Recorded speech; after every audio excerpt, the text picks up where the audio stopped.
I was just looking on the lines. Go ahead. Yes. Yeah, yeah.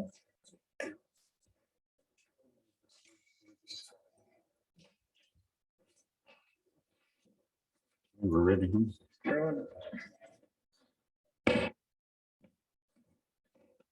Welcome back, everybody.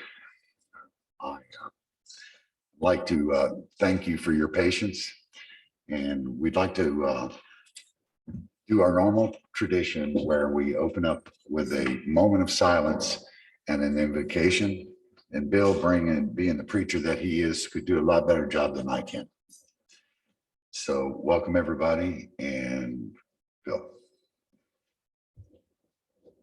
Let's pray together. Father, as we come tonight, we are cognizant of the fact that we're not real talented. None of us are real talented. And I pray tonight, Father, the second request in the great prayer you gave us, the Lord's Prayer. Pray that tonight we would do the Father's will, not our will. We have a tendency to be selfish, want our way, and I pray tonight we'd want God's way, your truth.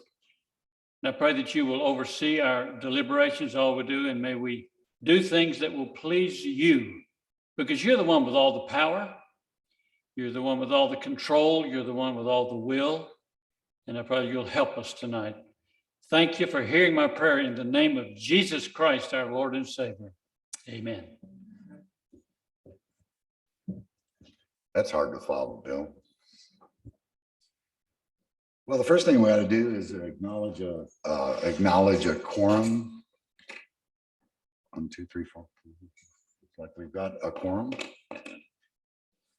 Okay, we'd like to get some housekeeping out of the way for some future dates. So we want to just put this in, not necessarily for this one, but for others. It'll just take a few minutes just to discuss that. Scott, can you kind of run us through what we're looking at for, again, the subject of this is on future dates for meetings. So.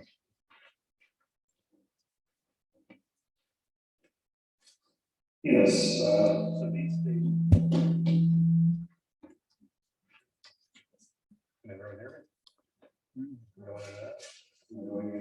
There you go.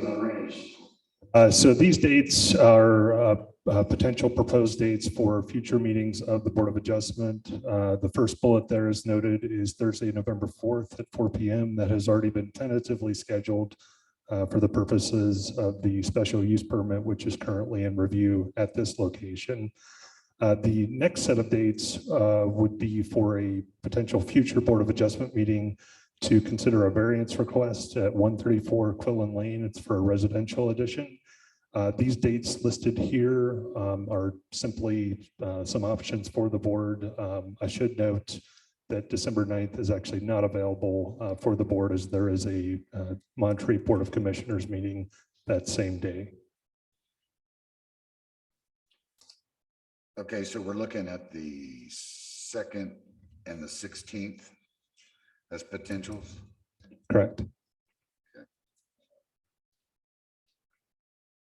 I personally don't have an issue with either one of them with the board. Would you like to have a preference? Or? I'm not available on the 4th, and I think, Eleanor, you're out the 18th. I'm out the 18th.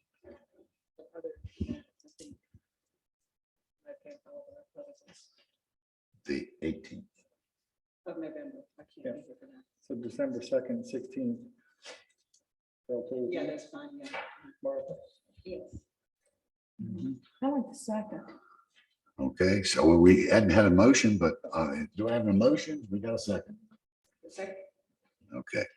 Most heaven like And the second.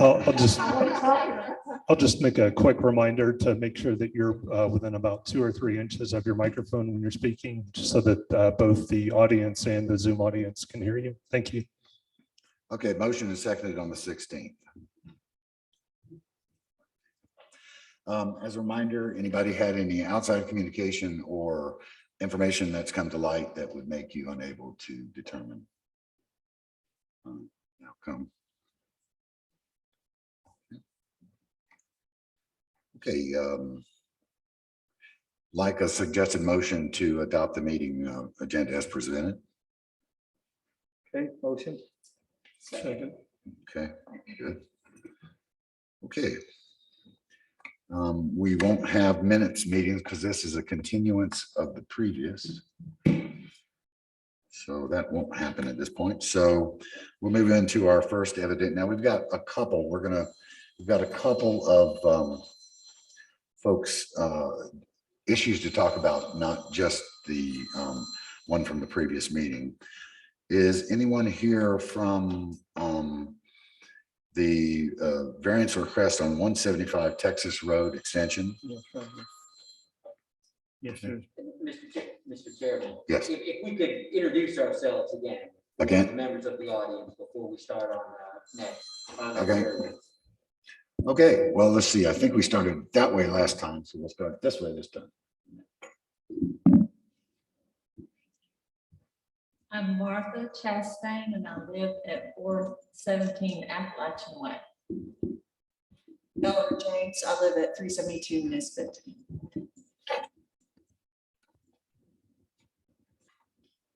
Robert Salaski, top of Chapman Road. Mark Spence, McGill Drive. Bill Solomon, 223 Assembly Drive. Ian Kelso, Hewitt, Swanee Drive. Margaret Waterstrat, Swanee Drive. And for the audience, I'm Brian Golden, attorney for the board. And I'm Cindy Rice, attorney for the town of Montreat.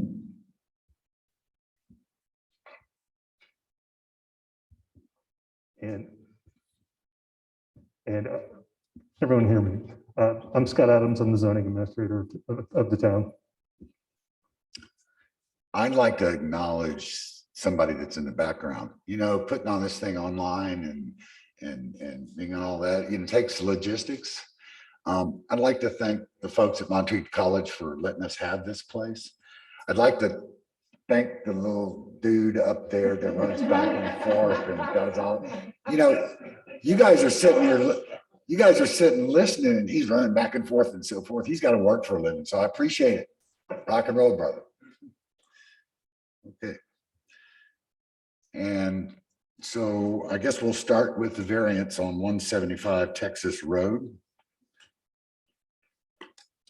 And so if you would, you need to come up and be sworn in.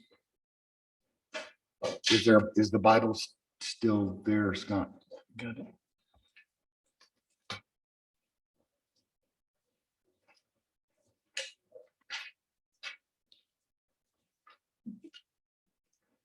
You swear to tell the truth, the whole truth, and nothing but the truth? Say I do.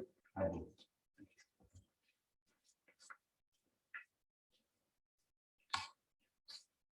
Okay, Scott.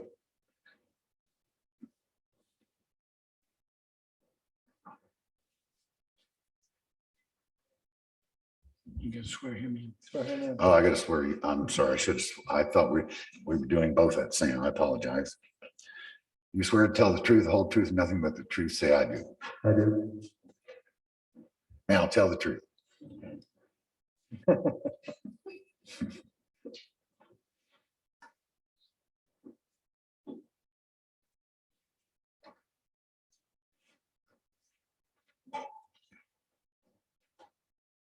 And before we get into this, nobody has an interest in the outcome of this variance hearing. No one has a conflict that they would need to recuse themselves. No one's had any ex parte or one-on-one communication with the applicant or the staff about this upcoming matter, this variance. Right. Yeah, I think we did that. Yep. No. Yep, no one has. Okay, thank you.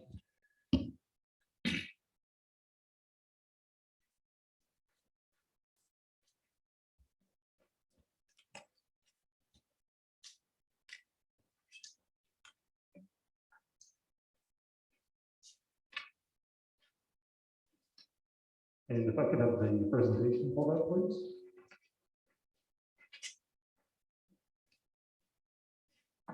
Scott, can you take up the mask? I can't understand. Thank you. If I could have the presentation pulled up, please.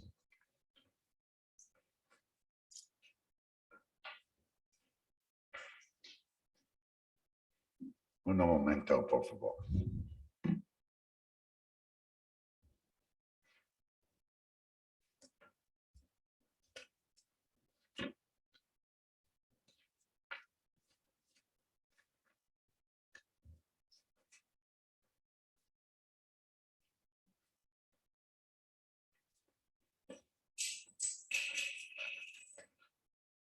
Packet we have in front of us.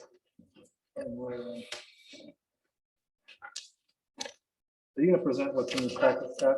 Yes, so We can start with that if you want to, if that's okay, and then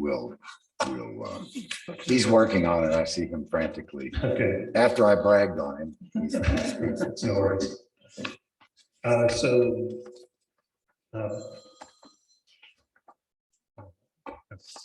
So before you is a request or variance request at 175 Texas Road Extension. It is for a carport replacement. And I will just move on to the second slide. It's the overview slide. The zoning on the property is R1 low density residential, which means 30-foot front setback, 15-foot side setbacks, and 30-foot rear setbacks. The house was built in 1956. The date of the carport is assumed to be about the same vintage as the house. There's not an exact date on when the carport was built. The applicant is proposing to build a replacement carport on the exact footprint of the existing carport.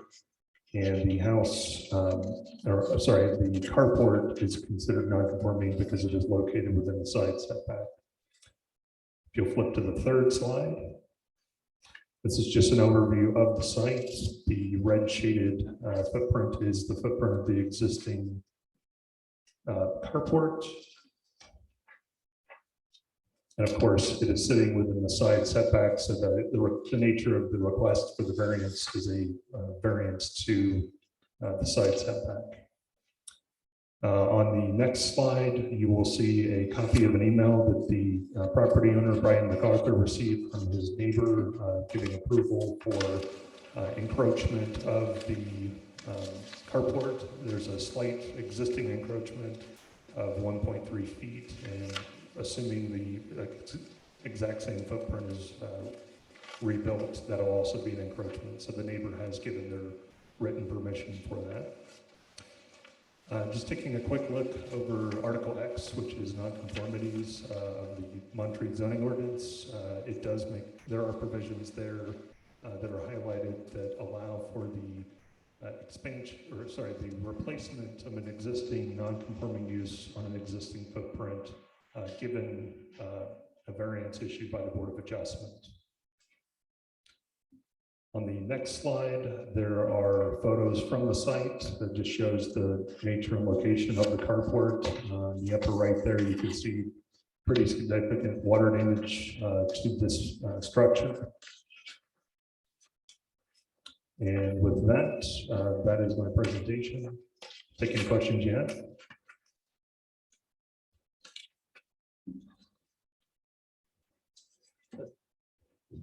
Mr. Chairman, given that there is no opposition from the adjoining neighbor, this town seems to be, along with the 1.3 feet, it's not a major, nobody seems to be, unless there's opposing counsel or opposing problem to it. I move we approve this variance. Second the motion.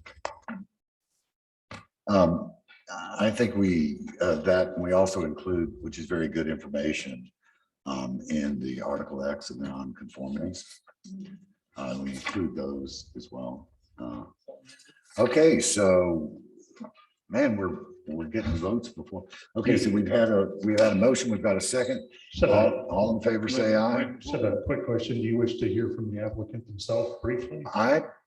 I don't see with the information, unless he wants to appeal his own request. Just check. I don't want to make anything wrong technically here. Oh, that's fine. Okay, so we've had a motion and a second. All in favor, say aye. Aye. All opposed? Ayes have it. Thank you.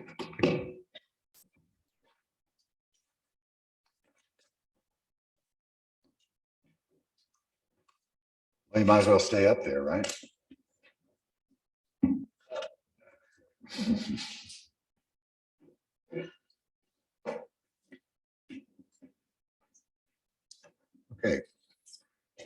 The next item on the agenda is the evidentiary hearing.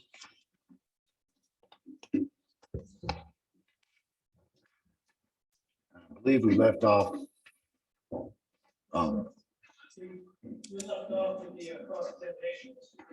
Okay, so we can.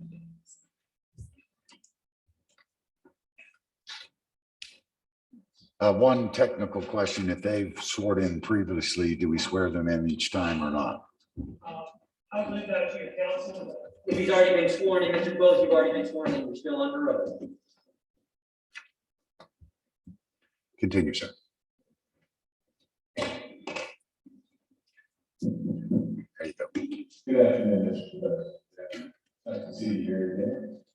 Thanks for coming back. Josh, if I could get my display turned on, please. Mr. Bose, I don't have too many questions for you this afternoon, just really a few, just a series of clarifying questions, and we'll try to get you out of here today. How's that sound? Absolutely, absolutely. So when we ran out of time last week, I think we were talking about your role as, I think you called it the principal actor in preparing the MRA's special use permit application that is before the board right now and that we're here discussing, correct? That is correct from the MRA perspective. Of course, we had a lot of help from our architects and Frank L. Bloom Construction Company on the project as well. Sure, sure. And just for the record, what I've got up on the screen here, this is the MRA's Exhibit D, which I believe has already been entered into the record and all the board members have a copy of, but I'll put this up regardless just to kind of facilitate my questions for Mr. DeBose today. And Mr. DeBose, does this appear to be what we're looking at here, the first page of your special use permit application? It appears to be the case. Okay. And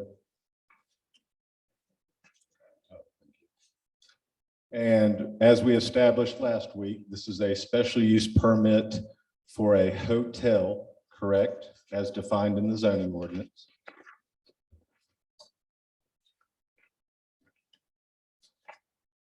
Is that a question? I'm asking you questions. Yes, sir. Yes. Okay. And the hotel is a commercial use under the Montreat zoning ordinance and requires a special use permit in the industrial, or excuse me, in the institutional residential zoning district, correct? As I understand it. Okay. And so I want to direct your attention here just to this brief description of the project here. Could you just read the first couple of sentences of that? Can you read that up there? I can make it a little bit bigger. I know I brought my glasses this week. I appreciate, we appreciate that. Brief description of the project. Is that where you want me to read? Please, sir. The project calls for the demolition of 3 existing lodges and 1 existing outdoor structure containing 20 guest rooms, offices, and conference facilities consisting of 10,650 square feet, situated on the northeast half of the subject property and constructing 1 building with 40 guest rooms, each designed to accommodate 2 queen beds, where some rooms may only have a single king bed, as is typical for guest accommodations, and other guest facilities, together with offices and conference facilities. The new building will be 29,000 square feet in size, distributed over 2 floors with a partial basement. And you can stop right there, Mr. DeBose, unless you prefer to read the whole thing. I'll leave that up to you. Now, I think to help me and to help the board potentially visualize, I'm going to show you what I'm going to mark for purposes of identification as exhibit. I believe this will be H2. So if you can just bear with me for 1 second.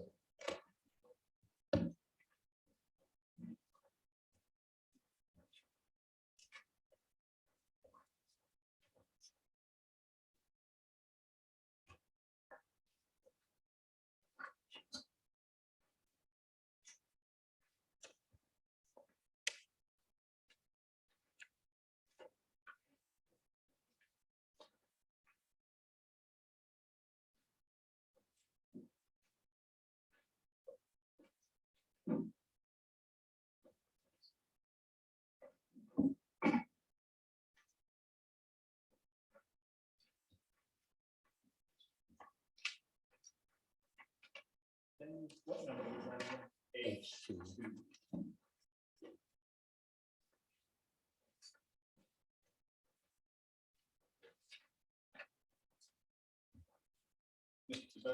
Identify exhibit, what I've marked for purposes of identification is exhibit H2. Yeah, I assume so, yes. Okay. You're asking me to identify the property? Identify what this document is. Well, it appears to be a drawing of the property on which the proposed lodge would be built. Okay. Does this appear to you to be a combination survey that the MRA had recorded? I believe the date is March 3rd of 2020 of the subject property, the 2.174 acres that we're here discussing today. I don't really have the technical skill to answer that question. Okay. If I've got a laser pointer for the board. I just don't want anybody to be scared that there's something pointing up to them. If you look up here at the top, Mr. DeVos, do you see that's the Register of Deeds recording mark? I do see that. Okay. And do you recall the MRA recording this survey? I do. Okay. So does that help I refresh? can't testify to the specific date, but I do know that the survey. Understood. Understood. So does that help refresh your recollection as to what this document is? I assume it is a document that shows the boundary lines of the property as they were previously drawn before the lot was redrawn. Is that correct? It does show that. And it also shows the 6 buildings that are currently on the 2.174 acres as of today, correct? Correct, as well as the outbuilding there right next to Hickory Lodge. Okay. And what is that outbuilding right next to Hickory Lodge? It's basically a barbecue grill pit. Oh, okay. So it's like 4 posts and a roof with a barbecue pit under it. okay, a grill pits, just like an accessory use to Hickory Lodge. Well, it's actually used by lots of people, but yes, Hickory, including people who stay at Hickory. Okay, so I see. So an appurtenance or accessory use to several lodges. And to people, and that's not necessarily who are staying in the lodge, that people will use it who don't stay the evening as well. Understood. And as you recall, was the purpose of this survey to combine what I believe was 4 separate lots, and of course, that were owned by the MRA into the 2.174 acre parcel that we're here to talk about last week and today? That is correct. Okay. And a question about the 6 lodges, just generally, those lodges were private residences prior to the MRA acquisition and use of them. Is that accurate? That is not my understanding. Okay. Could you tell me your understanding, please? They may have been owned by private individuals, but I can walk you through my understanding of the origin of these, I guess chronologically. Well, that's okay. One of them. Let me put it this way, Mr. DeBose. They were not lodges prior to the MRA acquisition, were they? That's, I guess, again, I don't think it's correct to say that they were not lodges prior to the acquisition. My understanding is that Lord Apartments and Chestnut Lodge, before Chestnut Lodge was renamed by the MRA, it was called Truda Apartments. My understanding is that they were lodging facilities, though privately owned, that were used for that purpose. Reynolds Lodge, which is in the lower left-hand corner of the drawing, was built by the MRA in 1992, 1993. It was built as a lodge and has been a lodge ever since it was built, and has been owned by us since inception. Hickory Lodge was previously called, I believe, Collegiate Home. It was previously owned by another institution, I believe by the Presbyterian Historical Foundation, which was located here in Montreat. It was also used as a lodge, at least from certainly the mid-50s and 60s on. It was often used to house people who were college students who are here in the summertime. So a lot of the lodge uses for some of these buildings do predate our ownership of them. Okay, and fair enough. So safe to say, again, this shows the six MRA owned lodges currently on the property, correct? Correct. Okay. And as just read from that brief excerpt of the brief description of what the MRA is seeking to do through the special use permit application in front of this board, it seeks to demolish the 3 lodges on the eastern side of this plat, correct? Correct. Okay, but it would leave the 3 lodges on the western side of the property, correct? Correct. Okay. And so, and then of course, the MRA also proposes to construct a new hotel on the eastern side of the property, correct? We call it a lodge because it will be used and function as a lodge similar to the buildings that it replaces. If I Okay. could ask, the lodge hotel issue, did we not come up with that it could be referred either or? I thought we did, Mr. Chairman. Huh? I thought we did. Okay. Yeah. Mr. DeBose, if you'll just answer my questions, we can move this along a lot quicker, okay? Sure. There's no need to argue and push back on every single question. Sure. Some of them are just easy yes or no questions, okay? Sure. So I'll ask you again, and the MRA also proposes to construct a new hotel on the eastern side of the property, correct? Correct. Under the terms issued by the zoning code. Correct. Okay, and so that would result in a total of 4 buildings on the 2.174 acre tract, correct? In addition, yes, that's correct. Okay, and again, that's if this board decided to grant the special use permit that you're requesting, right? Correct. Okay. So again, with that same assumption about what the board would grant the permit, am I correct that Reynolds, Hickory, and Walnut lodges would still be available to conference attendees, other groups to rent as lodges? Correct. Okay, so they would, those 3 lodges on the western side of the property, they would carry on their existing independent lodge functions. Correct. Okay, okay. So essentially, individuals or groups, again, if this board granted the MRA the special use permit, they could decide whether they wanted to rent one of those 3 lodges, if that best suited their needs, or they could rent rooms in the proposed hotel if that was a better fit for them. Correct. Okay, so really it would be separate lodging options. Correct. And I think member Solaski last week referred to that as a menu of lodging options, correct? Correct. Okay.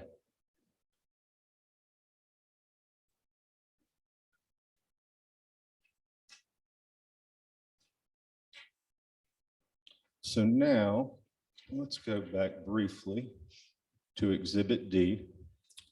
And so we talked about this earlier, the demolition of the 3 lodges, which we just looked at, which are on the eastern side of the property, the Galax House, the Lord Apartments, and Chestnut Lodge, correct? Okay. And as it's stated in here, those 3 lodges consist of 20 guest rooms and 10,650 square feet, correct? Correct. Okay. Is the Lord Apartments currently used by the MRA as a lodge for conference attendees? It is sometimes used for conference attendees. Correct. And you say sometimes, how often? Well, its annual occupancy rates are well below 20%, so I would say not often. But is it advertised year round? It is advertised, yes. The reason I hesitate to answer your question is because it is also a place where we will house volunteers and for special uses as needed by the community sometimes. And frankly, its conference center usage is pretty low for conference attendees. I appreciate that. So you'd say more often than not, it might be used for staff or volunteers, as you Correct. just said, than for conference center attendees. Correct. Okay. And so 20 guest rooms, how many rooms are in the Lord Apartments? I believe from memory, there are 7 bedrooms in Lord Apartments. Your memory is good because I will tell you that on the staff report at page 8, there's 7 rooms there. So arguably, we could say 13 guest rooms are being demolished. Would you agree with that premise based on our discussion we just had about the Lord Apartments? 13, how do you arrive at 13? 20 minus the 7 in the Lord Apartments, given that more often than not, it is not used for conference attendees. Well, the reason it's not used more often for conference attendees is because of the condition of the rooms. Well, no, and I understand that. I'm just saying it says understood, and I'll accept that answer and we can move on. And so the proposed hotel, as you read earlier, would have 40 guest rooms and 29,000 square feet, correct? Of conditioned space, that's right. Of conditioned space, and you foresaw what I was getting ready to ask you. I think is the overall square footage, would you agree with me, 40,790 feet? Including the partial basement garage, yes. Thank you, sir. Appreciate that.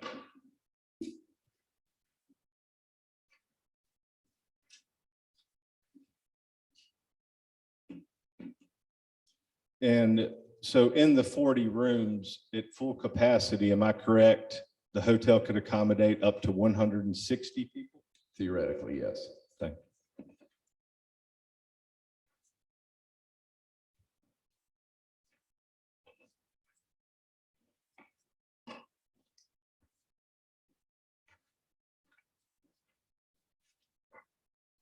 Mr. DeBose, those are all the questions I have for you today. Thank you, sir. Mr. Chair, I have just a couple follow-ups based on the questions that Mr. Proceed. Whitlock asked. Mr. DeBose, just a couple follow-ups. If I heard you right, you'd indicated that the other lodges will continue to be rented, correct? Correct. Okay. And then those staying in the proposed hotel, they wouldn't automatically have access to those other lodges because they're being rented potentially to other groups. Is that correct? Potentially. Okay. So they don't automatically get access to those lodges by renting a space in the hotel, for example. If they're renting a space in Reynolds Lodge, will they automatically get access to space in the new hotel? Other way around. Will those staying in the hotel have access to Reynolds Lodge or Hickory or Walnut automatically because they're staying in the hotel? Automatically, no. Okay. And those other lodges, Reynolds, Hickory, and Walnut, they've got their own kitchens. To the best of my knowledge, yes, they do. Do they have their own laundry facilities? Don't remember. Okay. I'm pretty sure Walnut does. I'm pretty sure Reynolds does. Pretty sure Hickory does. Pretty sure, but not. Not absolutely certain. Again, the hotel would have their own kitchen, laundry, other facilities like that as part of the proposed hotel. Well, if you're talking about bedding and that kind of thing, I think the plan is to provide supplies on site, but we outsource our laundry. Okay, but its own kitchen, dining room that's separate and apart from the other lodges. Correct. Okay. If I can have just 1 second.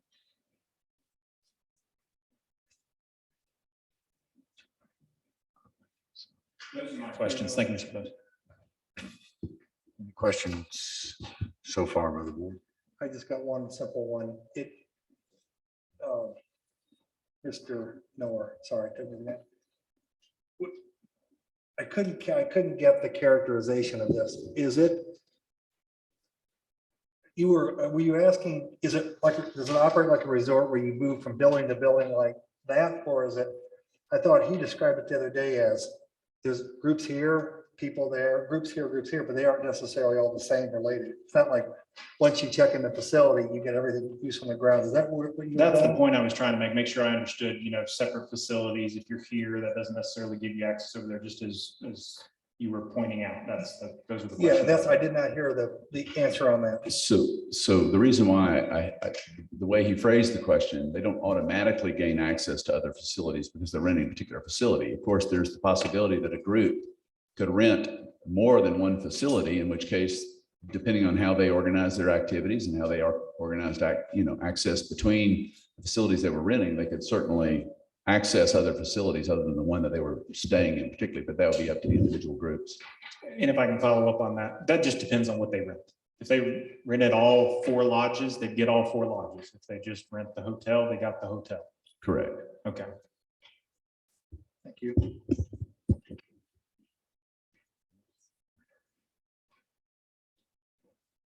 Okay, no more questions?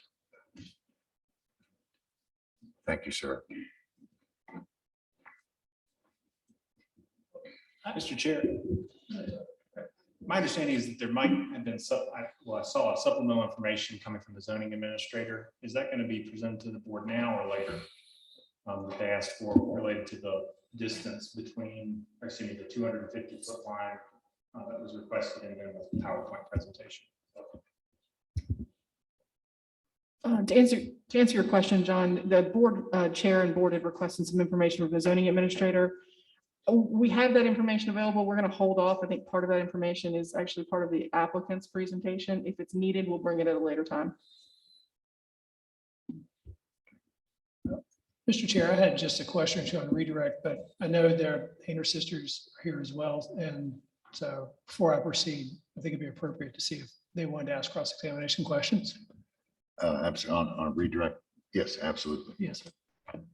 So do we have any questions? I have no questions at this time. Thank you. Okay, thank you. And I have just one or two. Mr. DeVos, if you can remember all the way back to last week, Mr. Noor was talking with you a little bit about the occupancy and the numbers of attendees to conferences over the years. And he testified that the total number of people attending conferences has not declined, although summertime attendance has declined. Is that correct? That's correct. And he was kind of going down the road of talking about if conference center participation has not declined, then why do we need to change the lodging that's available? And so the question I would ask you is, and I'd like you to go back a little bit because I think context is helpful for the board, starting with the renovations to the Assembly Inn, talk about the importance, I'm sorry, is that, start with the renovations to the Assembly Inn. If you would, talk about the importance of that project to the financial well-being of the MRA, and then also the current project to the future of the MRA. Sure. So as anyone who has spent time in Assembly Inn knows, prior to 2012, 13, 14, Assembly Inn had fallen into a state of, I wouldn't call it disrepair, but it was pretty long in the tooth. And for years, the conference center had endeavored to renovate Assembly Inn. Because it did not, it struggled to transition from a 2-season or a 1-season conference center to a 4-season conference center. When we were able to undertake and complete the renovation, which took place before my arrival as president, in fact, my timing could not have been better. I arrived just as the renovation was completed. The immediate impact on the conference center, its programs, its employees, and its finances was profound and catalytic. Prior to the renovation, the annual occupancy rate at Assembly Inn was something in the neighborhood of the high 20s, 27, 28% given the year, which, as you all may guess, is very low even for conference center by conference center standards. Since that day, right up till that reopened, right up until the time of right before COVID, those occupancy rates grew through the following 5-6 years from something of 27% to right around 50%. Now that growth, came about because people who stayed in Assembly Inn were happier to stay there. The people who worked in Assembly Inn were prouder to operate and work in the place. The growth of that and the revenue that came from that growth took what the conference center from what I would describe as a place of financial instability to a place of relative stability, which meant, of course, that we weren't, it wasn't like we had all the money we could use, but again, it was a substantial project that significantly shored up the financial foundations of the institution and gave us the ability to do some things that we hadn't been able to do before. Thank you, Mr. DeBose. I have no further questions. I have one question real quickly. Sure. Is the assembly end ever closed during, from what, when to when? We'll close it if nobody's in it. Okay. And it doesn't take much to open it like it used to, because now we have zone heating and utilities, so we can rent the assembly in even if we're not opening up the entire facility. So that's one of the reasons why we've been able to increase the occupancy rate, because we don't have to fill the whole thing to open it up at all. But there are certain times of the year, usually around the holidays, it is often closed between Christmas and New Year's. But generally it's open more often than not. So I remember a couple of years ago, it was like January to March or something like that. February it was closed. for some Right. period. So that was before the renovation. Yes, since my arrival, it has not been closed for months at a time. We generally calculate our businesses being with the assembly being open about 50 weeks a year.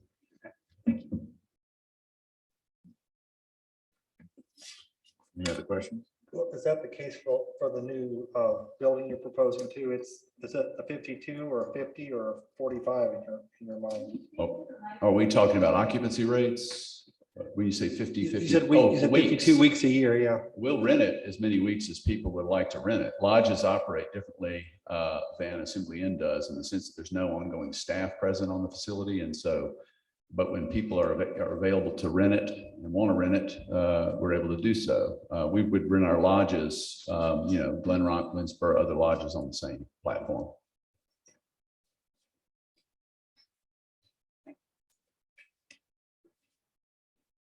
Okay, no further questions. Thank you, Mr. DeBose.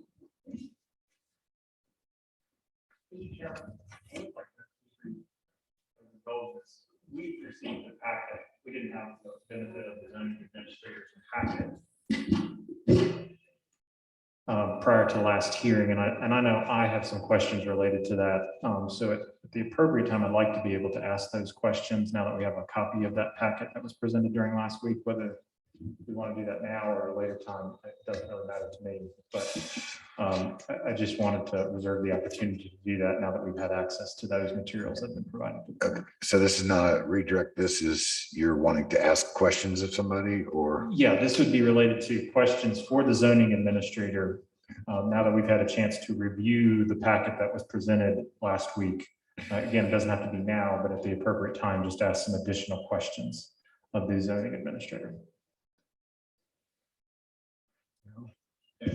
Mr. Chair, if I could, just given that I would like to ask some of the witnesses that the MRA is going to offer as we move forward about particularly one of the exhibits, it would be my preference if we could just go ahead and do that now. But again, I'll defer to the board. I don't know, Mr. Morphus, if you've got any objection. I think they're wanting to call Mr. Adams back to testify a little bit. There were some slides that he testified to. If we could have that person turn their phone off, I don't know whose phone that is.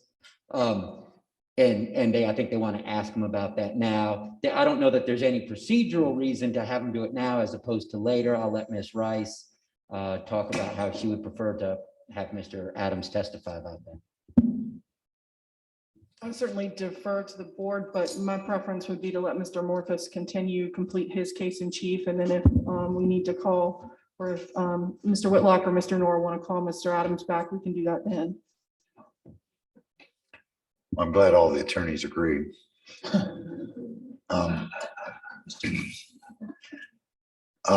Let's defer to the state.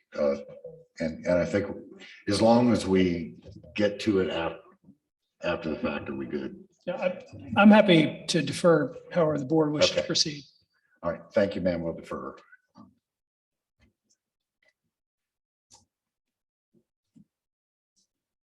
Okay. All right, we will call our next witness then, Mr. Nathan Bryant.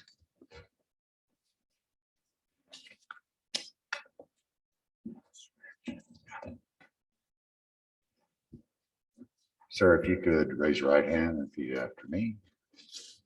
So I'm swear to tell the truth, the whole truth, nothing but the truth. If so, say I do. I do. And Mr. Bryant, I've got a copy of our exhibit notebook on the table right there if you need it.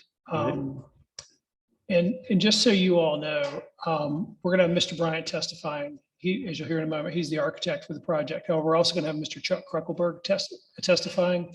He is project manager with the same architecture firm as Mr. Bryant. So they're separate, testifying separately, but they're a little bit of a package deal. So feel free to bring them back up if you have questions for one or the other.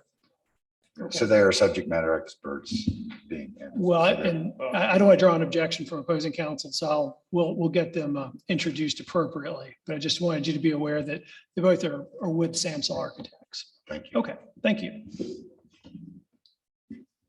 All right, so Mr. Bryant, could you give us your name, place of employment, and how long you have been employed? My name is Nathan Bryant. I am the co-owner and principal architect of Samsel Architects in Asheville. I've been with the firm for over 20 years. Okay, and could you describe your education and experience? Yes, I received my Bachelor of Architecture from UNC Charlotte.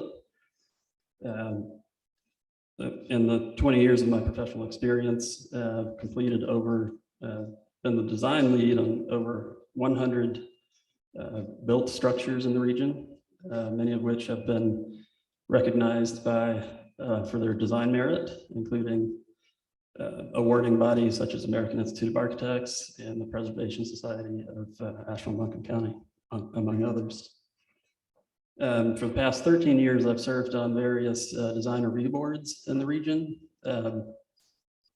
reviewing submittals and applications for new and renovated structures, judging them on the appropriateness of context and compatibility with their surroundings. Okay. Do you hold any special certifications or recognitions within your profession? Yes, I'm a member of the American Institute of Architects. I hold an active NCARB certificate, which provides or facilitates reciprocity in 55 jurisdictions in the United States. I'm the past president of AIA Asheville. Our firm is the 2016 recipient of North Carolina Firm of the Year, and I am a past board member of AIA North Carolina. And just for the record, AIA stands for American Institute of Architects. Yes. Correct. Okay. And are you a current jury member with the AIA North Carolina Chapter Awards? Yes. Okay. And are you a licensed architect in North Carolina? Yes.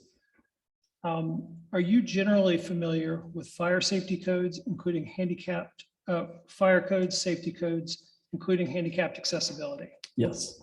Okay. And are you familiar with the development regulations of the town of Montreat, including zoning, parking, landscaping, et cetera? Yes, with the assistance of my associates. Okay. We would ask that the board accept Mr. Bryant as an expert in the field of architecture and building design. We can just have a couple of questions to clarify that expertise in the context of what year, but in general. Sure. Won't argue with this. I have no objection from Mr. Newer proceeding. Proceed. Mr. Bryant, do you have a degree in planning or any other area like that, similar to planning? That was part of the curriculum for my architecture degree. Do you have a degree in planning? I do not have a planning degree. Okay, so your degree is in architecture. Right? Degrees in architecture inclusive of, that's part of the curriculum, planning. Again, my question was, do you have a degree? No, I do not. And you principally work as a planner? On occasion, we work on community planning. Yes, we do. How many projects in the last 10 years have you done in community planning? We've been involved in quite a few. Again, I'm design lead in the firm. I've done quite a bit of private community planning. How many projects? Now, I'm going to object about planning. We're not offering him as a planning expert. We're offering him as an architectural expert. Well, that's what I'm just clarifying. Okay. And I'm going to contest my qualifications there, respectfully. And I appreciate. Can you? And I appreciate you trying to answer my questions completely, but sometimes I'm going to ask specific questions that have specific answers. And what I I'm do not trying to- have and a if you could planning let degree. me finish asking the questions. I've already answered. Sir, I'm not trying to make this difficult. I would like to answer. some Okay, very- let's calm down a little bit. Can you kind of get where you're going here?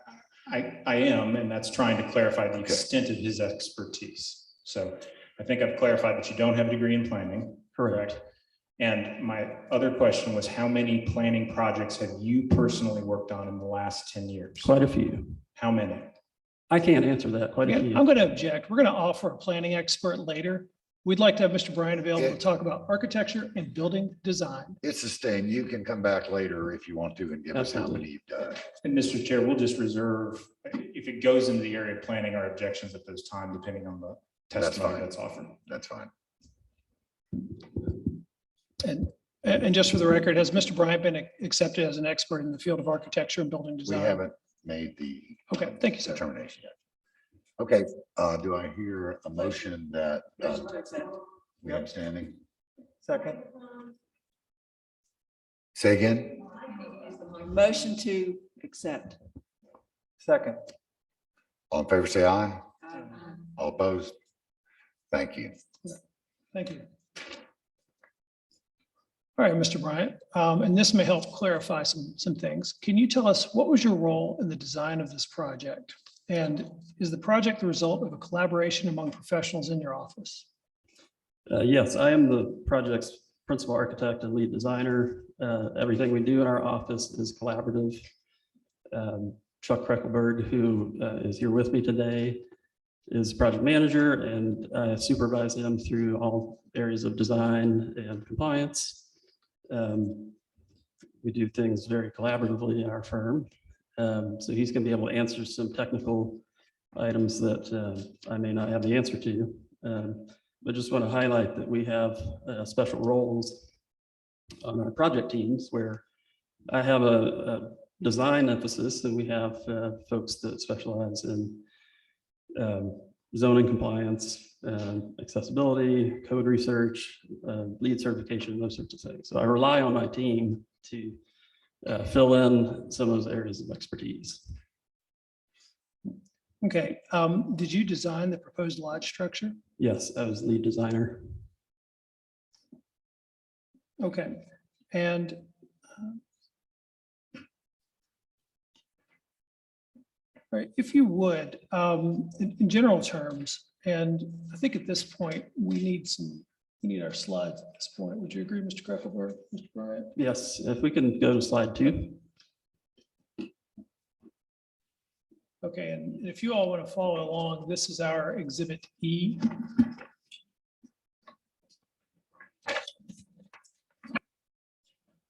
What's on the screen? What's in our book is the same?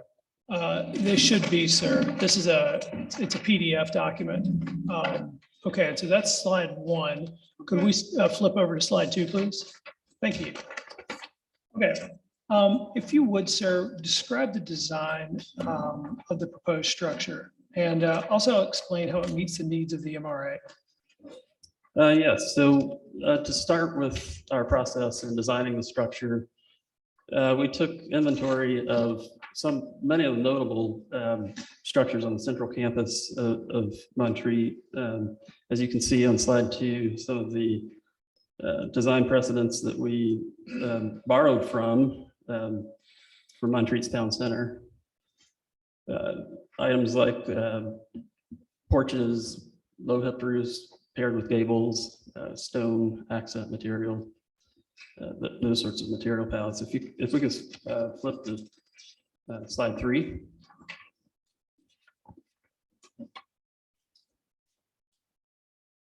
This is sort of a zoom in of how we're applying those precedent materials and details. So just to highlight a few, deeper roof overhangs, a shingled roof similar to the residences around the lodge, covered porches, painted siding, and wood timbers. If we can flip to slide 3, or I'm sorry, slide 4.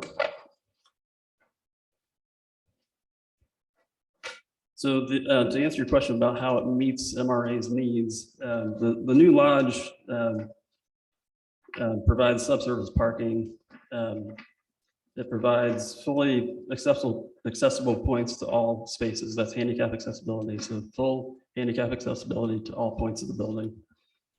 Fire suppression system for safety, spacious guest rooms with ensuite baths, and amenities which support the functions and mission of MRA.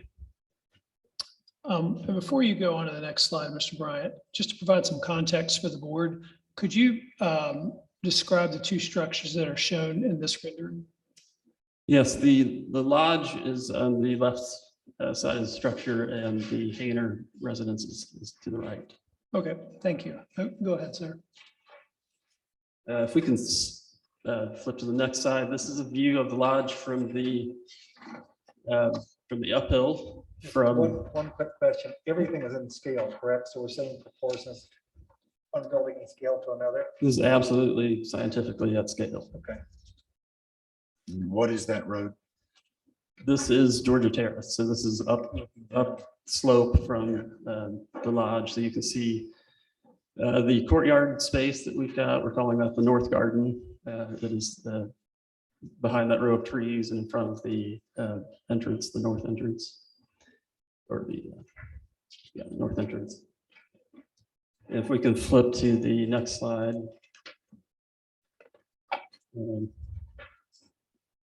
Shows the view from Assembly Drive. Before you go any further, Mr. Bryant,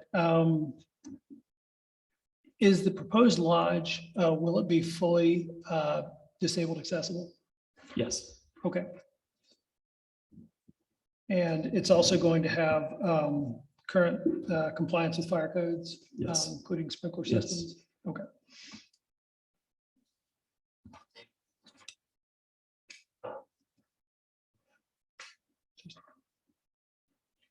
All right, Mr. Bryant, as part of this process, have you made yourself familiar with the special use permit provisions of the town of Montreat zoning ordinance? Yes. Okay. And if you need a copy of this, I'm happy to provide you a copy of the ordinance. Otherwise, I'm going to read to you some sections and get your feedback. Okay. Okay. So I'd like you to direct particular attention to Montreat zoning code section 3.10.621. And this is one of the 6 standards that are included for the granting of a special use permit. It reads that the use will not be detrimental to or endanger the public health, safety, or general welfare if located where proposed and developed according to the plan as submitted and approved. You design the proposed lodge structure based on your training and experience as an architect and your familiarity with applicable building safety and other codes, and with the town's development regulations and the town in general. Do you have an opinion as to whether the proposed lodge will be detrimental to or endanger the public health, safety, or general welfare if located where proposed and developed according to the plan as submitted? I'm going to object to that question at this point in the context, unless it's limited to the context of his experience in architecture and not every other basis that the. We would standards concur. apply to. It is limited to his standard in building, his expertise in building design and architecture. We're not seeking to slide in a planning opinion here. And that's just what I'm protecting, is to make sure that this answer is limited to his area of expertise, which is architecture, not every other basis that could impact public safety, health, or welfare. So it's asked very broadly, and I want to make To sure. the that- structure itself. That's right. Sustain. Okay, hey, you may proceed, sir. Do you have an opinion, sir? In my opinion, the proposed new lodge, speaking of the structure itself, will not be detrimental to or endanger the public health, safety, or general welfare if located where proposed and developed according to the plan submitted. Okay, can you explain that opinion? The building is located fully within the building setbacks. The height of the structure is 9 feet lower than what is allowed by zoning. And we are maximizing green space with the L-shaped configuration. We're providing a large amount of contiguous usable green space to the north. Okay, thank you, Mr. Bryant. I'm going to read another special use permit standard to you. Pardon me. Section 3.10.624 provides that the location and character of the use, if developed according to the plan as submitted and approved, will be in harmony with the area in which it is to be located and will not be injurious to the use and enjoyment of other property for the purposes already permitted within the area in which it is located. And again, we renew the objection that this isn't being given within the context of planning or other areas, simply architecturally related to the structure itself. And, Sustain. and if Mr. Noor would like to provide a blanket objection, although we're nearly done, Mr. Bryant's testimony, we would be fine with that. I'm happy to have that as standing Okay. objection. Thank you. Okay, so as an architect, how do you interpret this standard and apply it in your work? Building in harmony with our surroundings is pretty core to our principles as a firm, and it's important to me personally, it's important to our team, and it's important to our client. And so we've approached this project from every angle to be in harmony stylistically with materials, being mindful of visual impact, those sorts of things. And so the metrics that we would use would be how we fit the structure on the terrain, how we're providing vegetative areas, how we're responding to surrounding buildings, historic precedents, and applicable ordinances. Okay, does harmony, in your experience as an architect, does that mean that a building must look like adjacent buildings, or that it can never have a more modern look?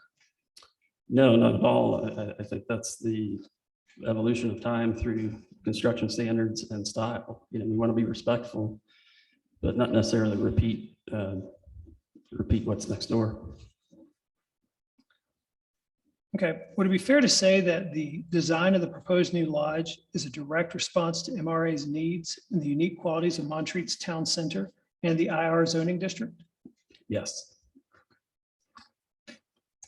All right, so based on your training and experience as an architect and not as a planner, and your familiarity with principles of building design and with the town of Montreat development regulations and with the town in general, do you have an opinion as to whether this standard will be satisfied by the proposed lodge within the context of your expertise as an architect and not as a planner?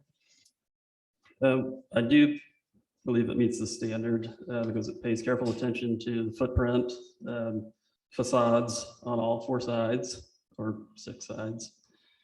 It pays attention to functional use of the building on its site.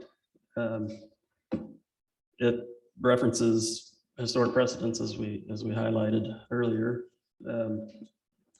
Again, before putting pencil to paper, we took inventory of appropriate architecture in Montreat's town center and did our best to honor that.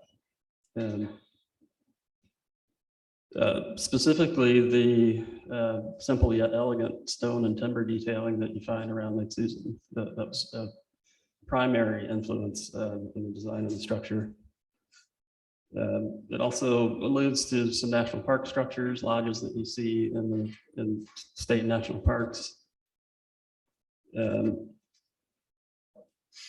It reflects familiar features within the IR zoning district and specifically residential components like porches, again, shingled roofs, wood siding. We're trying to draw from a residential language of details and materials here. And just to close, it's certainly a design that we think meets that standard and that we're proud of. Thank you, Mr. Bryant. I have no further direct examination questions. Mark, Okay, questions from the board, go ahead. What is the stone? It's a natural stone, grayish in color, regionally sourced. Are you asking for a specific type or quarry that it's sourced from? We're not quite there. That would certainly be similar to what you see around the lake, around Lake Susan, very compatible.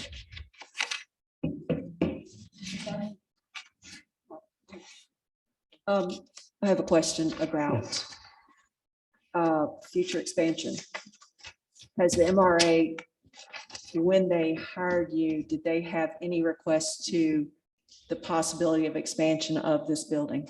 Not that we've ever had dialogue from. And follow-up is, I believe there's one picture showing the height of the roof in relation to the surrounding buildings. I'm not sure where that is. It's, And I'm sorry to interrupt you, ma'am. It's a slide 4. There was a one that projected, perhaps it's not in this one. Yes, ma'am. Where it's There's, showing lines that 21. projected across. In the application. I believe that's in the application itself. Okay, well, I guess my question is, as it's built and as it is engineered right now, is there any possibility of that structure going up any higher? Another floor being added? It's allowed within the height limitation. We've made. I'm asking, Yeah. is it structurally able to handle another? And does it fall within the restriction? It, An additional floor? I'm basically asking, can you expand up? it could be possible. But it's not, is it engineered to do so, to hold another floor? That is not engineered, it's not massed, it's not like our mechanical systems won't be designed for. To do that? Okay, thank you. Yes, go ahead. So the building right in the center of the house, that is whose house or what house? That's the Hayner house. Okay, when I come down Lookout in the morning, there's a big, tall, gray building I'm looking at. Is that what's to the right, to my right of that greenhouse? We just want to flip the. Does anybody have the other slide building? 21. Georgia Lodge. There's another one more building, and then there's this big 1960s gray building. Yes. Okay. Josh, could we go to slide 22? I think this is the slide you're referencing.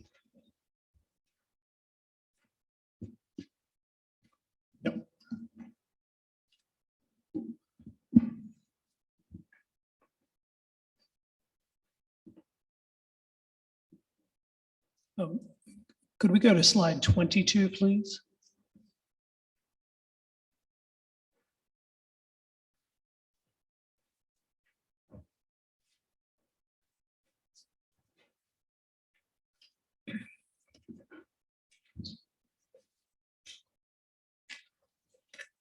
One more.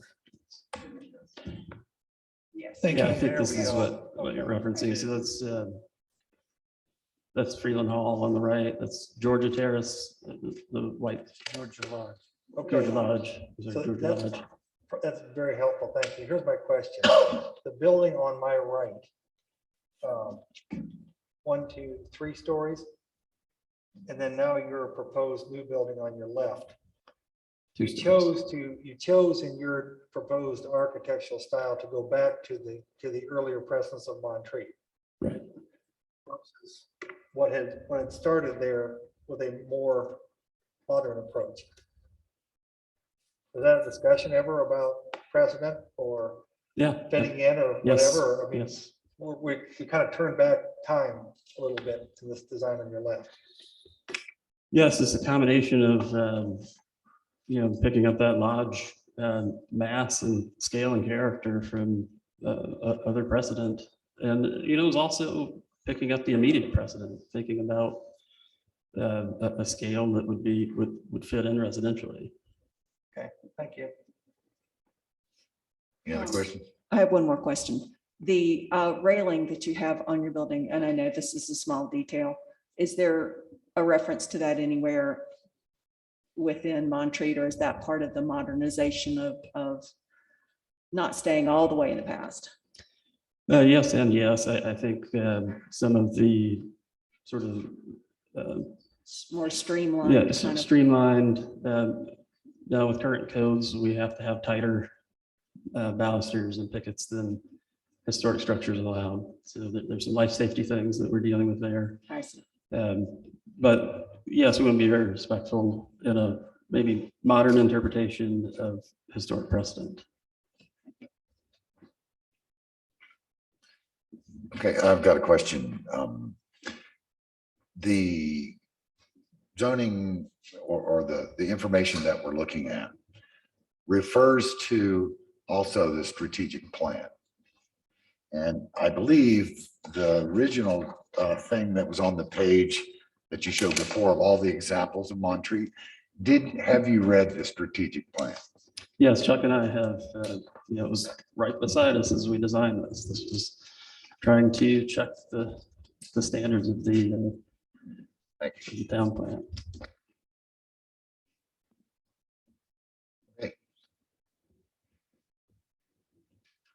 I'm sorry, I have one more question. This is perhaps, never mind, it's perhaps not my person. Okay, without further ado, what we'd like to do is take a break. We're going to try once an hour. We're a little bit over right now. So if we could, we'll take a break and we'll come back in 10 minutes. Thanks.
Even in Montreal.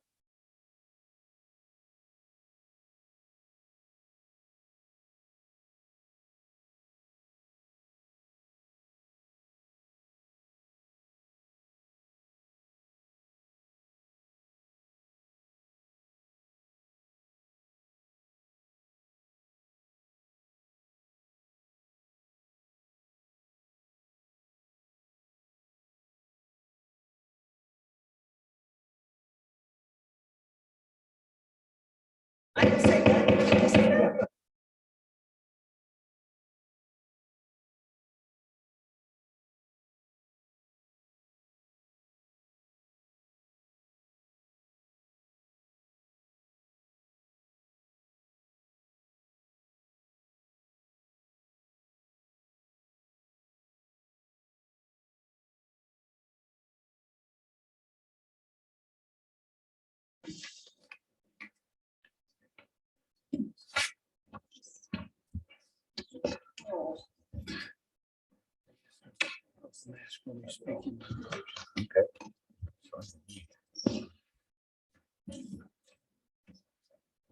Okay, we'll come back to order. I apologize for our lack of being able to understand microphones or the lack thereof. So we do appreciate your feedback. And if you can't hear us, you know, we'd like to proceed on, but we appreciate your feedback. And we were asked, I may need a ruling here. Now, we were asked to take off our mics if we want to speak. I mean, our masks. Thank you for that correction. I appreciate that. At least while we're talking. And while we're talking, I get it. Does that meet the current guidelines if we're this close? Just curious. Probably not, but I think that the guidelines also said, the CDC guidelines are different than what North Carolina has said. And for the regulations, the rules about everything, I think don't apply to governmental functions. And so if you wanted to take your mask off to talk, you can, but you know, that needs to be the board's decision. So or each member's personal decision as to whether or not they want to take the mask off when they're talking. Okay, so the government can do it, but okay. Yeah, yeah, and we're doing a governmental function here. Yeah, that's right. Okay, thank you. Okay, so if you feel so inclined, you may take your mask off. Okay. We had concluded the direct examination, and I believe we were just starting with the cross-examination. Okay. Thanks, Mr. Chair. Mr. Chair, very briefly, just a housekeeping matter. I had introduced and marked for identification exhibit H2 earlier, which was the combination survey of 309 Collegiate Circle. I'd ask that be admitted into the record. So be it. Thank you. Good afternoon, Mr. Bryant. Good afternoon.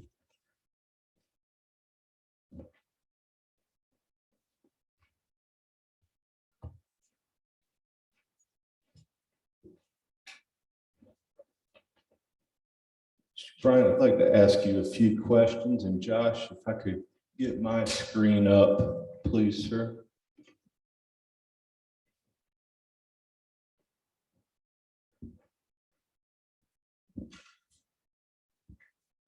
Okay. And just for a clear record,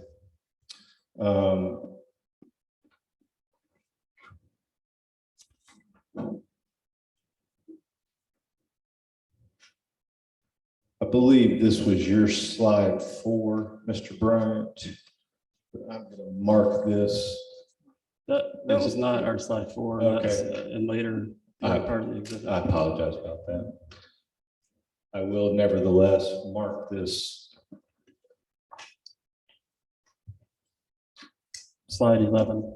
Slide 11, thank you. So this was slide 11 of Mr. Bryant's presentation, and I'll mark this as exhibit H3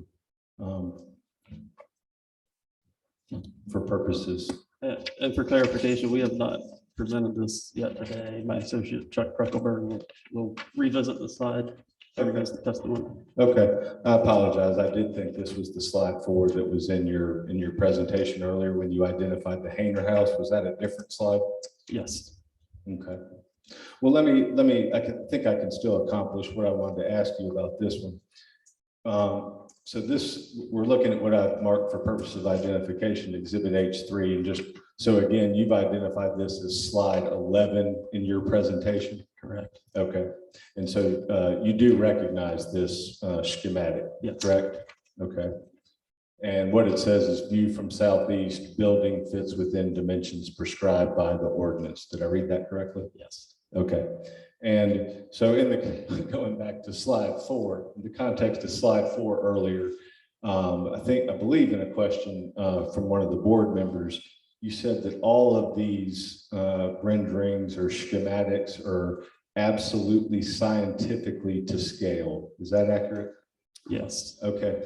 Where is the scale on what I have marked as Exhibit H3? When I say scale, it's relative scale because the software that we use is XYZ coordinate imported from topographic survey, fully surveyed, dimensional modeling of existing conditions paired with the new proposal. So it's relative scale, but the instrument of design that we use is XYZ surveyed information. So in terms of the proposed hotel, as we look at Exhibit H3, given that, obviously the land development, excavation, construction hasn't occurred yet, how can you tell the board that this rendering of the hotel and its size vis-a-vis the Hayner residence next door is absolutely scientifically to scale? Isn't it more of an estimate? No, it's down to the 1/8 of an inch accuracy. I mean, I don't have the software in front of me, but again, the basis of that modeling, the way that we work is surveyed information, registered surveyor. So there are no creative licenses taken on the representation of our lodge relative to the Hayner House. That is correct. So it's your testimony to this board today. That is how this lodge will look relative to the Hayner House if the MRA is allowed to proceed and construct it. Yes. Okay. And you said the height of the lodge was what? 9 feet lower than the allowed, and I'm going to defer the specifics to that to Chuck Kreckelberg and his testimony. Okay, well, you testified it was 9 feet lower than allowed. What's allowed? The allowed is what you see through a diagram. Well, I'm not asking that. I'm asking in feet. I'm deferring. So you testified in direct about that it's 9 feet. I'm going to lower, object. But you Asked don't and even answered. know what's allowed? Is that Asked and answered. Mr. Kreckelberg, who works as a team member. Mr. Chairman, I would appreciate it if Mr. Morphus didn't interrupt me. He's certainly welcome to make objections. But But you're not welcome to badger my witness. Mr. Chair, it was more than a reasonable question. He testified on direct as to this fitting within the height If we dimension. need We can prove further, that. We'll prove it. if we Okay? need further information, let's request it. Is that okay? Is that legal? Am I okay to ask that question? Yes, you can ask any question. Okay, you would yeah, like, Mr. if, Chairman. let's ask the question, if you wish to ask him to provide it, sir, can you provide such information? I'm going to defer to my associate who has more technical knowledge. Your associate. Chuck Kreckelberg, who's the forthcoming Okay. witness. Mr. Chair, just on behalf of the Jones, I'd like to register our objection. We're entitled to ask questions of this witness. If he doesn't know the answer is, I don't know. Not necessarily I defer or someone else can answer it. So we'd ask for the purposes of the record in keeping clear who is testifying to what, that the questions be asked and that the answer to the witness is best their ability. If they don't know, just answer that way. And I think it'll keep everything clear. That'd just be an objection generally or registering with the responses that are coming to the questions from the witness. Sustained, sir, do you know? I don't have the Why don't you go back to the slide calculation. where you had lines drawn? That's where you said something about distance. Go back to that one where you had a bunch of lines drawn across. the slide. I'm going to show that to him, member. So we'll get there. When we designed this, I sat at our table and it was a 9 foot lower than the allowable. That's. And so that, Mr. Bryant, did that take into account the elevations of the property where this hotel is proposed to be located after grading and excavation? No, that was to native grade. To native grade being existing grade? Yes. Okay, so is it your testimony there's not going to be any grading or excavation to construct the hotel? There is going to be excavation to go below native grade. Okay, so if this is based on native grade, then it's not the scale, correct? The two-dimensional things can coexist in our software. We can show native grade on the periphery, and we can show, I mean, as you can see, you don't see the full structured parking underneath because it is excavated into native grade. And I'm not trying to talk around you. I mean, simply my question is, do your renderings take into account excavation that will have to take place, grading, other land disturbing activity to construct the hotel, or do they just take account native grade as it currently exists right now? I'm trying to understand the distinction. There are excavations, there's not a raising or lowering of native grade unnecessarily. There is a excavation and nestling of our structure responsive to native grade. Okay, I'm going to ask that question again. Does this relative scale, does it just place the hotel on the property as the grade exists today? In portions, yes. There are other places where it's manipulated for the rendering based on proposed grade. Okay, that's helpful. Thank you. Let me now show you. This was what member Solaski, I believe, was just asking about. And I don't know what slide number this was in your presentation. 22. But I'd ask that this be marked as exhibit H4. I'd ask that exhibit H3 be moved into the record just to keep up with the housekeeping as we go along.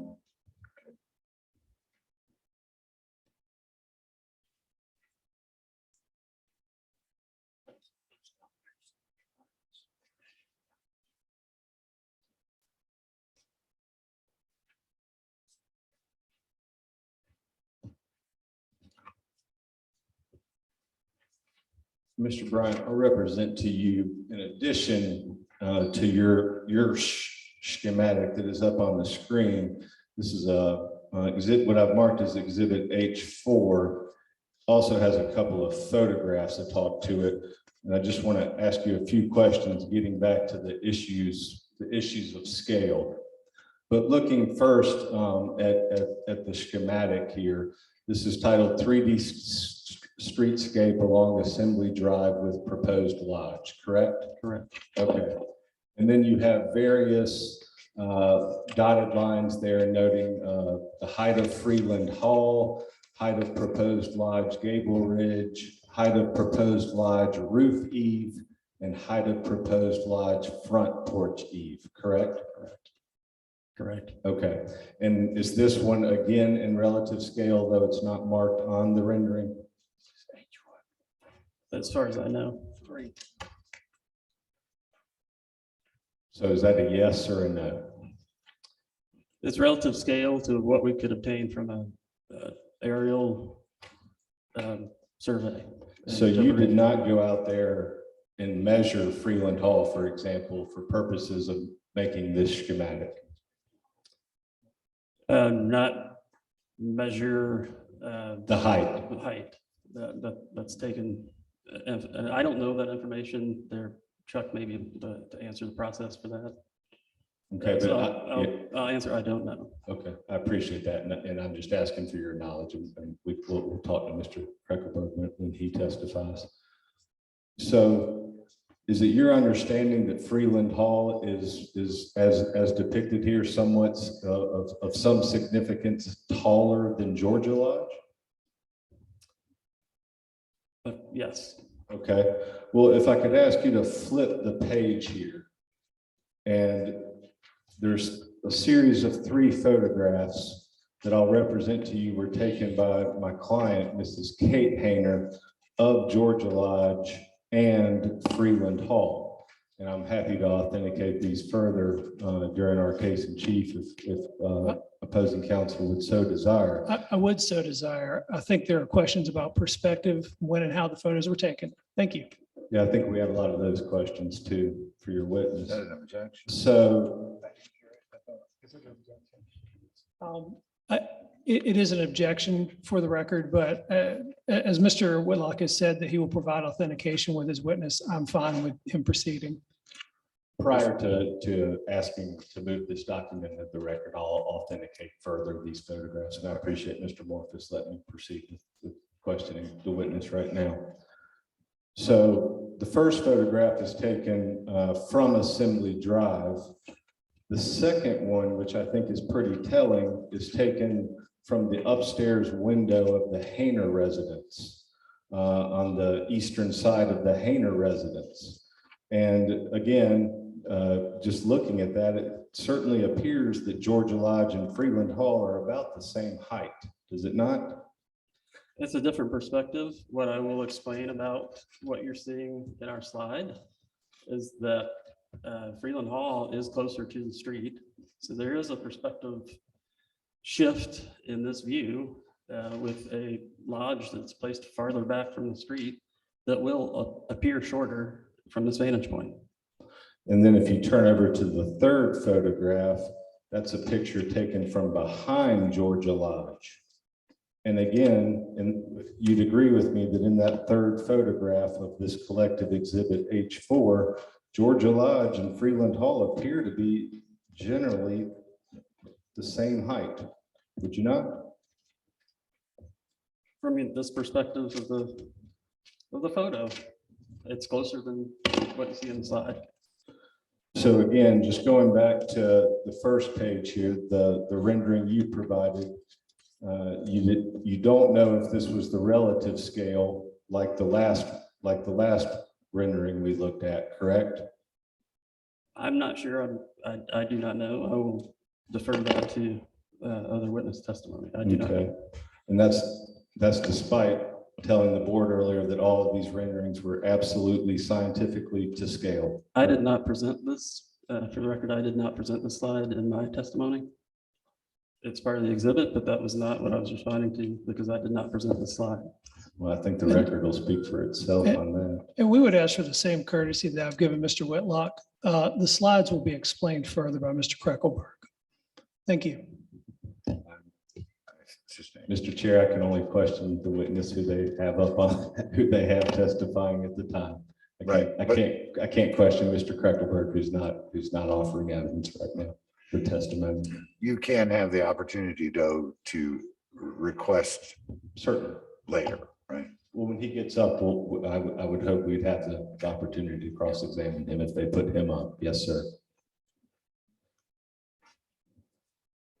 This is taken from a photo from this vantage point. So again, depending on where you stand and take a photo, you get different vantage points and perspectives. Okay, so this rendering or schematic was based off of a photo from that vantage point. Dovetailed with our modeling software. Okay, which consists of aerials and whatnot. Is that correct? Aerials, and as far as the MRA property, actual surveyed data.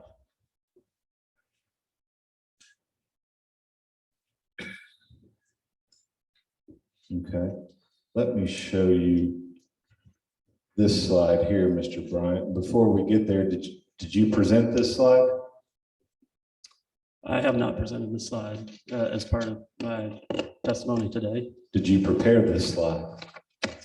I did not prepare it, but reviewed it and approved it. Are you prepared to answer questions about this slide? Potentially. Okay, well, why don't we give it a shot? Is this slide in your presentation? It is in the exhibit we provided. Okay. Well, why don't we, just so that we have a clear record, I will mark this as exhibit H5. Kindly ask Mr. Moore to pass out some copies. Brian, I'll hand up some for the board.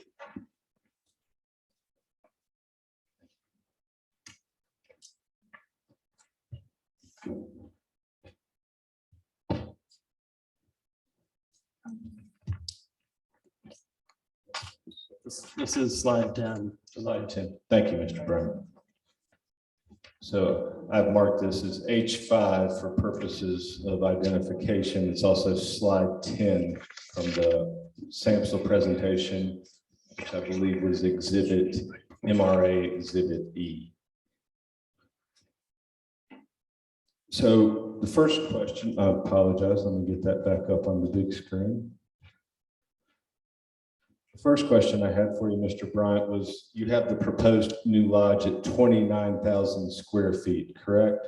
Correct. Okay, and I believe you were here when I asked Mr. DeBose a few questions earlier. Yes. And we established that the hotel is actually 40,790 feet. Did you hear that testimony? Yes, combined conditioned and unconditioned parking. Right. And so was there somewhere in here I'm not seeing where you noted this was 29,000 conditioned square feet? We're using it in reference to the metric of the ordinance. And which metric in the ordinance are you referring to, sir? Conditioned square footage. I'm sorry? Conditioned square footage. Conditions for footage? Conditioned square footage. Oh, I apologize.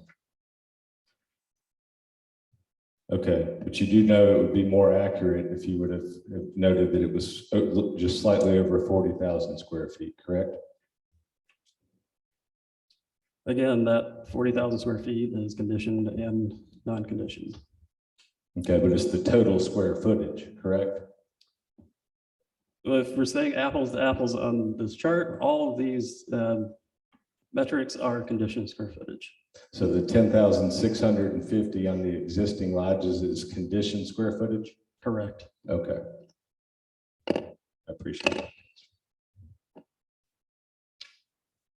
And I wanted to ask you about the bar graph over on the far end, showing the 114,000 square foot building. And I believe underneath that, it says allowable build out per ordinance. Buildable area within setbacks of the eastern half of the parcel multiplied by the allowable building height, correct?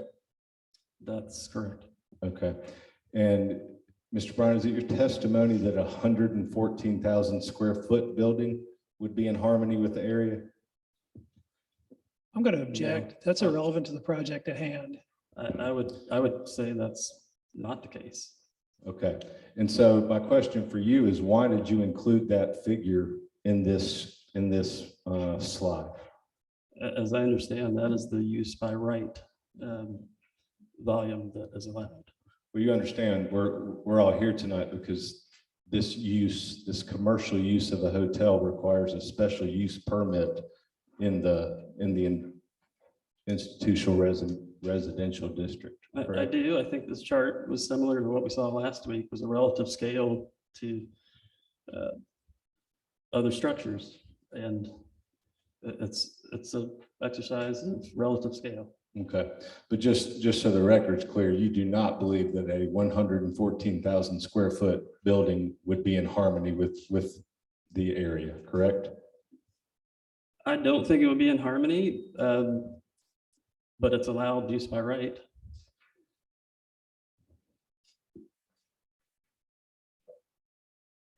What's Anderson Auditorium? I don't know. the Anybody answer to that. know what Anderson Auditorium is?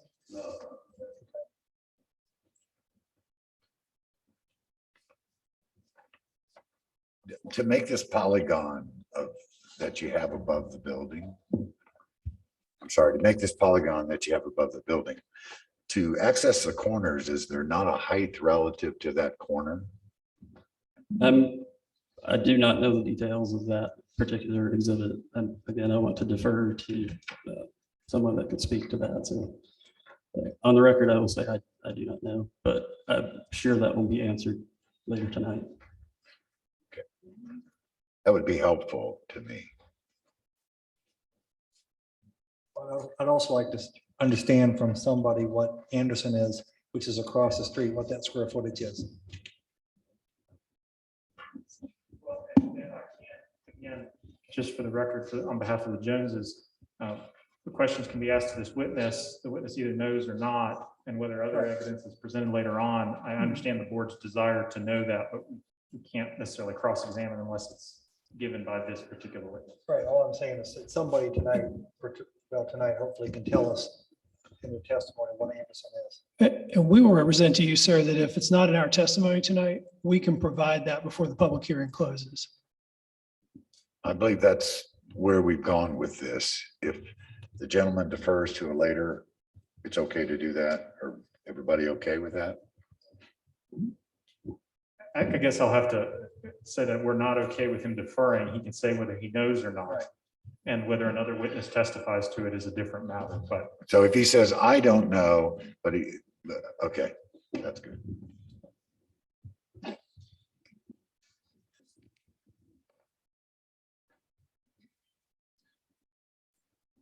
Mr. Chair, I believe those would be all my questions on behalf of Mrs. Hayner for Mr. Bryant. Thank you. I have one question for the architect. I'm sorry, I forgot your name. I'm sorry. Nathan Bryant. It's to the idea of harmony. Your graph is showing, the outer extent that you can allowed by the ordinance. How did you come to the determination that the size that you're doing, the 29,000, was in harmony? What was the determining factor that 114 was not and 29 was? I think I would focus that to the height of the structure relative to the street view. And so the harmony that we're looking at is a two-story scale that's commonly found along Assembly Drive in both residential and non-residential uses. So the square footage, it is, it is what it is. It's 29,000 square feet, but the harmony piece is the breaking down of the elevation, planar pushes and pulls, so that we have more residential scale and features that you can see in a lot of residences along Assembly Drive. So would it be accurate to say that if you built a building that was to the maximum, but it was all underground, and you still saw that residential appearance, that would be in harmony? I mean, I guess I'm trying to Sure. quantify how this harmony was residential scape, I guess. Yeah, I would say it's predominantly evaluated on what you see above ground. I would say a strategy to make things more harmonious would be to hide some of the scale, to mask some of that. So hypothetically speaking, if I think if you're talking about visual harmony and you can't see it because it's below ground, I'd say that's a reasonable approach. Thank you. Mr. Bryant, just one follow-up question based off the member's good question. When formulating your harmony opinion, did you take into account the square footage of the Hayner residence right next door? It was primarily, the harmony is primarily the vertical dimensionality of the facade of the house as a qualifier of harmony. Okay, Mr. Bryan, I'm going to ask you my question again. I appreciate if you could give me a yes or a no answer, and then you're certainly welcome to explain yourself. Sure.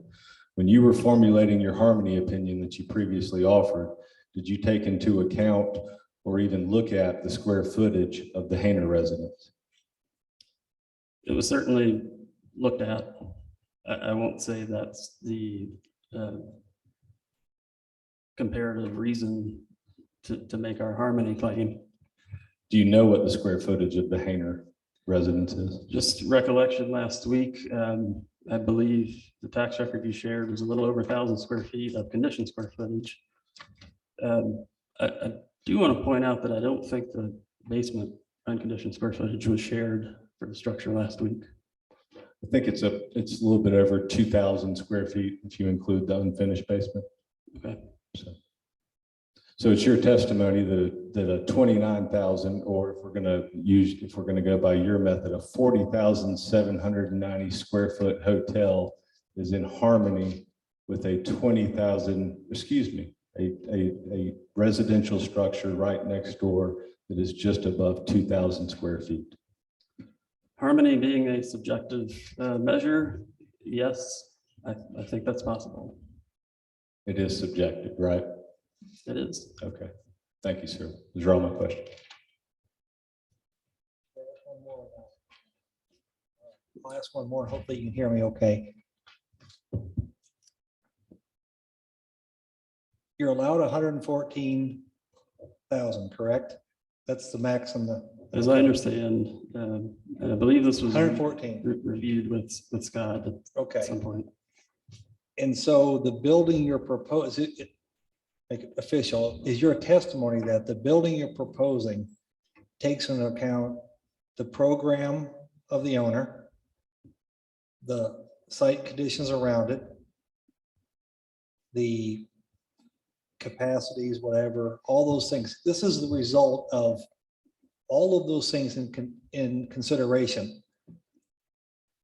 Whether it be a neighboring house, a house of auditorium across the street, this is the result of a lot of discussion, and this is the collective. Yes, this is This is the result of it all. This is the collective sweet spot, as I'll say, meeting the program of MRA, and we retracted through conversations. We've shifted away farther away from the property line. We've been very aware and cognizant of how this can impact the neighborhood, and made moves that we feel address those concerns. So what I just heard, and just tell me if I heard it correctly, you retracted things or modified things with a group discussion about where harmony, in your opinion, where harmony exists, where things fit together. Right, it is the sweet spot. I mean, if that is harmony, I think, in our definition, but yes. Thank you. Mr. Chair, if I may. Go ahead. Hi, Mr. Bryant. Hi. We got off to a little bit of a rocky start, so It's I will okay. try to start over again, and we'll try to work together to get these answers to the board. So I apologize for that. I'm gonna throw this up here if I can for the board. This is the building height diagram that's part of the application that was submitted by the MRA. I'll just identify it as such. Was this prepared by Samsel Architects? Yes. And if we were to zoom in here, you see that? You see that, Mr. Bryant? Yes, I see the zoom in. Are you pointing to something specific? Not yet, but it will. So can you see the little red laser that's appearing there? Yes. Okay, and this line is the lower blue line at the base of a number of measurements that say 40 feet, 30 feet, 8 inches, and 28 Correct. feet, 8 inches. Can you follow along with me? Mhm. Okay. That line is the line of average grade, correct? Yes. Okay, that's not the base of the building at the bottom, or the base elevation of the building at the bottom of the parking deck, correct? Correct. Okay.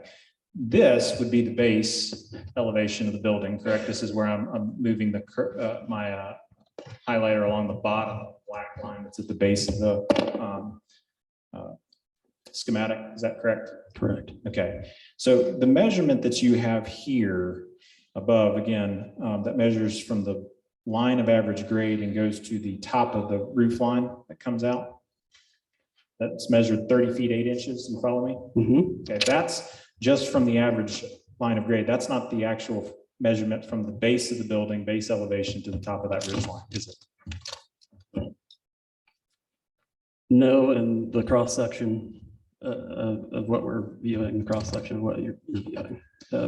Well, I just want to make sure that we're all following along. So that 30-foot measurement doesn't go from the bottom of the building all the way to the top. It just goes from the line of average grade to the top, correct? Yeah, I would say the base of the building, in my definition, is what's the visible grade line around the perimeter of the building. Okay. One of the other questions that I've got here is related to, so this, at the base of this building is a parking deck structure, correct? It is not a parking deck, it is a parking garage. Forgive me, I will use that term, I parking wanna- garage, but That's a very important distinction for us. fair enough.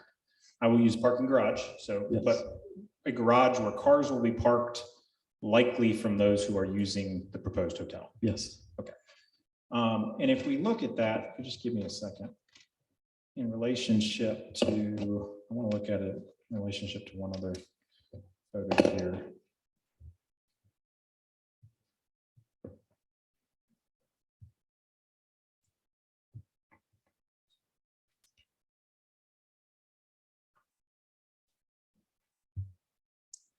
Okay. See if that comes up here. Okay, there we go. So if we're looking on this side,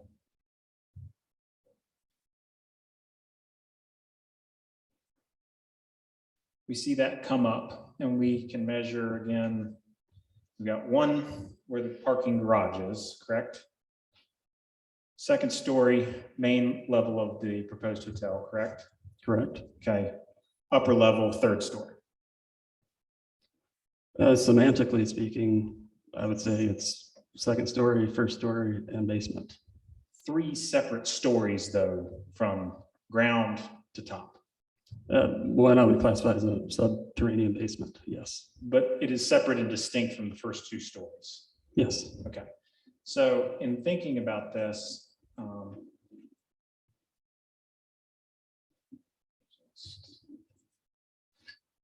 when you're looking visually, and I'll refer to this is again the visual on the right side here. I think this is slide 24 of the application, and it's labeled the view from the southeast building fits within dimensional prescribed by ordinance. When we again zoom in here from the, if I can just get it, give me one second. From the street view, you can see all 3 of those stories, can't you? On this end of the property, yes, but not on the left side of the building. Okay, so again, right down here, you've got the parking garage, right? Where my cursor was. Yeah, and I would point out that by your calculation of 3 stories visible from the street is what you see with the Hayner house by that stacked floor, basement, first floor, and upper floor. I mean, that's so, and I just want to be clear here. You're saying the Hayner house is 3 stories in the same way that this building is.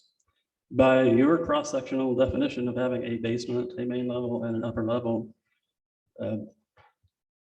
Yes, because they're almost aligned. You've got basement levels aligned, you've got main levels aligned, and you've got the upper levels reasonably aligned.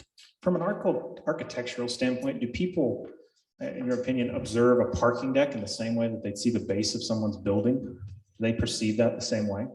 I can't speak for Okay. perception. You don't, within the architectural field, you can't comment on whether those are perceived in the same way. I can't say that's a rule of thumb. I think it's highly contextual and part of the design solution. Okay. I think it's entirely possible to diminish the exposure of a basement level. My next question would be, how many other, in the IR district that this is in, how many other have 3 perceived stories like this? How many other structures like this with a parking garage on the bottom and 2 elevated stories over that? Again, I'm going to classify that as a basement that just so happens to be used as a parking garage. It's hidden out of view. I'd say quite a few structures along Assembly Drive have a basement visible, vertical surface of the basement visible, then the main level, and then the second story. I'd say that's quite common. How tall is this parking garage? Yet to be determined, but minimal to. What would be hard. standard to build? It could be 8 feet clear. That's Okay. pretty common to have a low ceiling. Maybe that's a better question. How many other structures within the IR district have an 8-foot tall basement like that? I've seen houses with garages in the basement that are probably the same height. Well, my question is how many? I don't know. Okay. Just give me a second. I'm going to move on to something else here for a moment.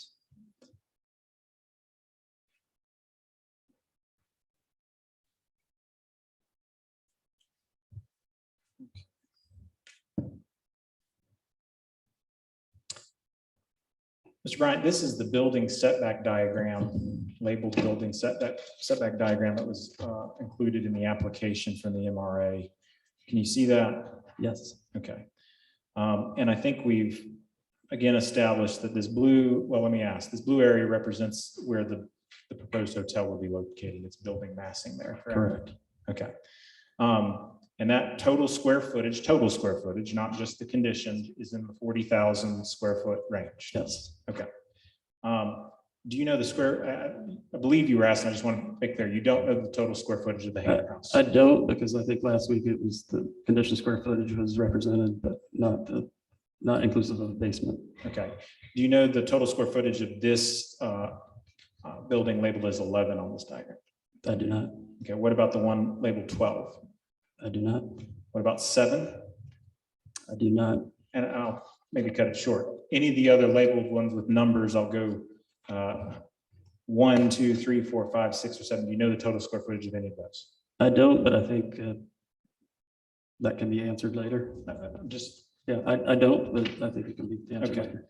So with that in mind, do you know on the same diagram to the north across I think it's Georgia Terrace, that's up here, collectively labeled 8 private residences above Georgia Terrace. Are you familiar with the square footage of any of those buildings? I'm not. Okay. And with that being said, how many buildings within the IR district exceed 40,000 square feet currently? I don't know, but I believe that can be answered later this evening. Okay.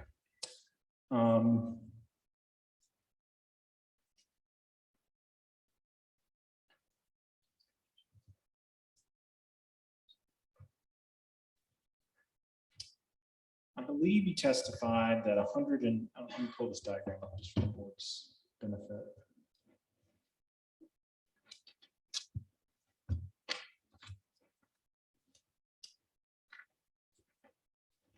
Again, this is the Town of Montreat IR zoning district permitted uses square footage study slide as part of the application here. I believe you testified that the 114,000 square feet was allowed by ordinance. For the benefit of just, again, part of our job here is to ask questions and be able to verify what you're testifying to through either our own experts or the board's own questions. What ordinances did you rely on in forming that calculation? Again, that was in collaboration with my teammates. Is it fair to say that maybe you don't know the exact answer to that, but someone else might? I'll tell you the process that I sat there and corroborated the math as it was presented to me. Okay, well, which sections of the ordinance did you review in order to corroborate that? I can't cite those. Okay. So it's essentially the best of your memory that it's 114,000, but you can't necessarily point us to the Correct. ordinance provisions. Best of my memory is accurate.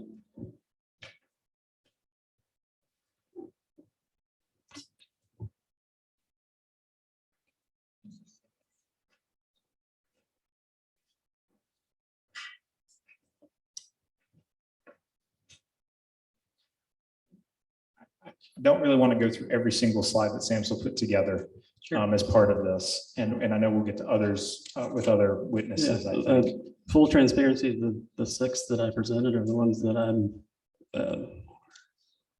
the aesthetic guy, for lack of a better description. Fair enough, That's, fair enough. That's my area that I'm focusing. So on those 6 that you dealt with, I think some have a scale listed on there. And again, I'm not trying to rehash the computer basis here, but have you provided the computer data that demonstrates the scale to either the board or to, as part of the application, so that that could be verified independently? I'd have to speak to my team, but I know our process and our tools as being accurate.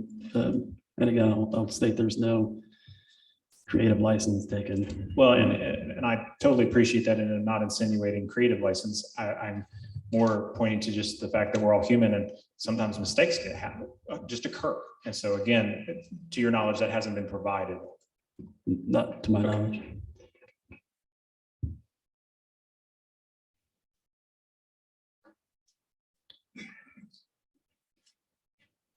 I could have just a moment, Mr. Chairman. We're coming up on a break here in a minute, so thanks.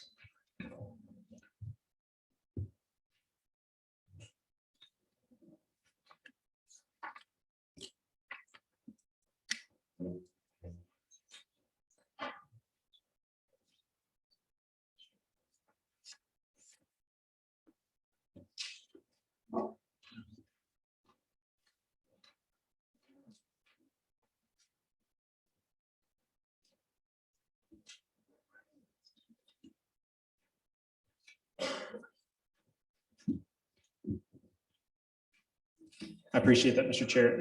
And this is a perfect example of why talking with your clients sometimes really helps. Question we got, I want to understand is, if the height of the basement is yet to be determined, how do you know the total height of the building? We set our main level. Great, great question, which we're prepared to accurately answer. We set the main level elevation, and we know our soil conditions and ability to excavate. So we have tolerance to have some variability to, within a foot or two. So there's variability in the schematic that you've shown, or that is, I think. I just want to make sure I'm using it right. I'll just throw it up there.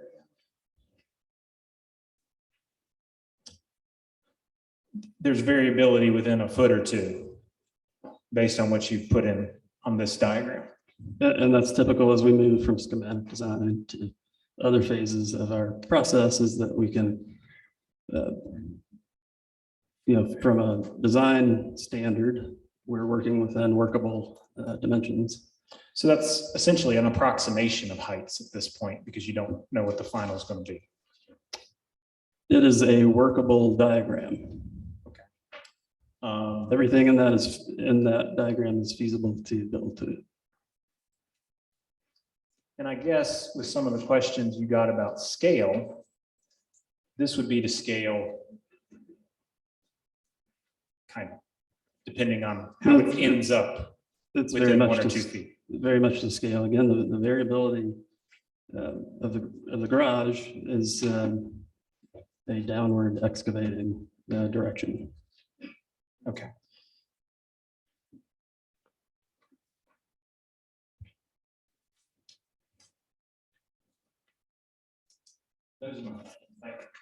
I just have one more question. Sure. I'm not an engineer, you're not an engineer either. I know somebody else will be coming up, but how do you know there's not a great big rock down there that can't allow you to excavate? Have you done a core I sample? think we've got some experts that can answer that, Okay. but more All right. specifically. Okay, thank you.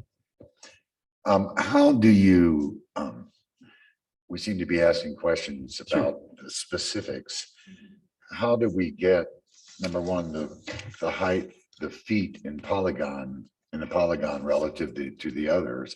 And secondly, is it the building inspector that's going to make sure after the fact? That's a great question. I think it's every jurisdiction is different verification. Ryan, I've gotten myself confused. In Buncombe County, you pick 0 is grade, is the first floor. The finished floor of the building is 0, correct? That's our datum to design from. And that's where the code's written. I assume the Montreat code is written, and the same thing, we start at the main level is 0. As I understand, it's at average grade. Just for the record, it's not that I don't think this is a good question, but I will object based on this witness's ability to answer that versus maybe the zoning administrator who can testify to what's in. the Okay, code. fair enough. All right, I actually not as an expert. I'll back off on that one. Then here's where I'm going. We're looking, is the basis on everything we're looking at in these drawings, the main level is 0, and your drawings are measuring up from there or down from there? No, it's averaging. It's what? It's averaging the grade line. I only mentioned that as a fixed point and not raising the structure, the roof any higher than it currently is. If we're going to make adjustments, it's going to be excavating. So that's where I was going. If you decide if you would decide that the garage needs to be 8 foot 2 inches, or 8 foot or 9 foot, let's say 9 foot. You can go down as much as you can go up. For that to get that space, because you're right. I guess what I'm asking you is the idea that you're trying, you're trying to achieve some overall harmony with the street. Right. I mean, that's why we are nestling this into the hillside to bring the scale down. Could you not, if the basement's 0, or if the basement's 1, main level is 2, and upper level is 3, to use his example, what would prevent you from putting the whole thing on all the way up in the air, including the parking garage as the main level? You could, according to the code, is that correct? Or We could, we have you room could, to but elevate you it chose out. not to. Well, it's also a product of access. We can't be too steep coming up off of Assembly Drive. We have to come in at relative grade with Right. modest incline from Assembly Drive into the garage. So again, where I'm coming back to is, it seems like your testimony is, and you can correct me if I'm wrong, is you have to look at the whole thing to come up with an answer relative to accessibility, grade, heights of buildings, all that kind of stuff. Is that where we're going on this thing? Yeah, I think the accessibility, the life safety, the modern conveniences, those are all part of that harmony equation. Pleasing our client, so and being good neighbors. Wherever you fall on that side of that opinion, it's our intention to be good neighbors. So those are all things that we've brought to the table and trying to check all those boxes. If I could, just a couple of follow-ups based on the board members' questions. You were asked about grade here, and I just want to be clear about that. What's the grade of the driveway that's going to be entering the parking deck? I don't have that answer. It's within, it's not that. That's a grade at the porch, not at the portion where we're driving into the garage. But you don't know what the grade would be at this point? No, I will answer that, but it's reasonable. It's very similar to I will say that it's very similar to the driveway into Galax. No. Also could be variable depending on how deep or high. Sure, it is inclined. I mean, I can state that it's inclined from Assembly Drive. It would probably be slightly less inclined from Assembly Drive if we lower the elevation of the garage.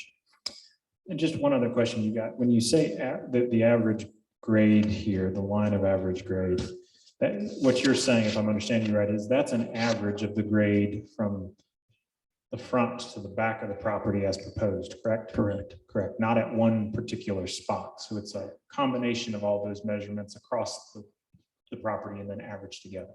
Correct. Okay. That's my question. Thank you. Mr. Chair, wanted to take a break or not? Yeah, it's time. Mr. Chair, if we could just have Ms. Hayner ask her questions if she has any. Thank you.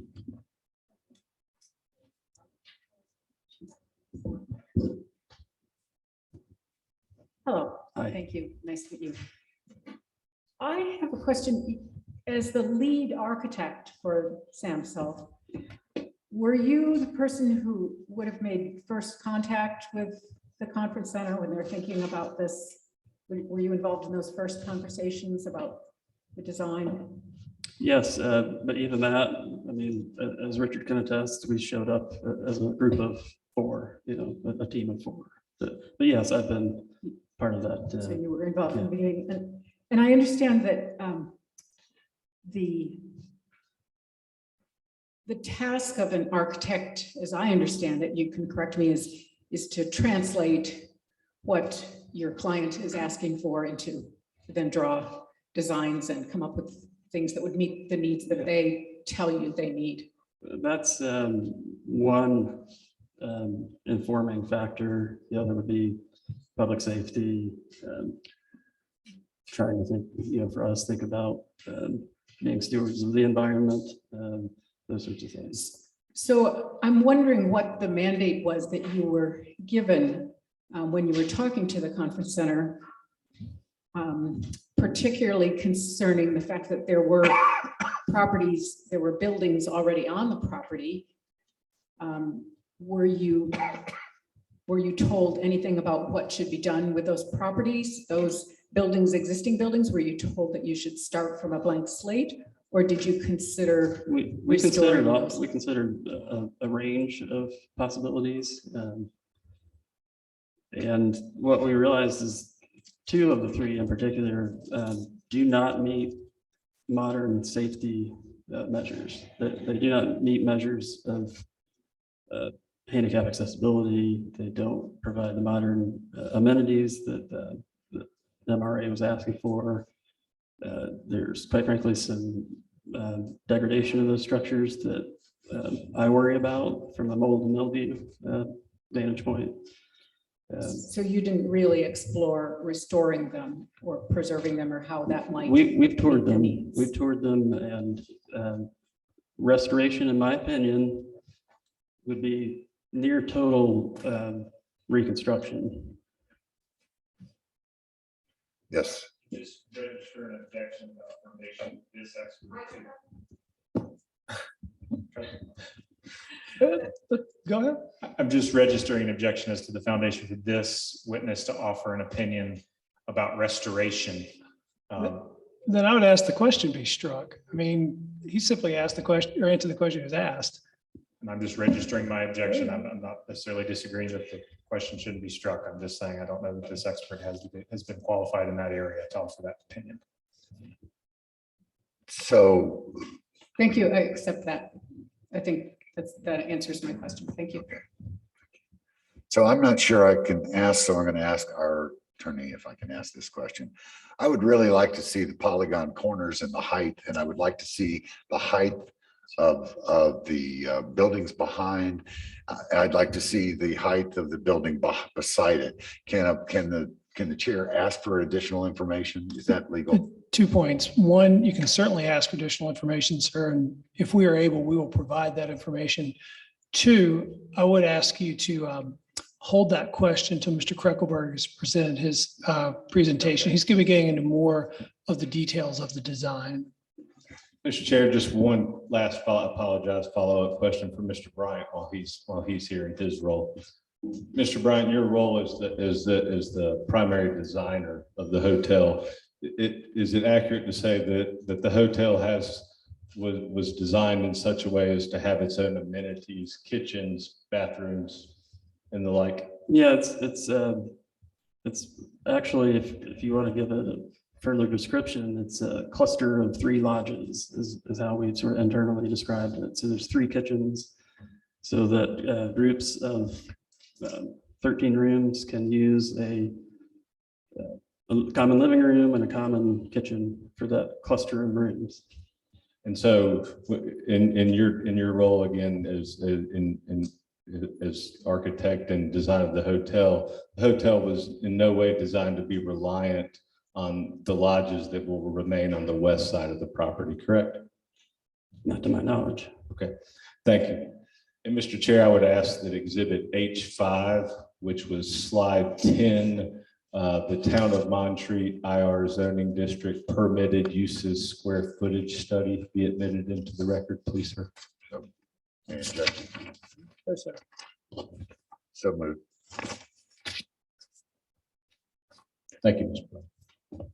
Okay, 10 minutes. Let's make it right at 10 minutes. We've got a lot to do, so.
No plague will come near my tent.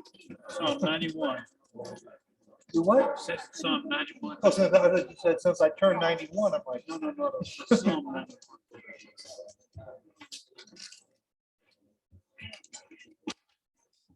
That's my favorite chairman. Well, you know, not dead yet.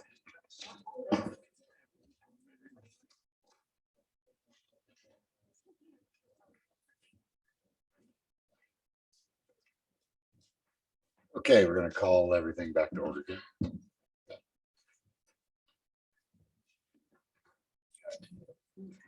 Any more questions?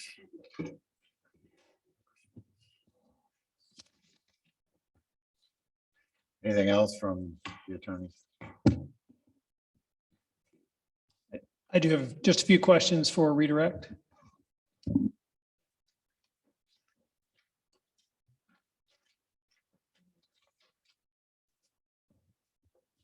All right, Mr. Bryant, I'm going to start by just reading a portion of the special use standard that you had provided an opinion on earlier.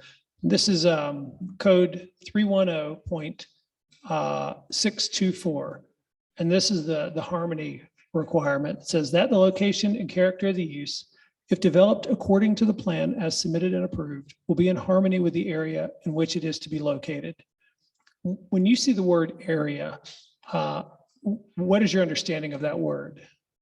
It's a broader context of the neighborhood. So you would take into consideration the Hayner House, but also the larger context of Montreat? Correct.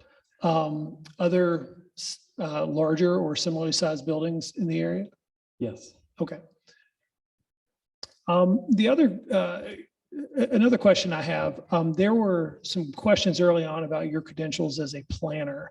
And I think the record is clear, you are not an AICP certified planner, correct? Correct. And you don't hold yourself out as a city and regional planner or anything like that. But in your profession, in preparing designs, is it correct that you have participated in and that Samsel Architects does do master planning and also site planning? Yes. Could you explain to the board what master plans are? Master planning would be broader community planning, multi-structure, in some cases, dozens of, mostly residential in our case, weighing in on issues of density and appropriate setbacks, limits of disturbance, those sorts of things. Writing guidelines, that's something we've done quite a bit of. And what is site planning? Site planning is both the micro and macro of fitting a building into context. So while we do focus on the parameters of our site to the property line, it's also our duty to think about its how it fits within the broader neighborhood. So it's evaluating the broader context of many structures. Okay. And your testimony is that Samsel Architects and you specifically have considerable experience with master plans and with site planning. Yes. Okay. I want to go to, it is the exhibit H4 that was handed up. And Mr. Chair, if I may approach the witness. It's the one that has the height lines. And Mr. Chair, may I hand this to the witness? Thank you. Okay, and I know Mr. Kreckelberg is going to talk about this in his direct testimony, but I did want to make sure that the board was clear. That shows the height of existing buildings in the proposed structure as one would see it standing on the street. Is that correct? Correct. And those dotted lines that run from Freeland Hall all the way back to the proposed structure, what does that show you? That is the perspectival equivalent of tracing those heights across to the site of the lodge. Okay, so it shows that Freeland Hall is higher than the structure that's been proposed? Yes. Okay.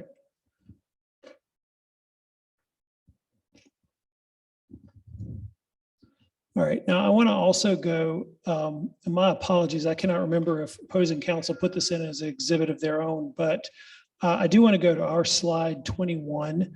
And I'm made a note to look into the amazing iPad technology that Mr. Noor has, but I'm going to just have to show you the print copy of the slide. And then, of course, Mr. Kreckelberg will be going over this in more detail, but this is the perspective from the hillside drawing that Mr. Noor showed you earlier. So, and the main thing I want to have you demonstrate to the board or show the board is what do the red dotted lines mean, sir? The red dotted lines are existing lodges. And based on this drawing, is it your opinion that the proposed structure would be built at an elevation or have a final height, excuse me, that is lower than the existing lodges? The lodges along Georgia Terrace, yes, the new lodge will be lower in height. Okay, thank you.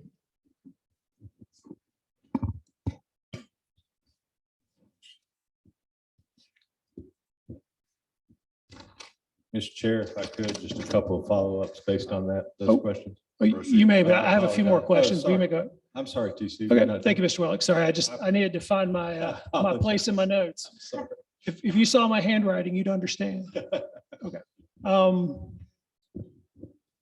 I do want to talk about this issue of 114,000 square feet permitted of right, because I think there's a little terminology there. I want to make sure the board understands. So when you say something is permitted of right, what does that mean?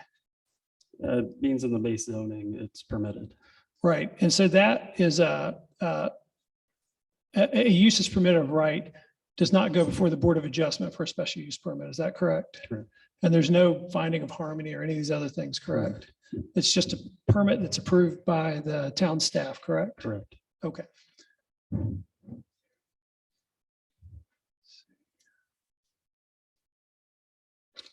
Okay, and we've talked about harmony. We've talked about how the area for that term is not only adjacent properties, but a larger area. Would it be your opinion that Freeland Hall, which is an existing structure that we've seen in several slides tonight, is more or less in harmony with the structure that's been proposed? I would object at this point as to its relevancy, whether Freeman Hall is in harmony or not with the area isn't before this board. The question is whether the proposed building is. I think to the extent that they want to show photographs of Freeland Hall from the Hayner House without any kind of authentication of perspective, I think they've brought it in and made it relevant. And I would note, Your Honor, I represent the Joneses and I didn't introduce those pictures. So my objection is based on this and not having opened any door to that whatsoever. I think we need to hear. We need to hear it. I mean, we need as much as possible to give everybody a. So let's hear it.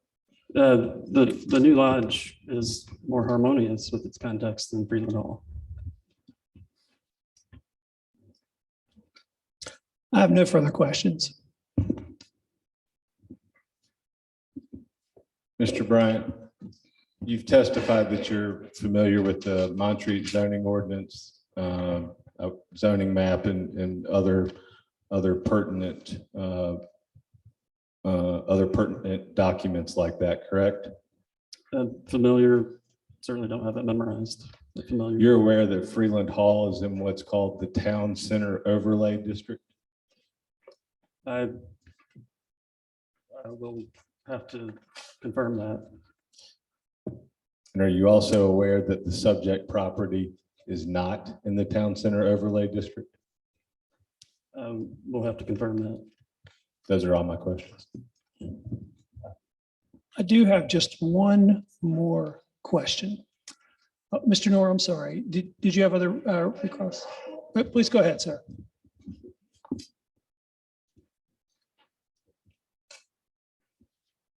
Mr. Bryant, you were asked about area and how you defined it, correct? Yes. Okay. If I could just, give me one moment.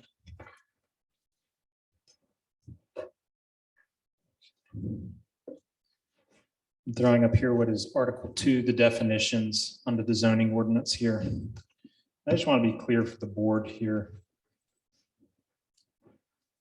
So you talked about your definition of area, but let me just read this here. Except as specifically defined herein, all words used in this ordinance have their customary dictionary definitions.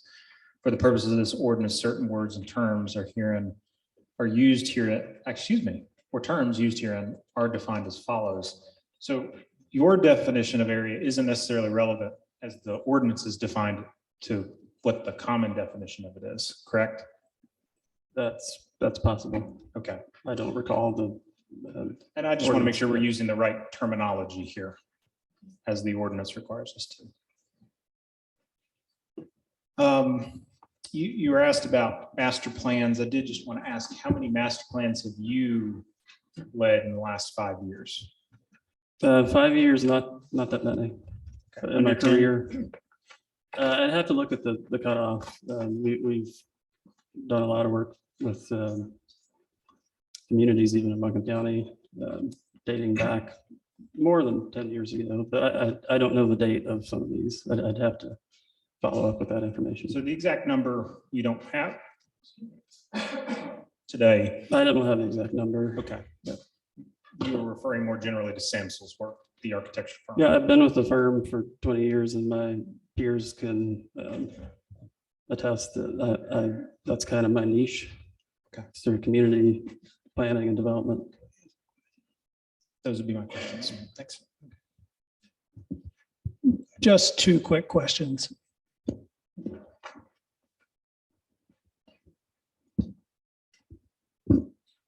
Now, again, I'm going to be investing in Mr. Noor's iPad technology, but until that time, I'm going to just have to show Mr. Bryant a copy of the zoning ordinance. This is Article 2. These are definitions. Do you see a definition of the term area? I do not. Okay.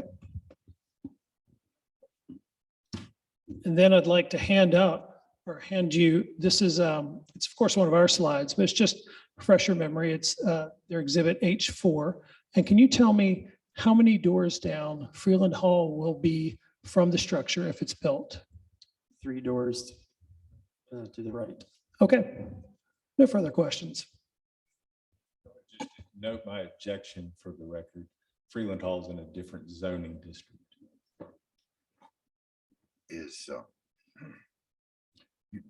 But it's proximate. Is that? Is it proximate or within the 250? I believe it is within the 250. Is it, okay. John, I am mispronouncing your last name. I've been doing it all day long. Pronounce your last name correctly. Nord, like door with an N. Okay, maybe I heard it differently. Just a question for you. The distinction between planning and architecture. Help me understand why planning is important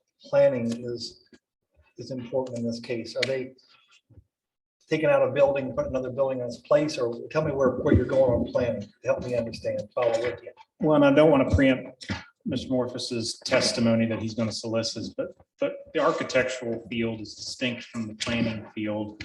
And one of your conditions expressly relates to harmony with the area.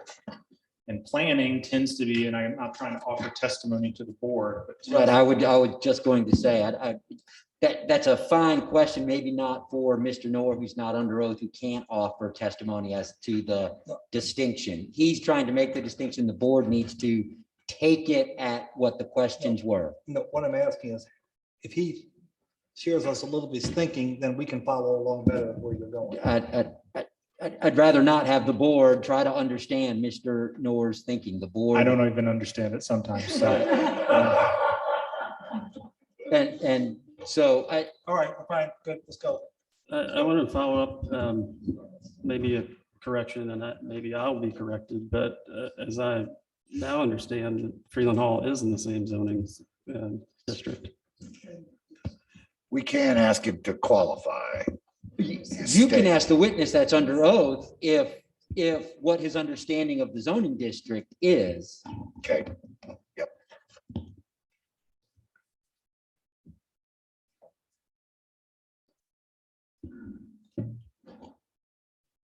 As I understand, looking at the map, everything all the way to the northeast of Freeland Hall is in the IR district. And this is one of our slides that Mr. Kreckelberg will be going over momentarily. Thank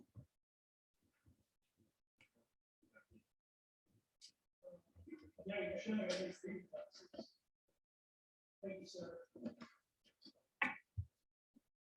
And we were referring to. Yes, sir.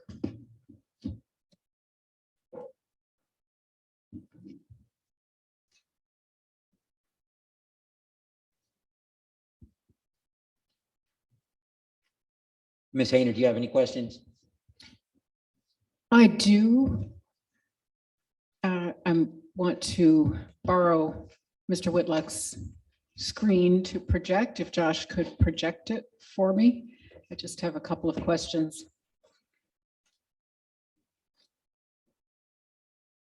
Based on a couple of the diagrams that you were just talking about. So you can see, this is the building height diagram, is it not, in the MRA's application? Yes. And these red dashed outlines at the bottom, it's a little bit hard to see on this size screen, but those red dashed outlines that you were talking about, those show the location of the 3 lodges, the current lodges on the property? Yes, the 2 closest to Georgia Terrace are overlaid, so it's hard to distinguish. the Right, 2. and the red outline furthest down the slope, that's Galak's house, correct? There's Galak's house. Yes, okay. So in the next slide, this line, the green line you can see up there, that shows the level where the base of Galak's currently sits. I can't, you'll have to zoom in if that's possible.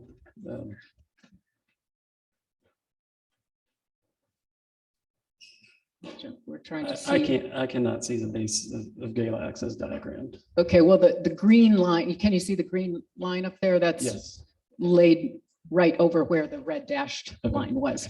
It's just to demonstrate where the red dashed one was more clearly.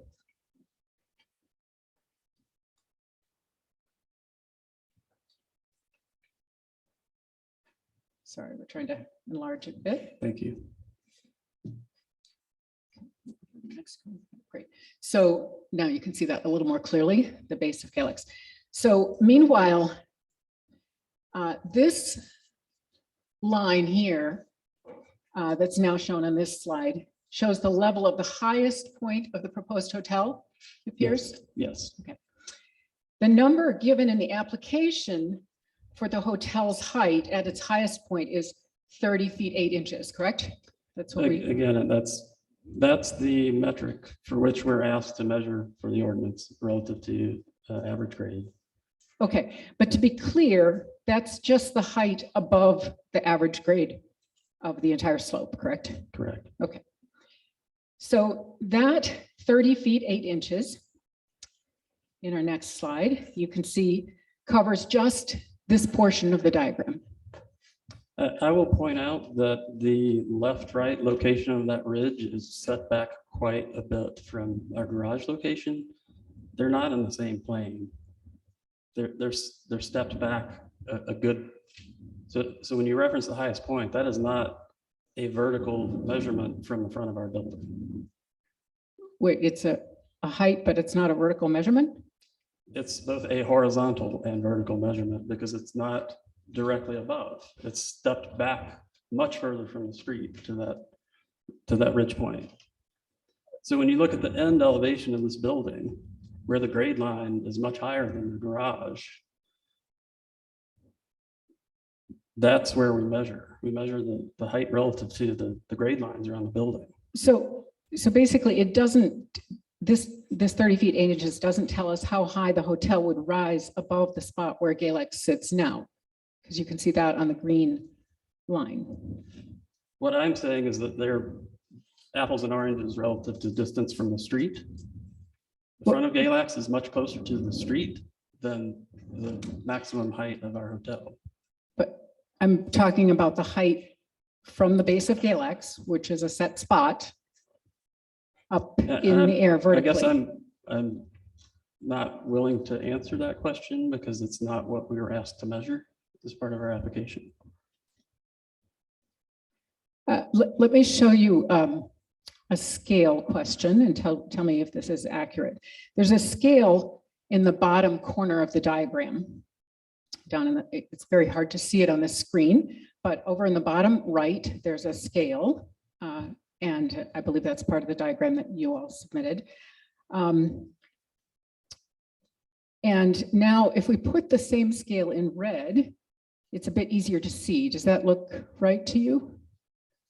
I can't see the base one. I trust that those are the same numbers. Yes, they're the same numbers that are on the scale. And now if we put that same scale just turned on its side, does that look right?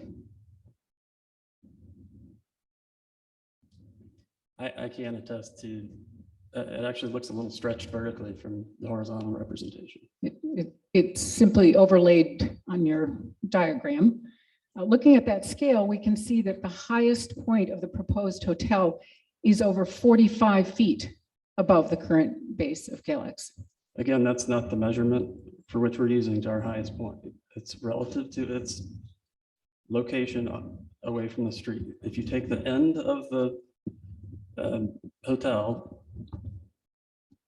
here, call it a hotel, and measure vertically to where we're at, we're not representing the base of the building as low as you're showing it. The grade line on the ends of the building in alignment with our ridge are much higher than what you're showing. So there's something deceptive about your This image? is a cross section. This is not how you will ever perceive this. This is a cross section of the building, a slice through the building to show the depth of the parking garage. And you how will never perceive that height on the side of this building. And how would we determine what height we will perceive? What I'm going to stand behind our closest- measurements. You know, it's my duty under my license to be accurate and forthcoming with correct measurements. I'm going to stand behind what we've measured. Thank you.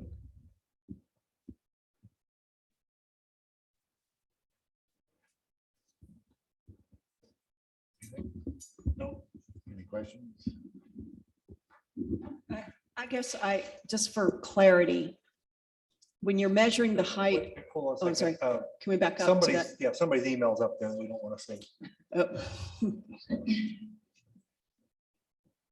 Per the ordinance, the measurement starts from the average grade. Is that correct? Right. We calculate the average grade line. Not the total height of the structure, but Right. from where and that's 8 to 10 that's an ordinance. Right. 8 to 10 feet of which is subterranean and not visible. Right. So from that average, you got it at 36. 30 feet, 8 inches, I believe is the height. So another way, you're following the law you were given.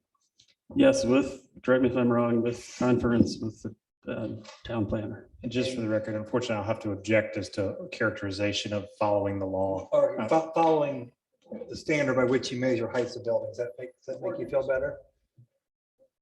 I'll just Okay, say it was forget in conference with the town planner. Thank you. Okay, any more questions?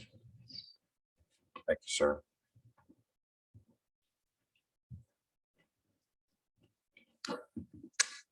If the board is ready, we'll proceed with our next witness. All right, we'd like to call Mr. Chuck Kreckelberg. So Nathan was just the warm-up band? Where do you hear his power chords? Mr. Morphus, could you have your witness spell his last name? Yes. I will have Mr. Kreckelberg do that. Yes, please. Let me just catch up in my notes here. Okay. So Mr. Kreckelberg, if you could provide your name, place of employment, how long you've been there, and per the request of Mr. Golden, a spelling of your last name. Was he sworn in last time, Mr. I need to Morphus? swear him in. No, Thank we you. never- I don't believe he was. Thank you No, for we never. catching that, sir. Raise your right hand, repeat after me. You've already been sworn, you haven't been sworn in. No. Raise your right hand, repeat after me. I do solemnly swear to tell the truth, the whole truth, nothing but the truth. If so, say I do. I do. Thank you.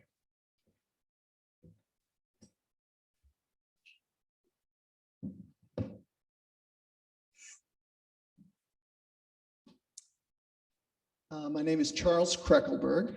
I am an employee of Samsel Architects. I'm a senior project manager for Samsel Architects. I've worked with the company for the past 15 years. And if you could, just for our court reporter, could you spell your last name, Mr. Yes. Kreckelberg? My last name is spelled Krekelberg.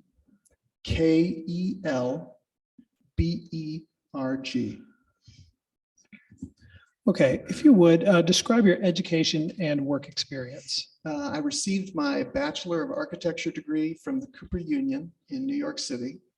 I then received my Master of Architecture degree from the Cranbrook Academy of Art in Detroit.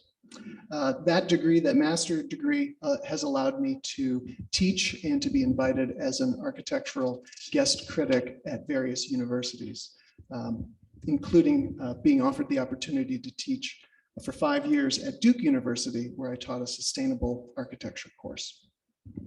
In addition to that, since 1997, I have been employed by 4 different architecture firms continuously. So when I lived in New York, I was employed by Diller and Scofidio. When I was in Detroit, I was employed by Yamasaki Associates. When I was in New Orleans, I was employed by Concordia LLC. And for the past 15 years, I've been employed by Samsel Architects as a senior project manager. And do you hold any special certifications or recognitions within your profession, or participate in any special activities that contribute to professional development? I'm a member of the Samsel Architects Board of Directors. I participate on a regular basis in code seminars, so both new construction building code seminars, existing building code seminars, and seminars pertaining to historic preservation. I also participate in project management conferences, as well as accessibility, and that's handicap accessibility training sessions. As I noted previously, education is a very important part of what I bring to the Samsel Architects team, and I am invited on a pretty regular basis to critique architectural graduate student projects and undergraduate student projects at universities around the country. And if you would describe what you do at Samsel Architects. As a senior project manager, my focus is zoning compliance, comprehensive plan compliance, accessibility compliance, building code compliance, historic preservation. I've worked on managed several projects that have received Buncombe County, that's Asheville Buncombe County Preservation Society Awards. My work also involves the integration of systems, so the engineering, the structural, the PM&E, those systems into the architectural design, bringing together the owner's vision, the architectural design, those systems, and then carrying the project through construction by a service that we call construction administration. And that's when an architecture firm provides construction phase services to complete the project. And just quickly, so we're clear, you used an acronym just a minute ago, PM&E. What is that? Yes, that's plumbing, mechanical, and electrical. Okay, thank you. Is it fair to say that with your duties, you'd be kind of the quote, responsible control of one of the firms for one of the firm's architects? Yes, so at Samsel Architects, there are 2 principal architects, Nathan Bryant and Duncan McPherson. In my role as senior project manager, I am under the responsible control of one of those architects, depending on the project. In regard to this project, Nathan Bryant is the principal architect under whom I am under his responsible control. Okay, yeah, thank you for clarifying. I said are you, and I meant under. Thank you. And I think you've answered this question already, but just to be clear, are you generally familiar with building and fire safety codes, including handicapped accessibility? Yes, sir. And are you familiar with the development regulations of the town of Montreat? Yes. Okay. We would like to offer Mr. Kreckelberg as an expert in the field of site design and development code compliance, not in the field of architecture, not in the field of city and regional planning.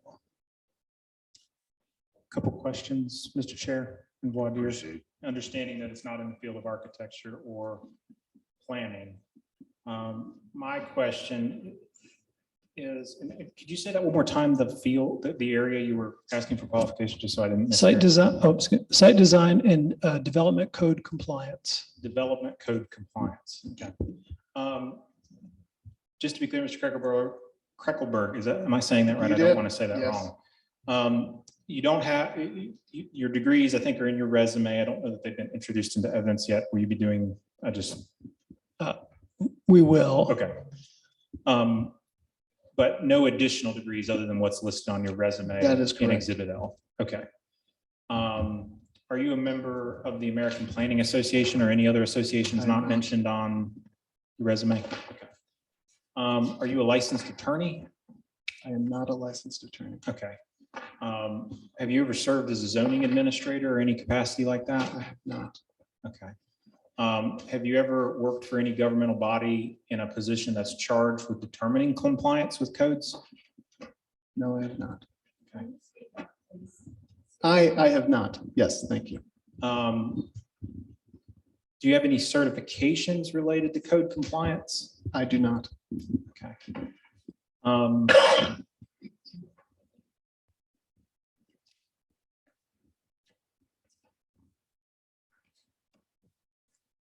Have you worked for, or what companies have you worked for related to code compliance as it would? Let me withdraw that question and ask another one. I think you answered that you have not worked for a government Yes, entity or yes. body Correct. in the context of code compliance, correct? Correct. Have you worked for any other company that would assess code compliance independent of a governmental body? Only the 4 architecture firms for which I have worked in the capacity of, as one of my duties, determining code compliance for that architecture firm. So in the context of a particular project, you would get asked, does this comply? That is correct. But not necessarily from the governmental body as an independent certification of compliance. That is correct. Okay. If I could have just one.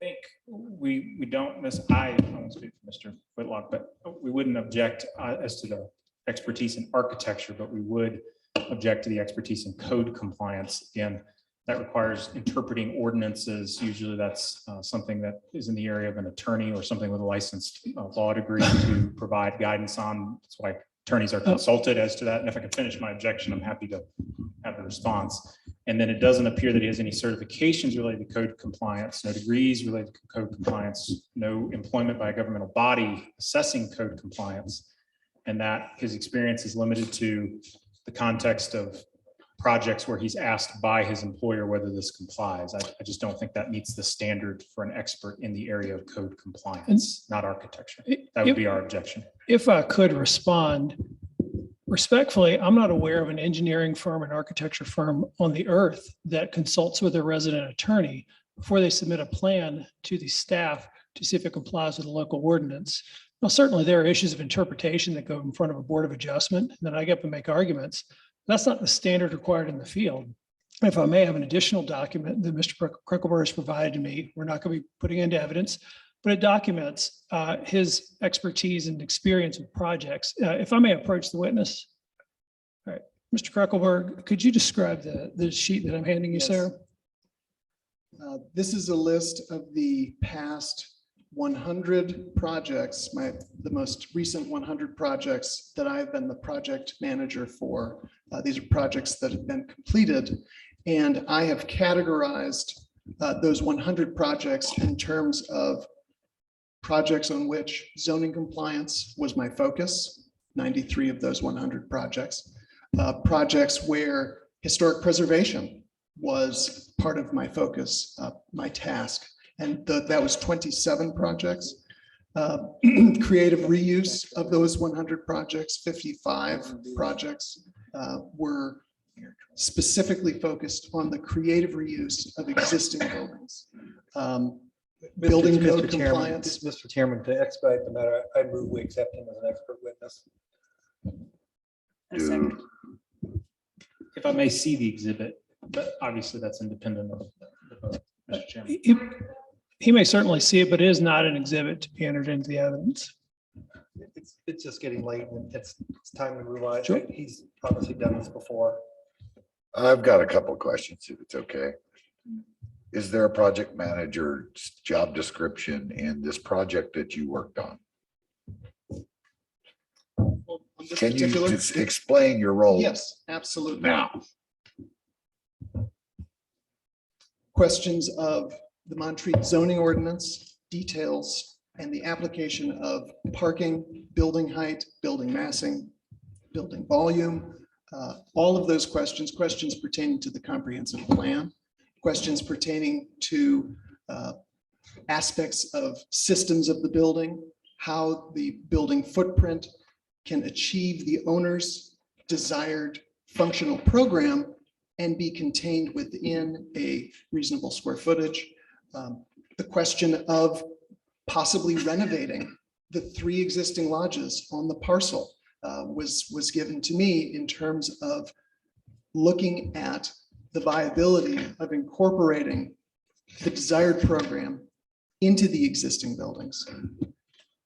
Moving to system integration, we have not yet fully designed those systems, but the initial design of the structural systems and the mechanical systems have been incorporated into this initial design that is submitted for the special use permitting. so you've read the code. That's correct. Have you read the long-term, the strategic plan? The comprehensive plan, Yes. yes. Mr. Chair, if I could just ask, oh, sorry. Of the 100 projects that you've done and you've done zone compliance before, have any of them ever been rejected by inspector? They have all been completed. So the answer is no. Okay, so there's a motion, no, go ahead. Just one question.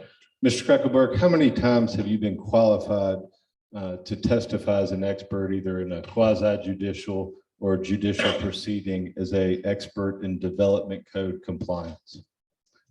I have not. Thank you, sir. So there's a motion or to say that this person has standing and They'll give expert testimony. expert, subject matter expert. Yeah, a subject matter in the fields of site design and development code compliance. So we have a motion and a second. All in favor, say aye. All opposed. Okay. Thank you. We're going to accept his testimony. We will accept his testimony as a subject matter expert. All right. And at this point, could we please bring up Exhibit E again on the big That's screen? Slide number 8, please.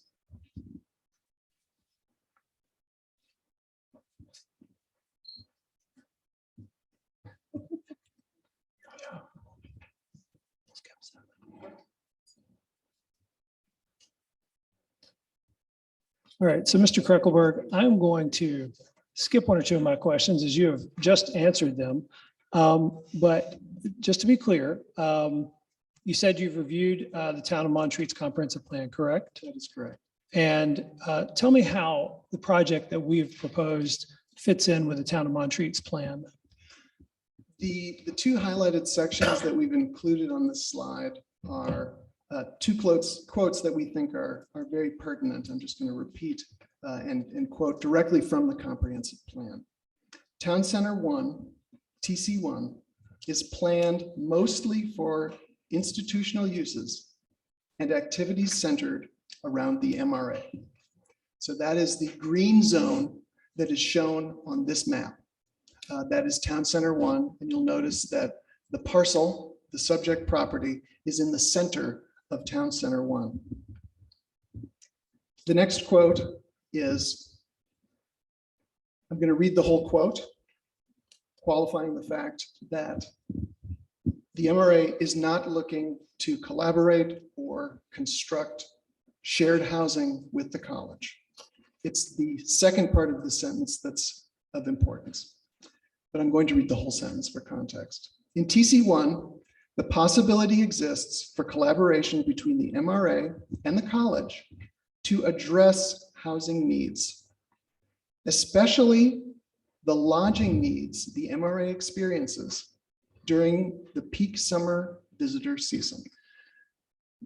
If Sampson Architects were creating a master plan and we were to say, where in Montreat would we locate a lodge expansion for the MRA? We would say in the town center one, because the comprehensive plan lays out so specifically that town center one is the location for MRA uses and is the location for the expansion or the potential of expansion of MRA lodging. I heard something over there. So what the lodge is proposing, or what MRA is proposing, is an expansion of an existing long-standing use that exists on this parcel. We believe that this aligns with the comprehensive plan, as I just noted, in Town Center 1, which is where the subject parcel is located.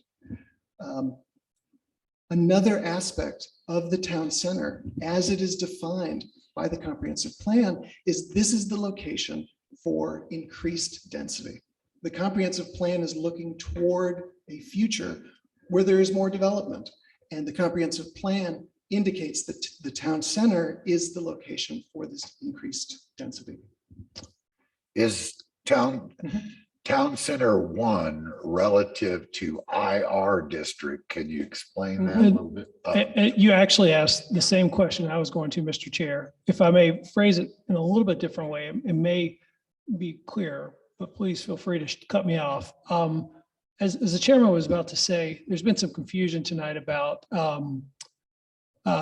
the base zoning, overlay zoning, and the comprehensive plan area designations. Can you kind of go in order and explain those three things? Yes. And Mr. Chair, I think I'm gonna have to just register objection for the record. Again, he wasn't qualified in the area of planning. We're talking about comprehensive plan and a planning document for the town. He's qualified in the area of architecture and code compliance. This isn't the zoning code either. This is a planning document, and I think he's offering testimony about consistency with it. And I think that falls outside of the area of expertise which he was qualified and was expressly disclaimed from providing testimony on. And so we would object to him offering testimony in this area. Same objection for the exact same reasons, Mr. Chair. We would simply add that we will be having later Mr. Scott Schuford, who is a planning expert, testifying. Mr. Kreckelberg is simply talking about factors that he had to consider, both professionally as someone working in an architect's firm and also to comply with the ordinance requirements. So we believe it is appropriate for him to have this discussion. Maybe for the interest of time, we just let the planner talk about this later on. Be fine. Once again, I just want to make sure that we're on the same page. So I want to make sure that we're on the same page. So the objection that's registered, can you repeat that to me again? Yes, the objection being registered is that he's not been qualified in this area as an expert, the planning area. Instead, he was qualified in the areas of architecture and code compliance, and the testimony that's being offered is not in either of the areas in which he's been qualified as an expert. Could I answer whether or not the subject parcel is in a particular zone or town center? Again, well, I'll renew my objection, ask the chair to rule on that objection. And then again, I'd point back to the testimony has been about where things should be in relationship to a comp plan, not the building from an architectural standpoint or code compliance, because this is not the zoning code. Your experience level in what you're going to testify in this case is you've had previous experience doing it, right? Correct. That's your role within your company, right? That is correct. Now, we just ruled to accept him as a subject matter expert, so I kind of need to understand. In those two Right, Mr. Chair, he was accepted as a subject matter expert in site design and development code compliance. And Mr. Morphus expressly disavowed that he was offering him as an expert in planning. Now the witness is attempting to offer testimony about the comprehensive plan, which is the epitome of planning.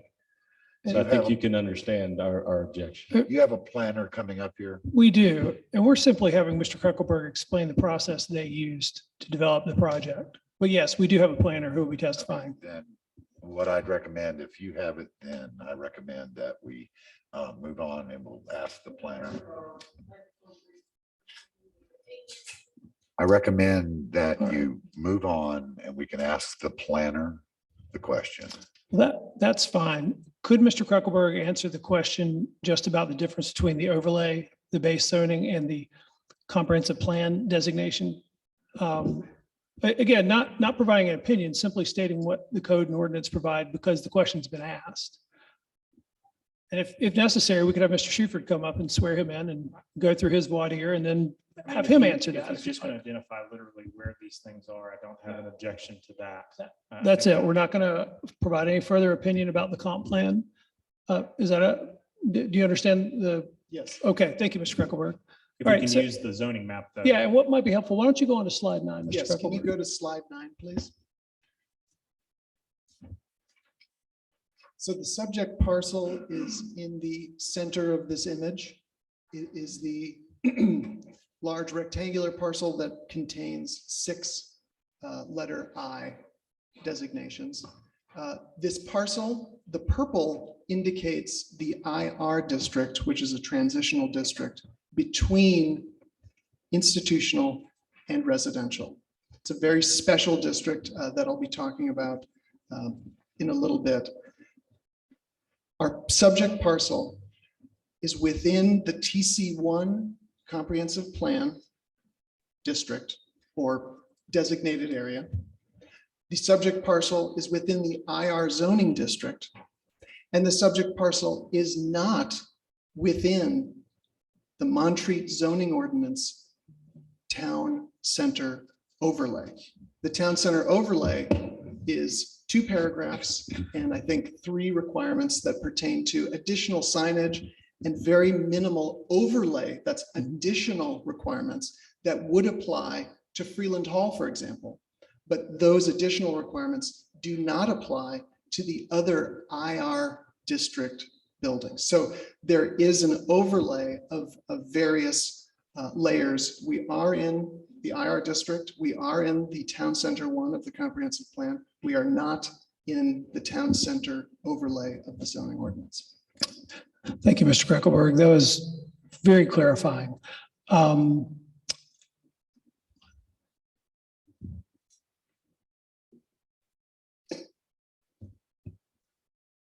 right. In preparing the project that's before the board tonight, did your work include an investigation or review of the structures and uses in the immediate vicinity of the town, in the immediate vicinity or of the town in general? Yes, as part of my work, we reviewed the zoning of the various buildings in and around the subject parcel. This diagram shows how our subject parcel and the property has a residential district to the north and west and an institutional district to the south and east. But the parcel itself is centered within the IR zoning district. That proximity is important. The essence of the zoning ordinance speaks to uses that are allowed in certain districts. As an example, a hotel, which we are here tonight to discuss, is allowed as a special use within that district. But there are other uses that are allowed and permitted that are very unique and special to the IR zoning district. So for context, a multifamily single building can only exist by a permitted use within the IR zoning district. And if you think through that, where would the people of Montreat want a multifamily building, a multifamily apartment building, not in a residential district. And your zoning ordinance also says, but not within the institutional core of town. Within this ring that is the IR zoning district, that transitional neighborhood is an ideal place for that type of development. That kind of context, I think, is important to understand this question of harmony. What is the IR district? How is it different from other districts? Again, Mr. Chairman, now we're talking about harmony.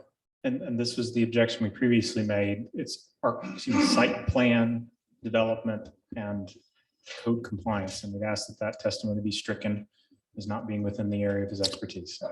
I'm sorry, but I think he was asking the question to you. I think you're speaking to the harmony as it relates to zoning that was. That is correct. Zoning within the planning context. Again, we just ask that the chair rule on the objection.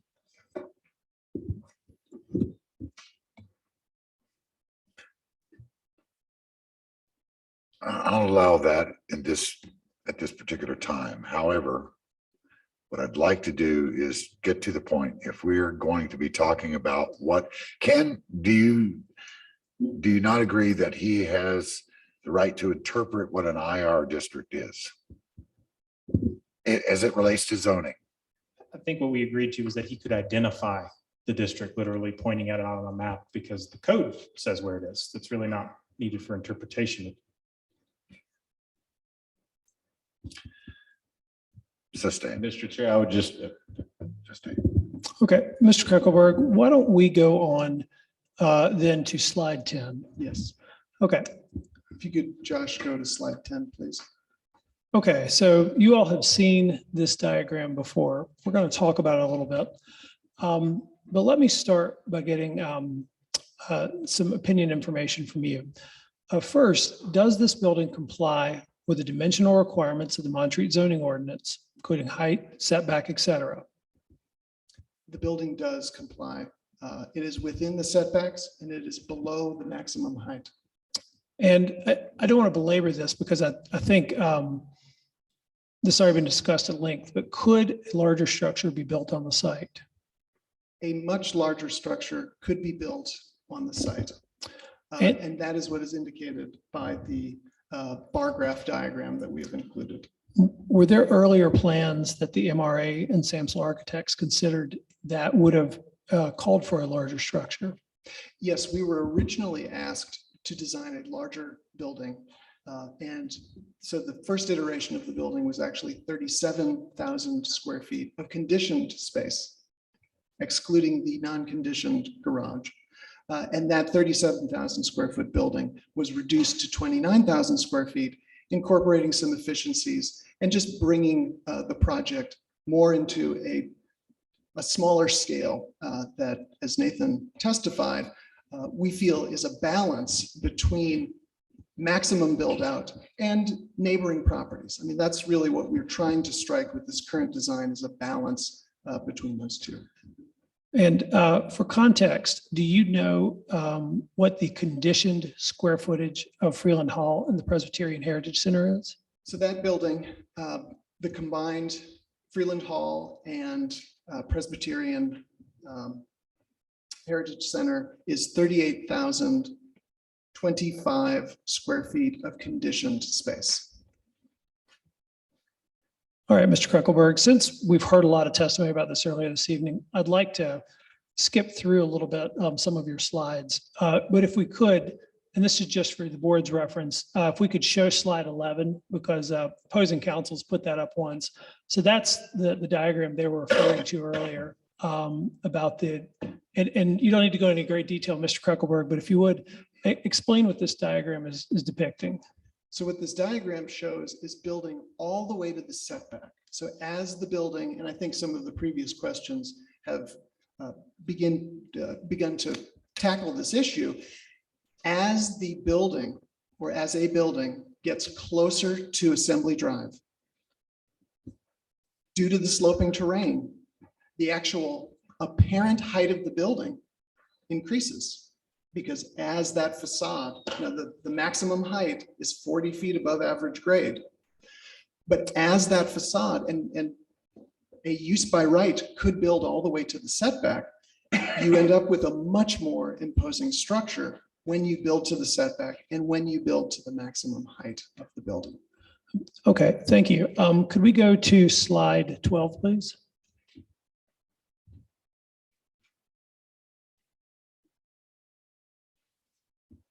Okay, and could you just very briefly explain to the board what this is a diagram of?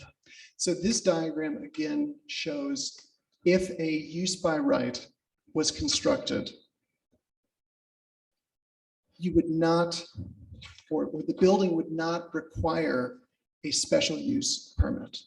So examples from the slide number 10, an auditorium, a college building, an educational building, a multi-family dwelling with multiple dwelling units could be built to those setback lines to the maximum height.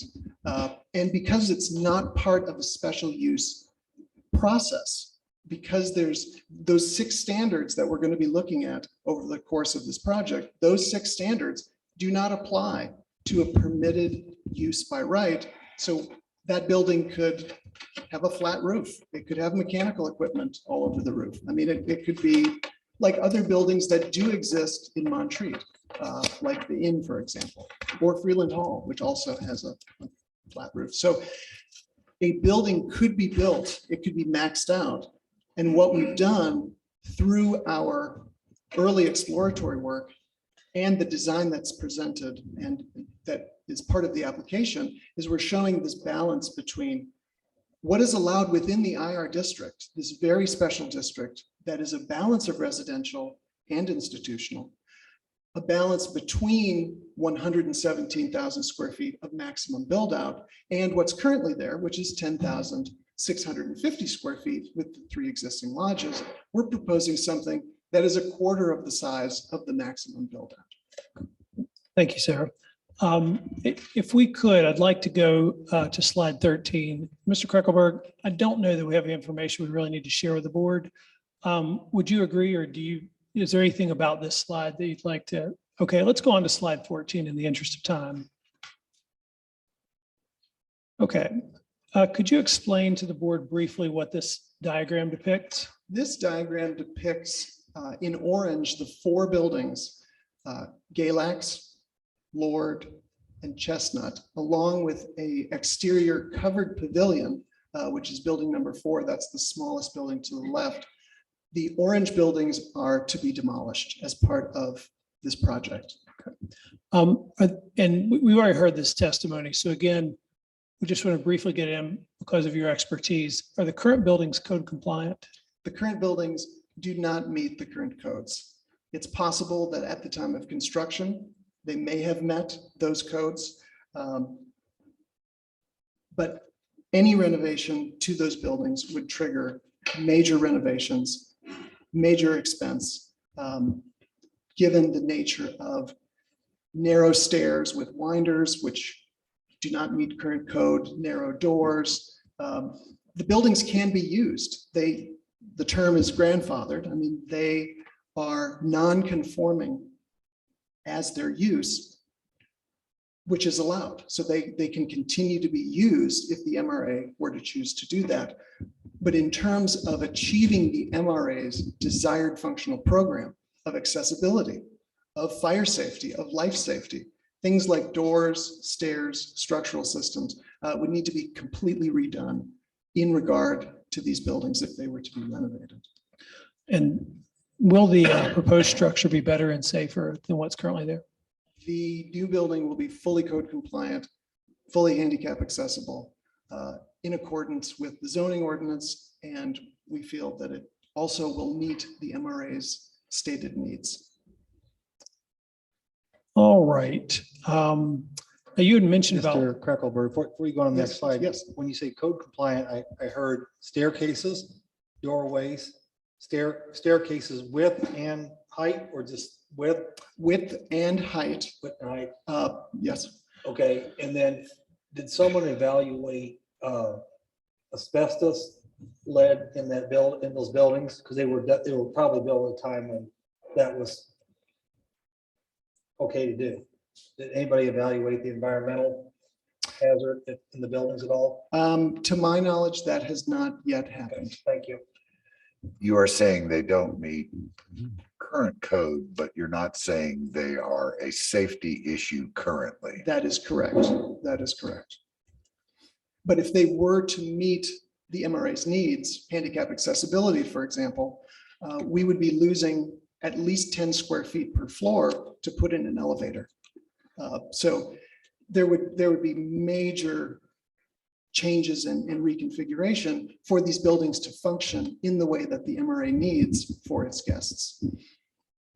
And you had touched on there being lawful non-conforming structures under zoning. What about for environmental ordinances like stormwater and sedimentation and erosion control? There are no provisions. I would have existing. to object based on stormwater and sedimentation being outside the scope of Just expertise. And that's fair enough, Mr. Chairman. We were simply going to, if we could make an offer of proof, just, he wasn't going to talk about the current design for stormwater. We have a civil engineer for that, but merely about the status of the current buildings. But if it's sustained, then we are fine. Moving on to the next question, sir. Okay, thank you. All right, if we could we go to slide 15, please?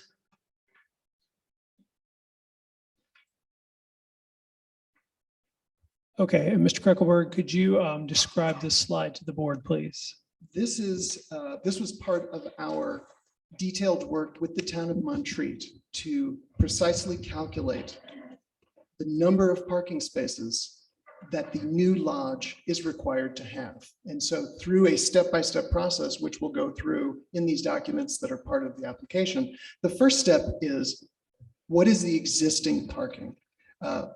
Currently on the site, there are 50 guest rooms. That's inclusive of the 3 lodges that will be demolished.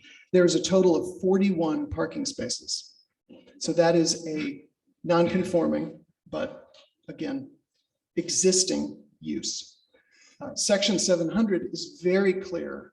This is section 700 of the zoning ordinance, that with an expansion of use, the net increase, and so in this case, hotel parking is a function of the number of guest rooms. So our 3 demolished buildings, those 20 guest rooms go away, and we're adding back 40 guest rooms. There is a net increase of 20 guest rooms. In the lower left corner, we've got our parking breakdown. There's 41 spaces currently available on the site. That's the baseline. 20 rooms will be removed, 40 rooms are proposed. A net of 20 guest rooms is being added. 20 guest rooms plus 41 existing spaces, plus 1 additional space for the manager equals 62 parking spaces. And so this shows the 41 parking spaces, and the next diagram will show the 62. Okay, yes, if we could go to slide 16, please.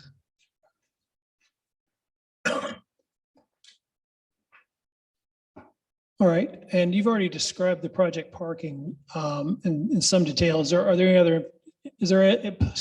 other information that you'd like to provide about the proposed parking, Mr. Kreckelberg?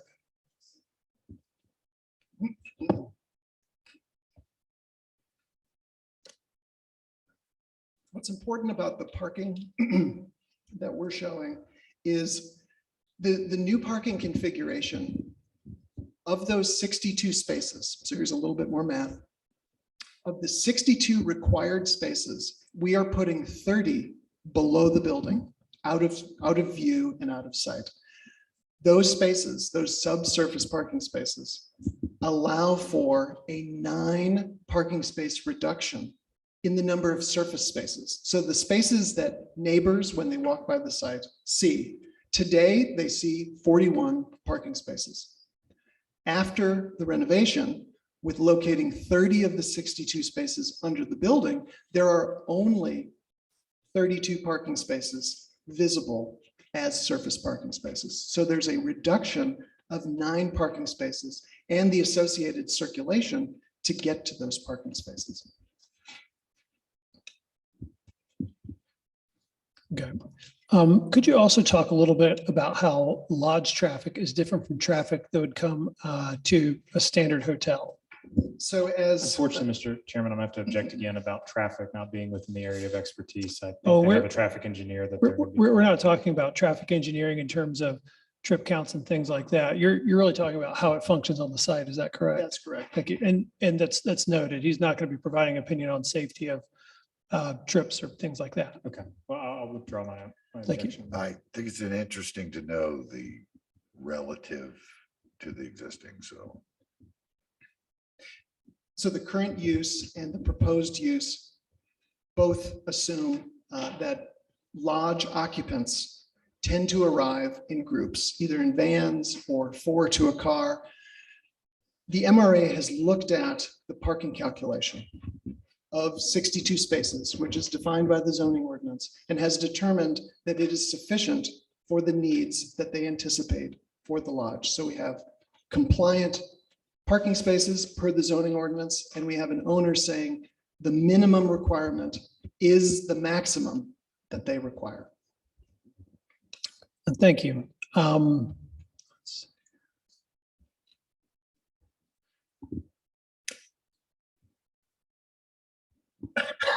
Right, and could you talk a little bit about efforts to reduce the footprint of the basement and the design of the parking garage? With the parking garage, to be able to contain our excavation for the garage within existing soils, that's dirt, not rock, to contain it within existing soils, we have reduced the size of the basement to the east-west portion of the L. And this diagram shows that well, that the parking area is in the area of less excavation.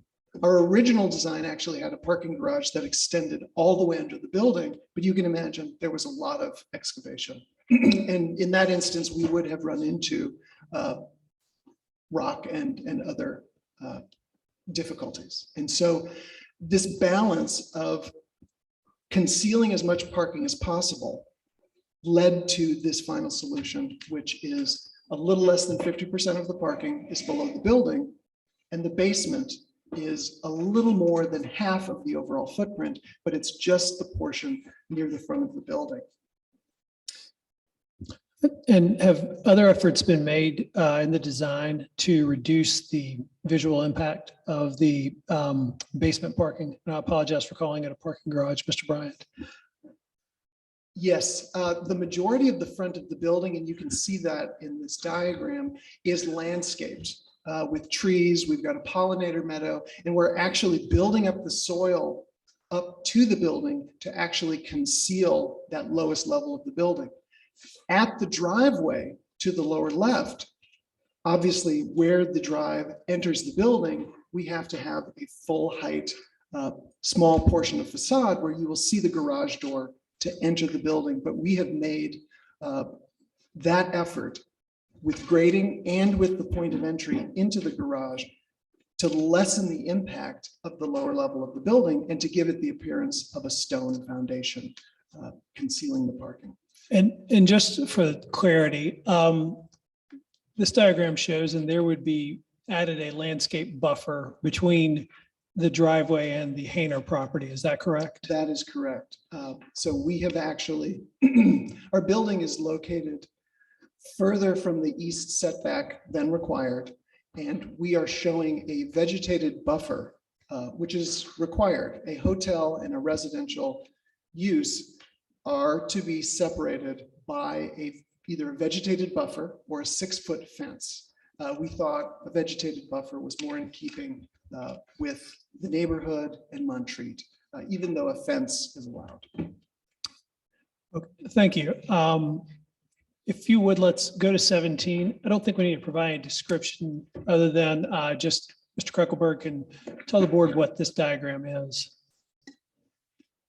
There was a period where we were working with the town and looking at different aspects of the zoning ordinance, not focusing on the preamble of section 700. We were looking at the later sections, and both the town and Samsel Architects were looking at whether or not the entire parking for the entire parcel, that's the old lodges with their existing parking and the new lodge, would all need to comply with the zoning ordinance. This plan would achieve the 71 spaces, because if you look at all of the guest rooms on the parcel, there's 70, one manager space. But again, when we thoroughly with the town reviewed the preamble to section 700 and the entire parking section, Samsel Architects and the town determined that 62 parking spaces is correct because of the net increase language that is stated in the preamble of section 700 of the zoning ordinance. And if the project were approved and there were a requirement for this greater number of spaces, those additional spaces, am I correct, are basically surface spaces that are visible?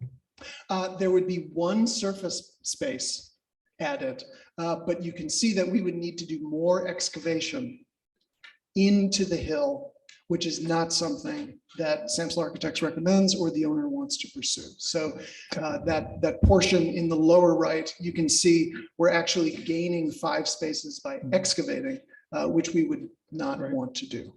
Again, MRA has stated clearly that the 62 spaces are sufficient. And so going above what the zoning ordinance requires is something that Samsel Architects is not recommending. Okay, thank you, sir. If we could go to slide 18, please. Actually, I have a question real quick. Yeah. Why are you not recommending it? Because of the stone or the cost? Because of the cost, because of the potential to run into stone, which also has cost implications and other disruptions. We really want to keep any excavation within the soil of the existing site. Thank you. I think we can go on to, thank you. Okay, we're at slide 18 now. If you would describe this, this diagram, please, Mr. Kreckelberg. This diagram has multiple layers. Many of our diagrams have multiple layers of information. The first layer is showing that neither Lord nor Chestnut conforms to the setback requirements. Those buildings actually extend beyond the setbacks and are non-compliant. Galax is built right up to the setback line on the east. Our building is shown here as, in addition to being setback, it is setback an additional 8 feet from the east property line and an additional 6 feet from the north property line.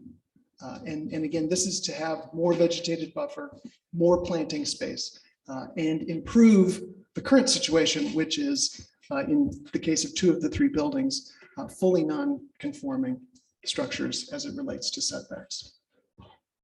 And were the views from the Hainer residence of the property taken into consideration? They were.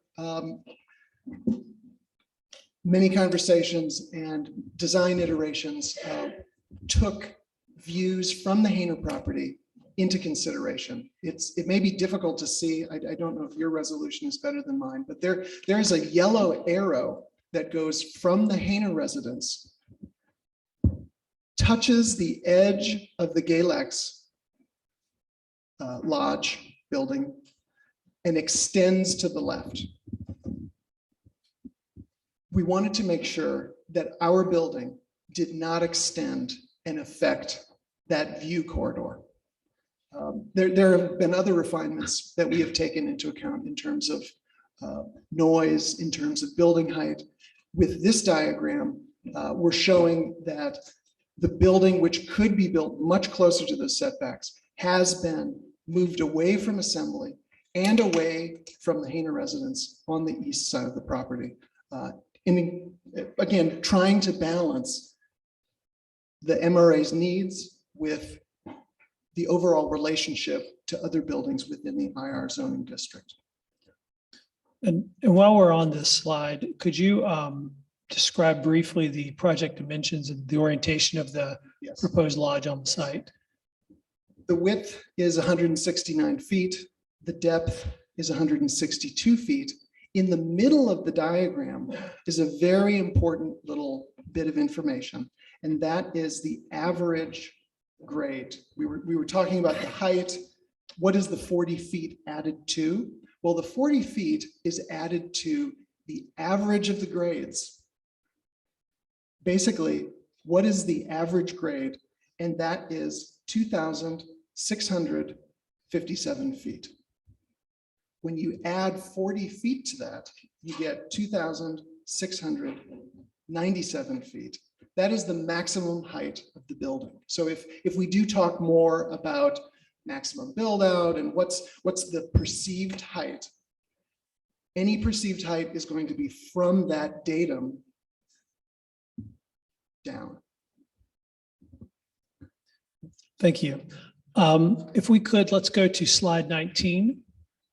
And if you would, Mr. Kreckelberg, describe the project rooms and beds and the landscaping. So the project, the total number of rooms is 40 guest rooms. Each of those guest rooms has 2 queen-size beds. Each guest room has an ensuite bathroom. The landscaping around the site, on the east side, we have incorporated screening, and that is required screening by zoning that separates our hotel use from the residential use next door. An important aspect of the building is the L-shape geometry, which allows for the creation of the courtyard in the upper center of the parcel. So we also have the vegetated front yard, the turnaround motor court, and then the green space courtyard at the upper portion of the lot. How high would the evergreen buffer between the Hayner's house and this be? It is required to be 6 feet. According to this lot, it looks as if it stretches out towards the street, which would impair their view, would it not? That is correct. So we could modify that. We included vegetation to help screen the driveway. So the question would be, I mean, could reduce that if that is important. I mean, I But- think that's important. If you're already noting you moved the building back so they can see, you certainly don't want to impede it by putting a big tree there or large screen. And it could also be a different type of planting That where, would not grow uh, high. or that would grow very tall, because currently there are tall trees at that corner of the Hayner's parcel. And as trees get to a mature height, views are actually under the canopy. And just for Ms. James and the board's reference, if the view of the Hayner's property as it's affected by the landscape buffer is something you wish to consider, I think that's something the MRA has flexibility on, a condition, something that says we want you to reduce or alter the buffer in some way. We certainly want to consider that. From your experience, how much does the 6-foot trees provide for noise buffering through the entrance of the garage?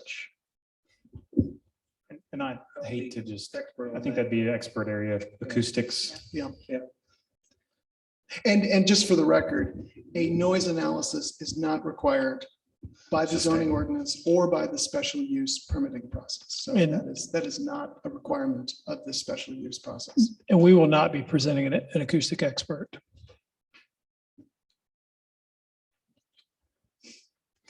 I think we'll just go on, if that's all right, Mr. Chairman. Yeah, it's sustained. Okay.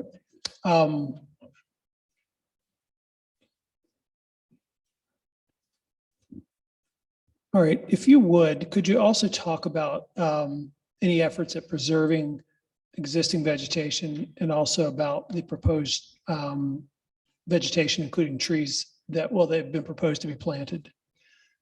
Because there's an extensive amount of grading lay down space for the construction of the building. We estimate that 59 to 60 trees will be removed. We're coming back with a total of 80 trees, so there will be a net increase of 20 trees. We are not planting mature trees. We're planting trees that have a reasonable size, but will eventually grow into the mature trees that are being removed. But there is a net increase of 20 planted trees as part of this work. In the upper left corner, some of those trees will remain, but given our accessible paths, so we're providing handicap accessibility, both from Georgia Terrace and from Assembly Drive and from the motor court, the grading and the sidewalks to be able to achieve those handicap accessible entrances, which currently do not exist with any of the 3 lodges that will be demolished. There is some pretty extensive grading that needs to happen. And like I said, 60 trees will be removed. Mr. Chairman, it's now 8 o'clock. Did you want to take a break or do you want us to Yes, continue, I was sir? waiting. I wanted to make sure we were. complete. Thank you, sir. So let's take 10 minutes, and that's 10 minutes. We've got about an hour left. We got a lot to do. Thank you.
Test.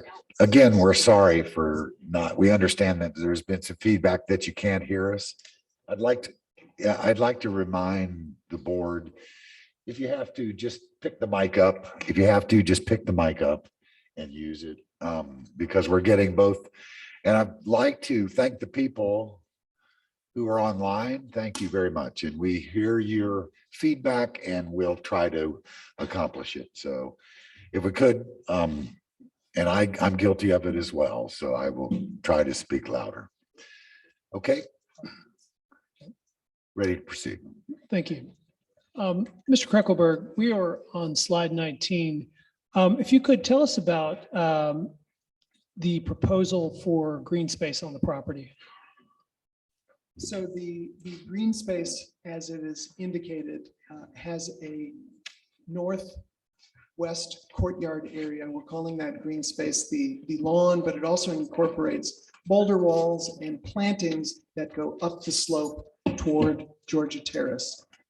As noted previously, we do have a network of handicap accessible paths that lead not only to our lodge, but also providing access to Hickory Lodge as part of this development. The landscaping design incorporates a pollinator meadow on the front, along with various trees, the evergreen buffer that we've discussed. We also have permeable pavers at the motor court. That's that turnaround court at the entrance of the building. That motor court is at the level of the main level. In addition to that, we have woodland plantings in the form of understory plants and native tree species. And then again, the idea of both vehicular and pedestrian access were taken into account with the current site design. And along those lines, can you tell us about the reorganization of pedestrian and vehicular paths on the site? Yes, so currently the site has two curb cuts. That is where you go from a street and enter the property. The one is very close to where we are showing the entrance, the primary entrance to the motor court. That is currently the entrance to the Reynolds gravel parking area. Directly or near the middle of the building is where the current driveway that runs north and south, primarily providing access to Galax, the backside of Lord and the backside of Chestnut. There's a loop. There's considerable paving associated with that path and that parking. What we're doing is we're not adding an additional point of access, but we're moving that point of ingress and egress to the east so that we have access to the parking below the building. Thank you, Mr. Kreckelberg. Are there other aspects of landscape, either hardscaping or vegetation, that you want to discuss? If not, we can move on to the next question. Okay, thank you. Post-construction, will the project comply with dimensional and other requirements of the zoning ordinance? After construction, the project will comply with building width, building height, building setbacks. It will comply with parking requirements. It will comply with landscaping requirements. And our engineer will testify about compliance as it pertains to stormwater and erosion control. So I will not discuss that. Thank you. All right, so now we've had some discussion about how there's no acoustical expert who's going to be presenting testimony, but did SAMSL try and take noise into consideration, particularly noises that affect surrounding properties? We did. And let's start with the location of dumpsters and trash. They can be loud and noisy, especially with bear bin requirements in the town of Montreat. We have located those bear bins in the center portion of the parcel, but that is trash for the existing Reynolds and Hickory Lodge. Trash for the new lodge will be picked up from the basement and taken out of the building. So we're not locating a dumpster near a neighboring parcel or even locating a dumpster on this property. We're containing it within the building and taking it. That's another benefit of that subsurface unconditioned parking area. And what about the location of mechanical equipment? That is a great point. Given the balance in the IR district between commercial uses and residential uses, between institutional and residential, the slope of the roof, you'll notice that we've got hipped roofs on the building. That's what's shown in all of our renderings. And the reason for that is that with the overhangs, it's more in keeping with historic precedents that exist, we feel, within Montreat when it comes to lodge design.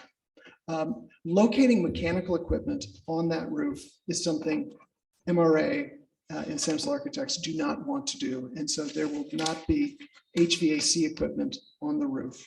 That could have noise implications. That said, we will, like every building, we will have mechanical equipment. And we are locating that mechanical equipment. Some of it will be located underneath the elevated terrace at the bottom of the building. So you see that long front porch, again, another feature of many Montreat buildings. We've got the front porch of our building. That's actually further forward than our parking garage. So we have this elevated terrace, we're calling it the front porch. Under that space, we do not have cars parked. That will be where we will have some of our mechanical equipment concealed, both acoustically and visually. That said, we will need to have some mechanical equipment, more than likely in the northeast corner of the parcel. You see that little bit of a leg. There's currently 4 parking spaces and a retaining wall. And then you have that grassy area. And so what we're proposing there is mechanical equipment that is enclosed with an acoustic screening. There are acoustic screens that can be employed around mechanical equipment. And for that mechanical equipment, we would propose acoustically screening it in that area. A question. Yes. When you show us the parking diagram for 71 parking spaces, I see there are 3 spaces for cars underneath that. Is that where you were talking about the mechanicals possibly going? So that would then push the mechanical to the other areas of so across the whole front of the building. Yes. Is that elevated terrace. So you are correct that we would be losing some of that space to parking. But it again, would still be underneath that but it big would still- terrace area. And that is some of the equipment. At the current moment, our design is to not locate equipment on the roof of the building in respect, just for as a design feature, Sure. but also in respect or Sure. Yeah. Okay. as a design feature for how the building looks from above when you look down on the building. All right, Mr. Has Crook. there been any conversation about sun tunnels, solar, any of this ilk? Not to my knowledge. Will there be? Can there be? So you would like to see sun tunnels on the roof? I love to see sun tunnels on roof. We have several on ours. Okay. And it speaks of being smart. They definitely do provide good natural light, which is a sustainable feature to buildings. But I think the design as it stands is one of a more clean roof that really I follow minimizes that. clutter. Yeah. Yeah.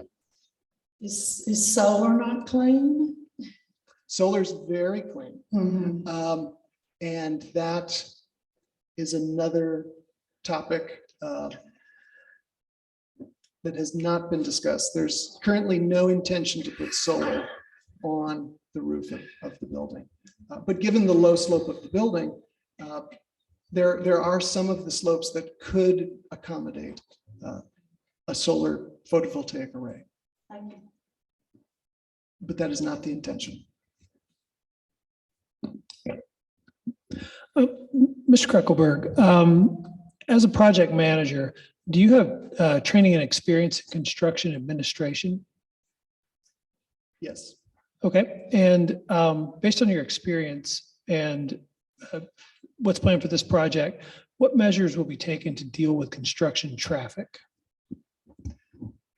What Samsel Architects can do, the only thing that Samsel Architects can do is within our specifications, we can require the contractor to, if there is not space within the confines of the parcel for parking or for laydown of materials, that shuttling from another property that would be owned by MRA in this instance, that shuttling would be the responsibility of the contractor to diminish in and out traffic, to focus the delivery of materials, and if necessary, to store materials offsite. So that would be spelled out in our specifications to minimize traffic, but with construction, when a truck with a large piece of equipment is driving to the site, traffic may get backed up temporarily as part of that delivery. And that is integral to the construction process. But the discussion of additional laydown area, parking and shuttling will be incorporated into the specifications for the project. All right, in the interest of time, Mr. Kruckelberg, I'm going to try and move on a little bit here. If we could, I think we can skip over slide 20 and go to slide 21. And this is the same cross-section slide that the board has seen previously. Excuse me. Now, I want to be clear, Mr. Kruckelberg, I'm going to be asking some questions about excavation, but you are not the civil engineer. If there are questions that are best directed toward him, please just let me know. Okay. But can you talk in general terms about the excavation for the project? The MRA hired ECS Southeast to perform test borings. And we At would the- object to testimony about the work done by other experts. ECS is an engineering firm. And I don't think this is testimony fall into hearsay and both not qualified in the area the testimony is going to offer. He can testify, though, that they have hired a subject matter expert as he's. He could say they have, if he, I don't think that would be expert testimony if he personally was aware of who was hired, but that would be the extent of what he could say. Our objection would be any content of that report. And the ruling, Mr. Chair, I don't know. Sustain. That's fine, Mr. Kruckelberg. We'll let Mr. Kennard talk about that a little bit later. Okay, could you talk about the design of the building as it merges or meets the hillside? So the building actually steps up the hillside. For the purposes of limiting the amount of excavation, the garage, the basement garage, is the lower part of the L. The main level is a stubby L that reaches toward Georgia Terrace, and only the upper level extends all the way to Georgia Terrace. So the facade of the upper portion of the building that you can see in this diagram is a one-story facade of the upper level of the upper portion of the L. And has there been any attention paid to floor height, floor-to-floor heights? Yes. Okay. Yes. So there's, Nathan talked about this a little bit. The floor-to-floor heights have actually been dialed in. We actually have slightly greater floor heights, but the purpose for that, and this is where the balancing of various aspects, in this case, handicap accessibility on the site, requires that the main level floor-to-floor, which does not need to be 15 feet floor-to-floor, has to be 15 feet floor-to-floor, so that the upper level meets the sidewalk at Georgia Terrace and is handicap accessible, while the main level meets the motor court and is handicap accessible. And then, as Nathan noted previously, our garage floor has to be at a height so that you can ramp up from Assembly Drive. So the heights of the individual floors are driven by additional factors, not just the amount of head height that we want in the spaces. And there was a lot of talk about the height of the building earlier. Could you talk about the height of the building relative to uphill neighbors? So the average grade height, as we had talked about on that plan, is 2,657 feet. The top blue line that's indicated here is 2,697 feet. Our building is 9 feet lower than that height. What's important to note is the very top of our ridge is lower than Chestnut Lodge. I believe. Okay. That is. Thank you. Clarification. Yes, The- yes, sir. The top line is the red one or orange. The next one down is the blue line. That is correct. So the blue line. And from the blue line, you go down 9 feet to get that peak. That's correct. That's just the peak. That's not really the mass of the roof. You go down again, you get the mass of that roof. That is correct. Okay. That is correct. Thank you. Okay. I'm sorry, just real clarity. Yes, yes. Get out of my way. Please. The front to back is a hipped roof, so the ridge line is running. Yes, all north, of those south, roofs are north, hipped. south. Okay. And again, the purpose for that is to diminish, to give overhangs, but also to diminish the massing of the building. I missed it early on. Did you indicate I heard no mechanical equipment on the roof. Did you indicate a color for the top of that or exterior materials at all? We got to exterior materials of the building. I don't think you've discussed the color of the roof. Nathan did not discuss the color of the roof. He was speaking about the materials palette, but we did not mention the color of the roof.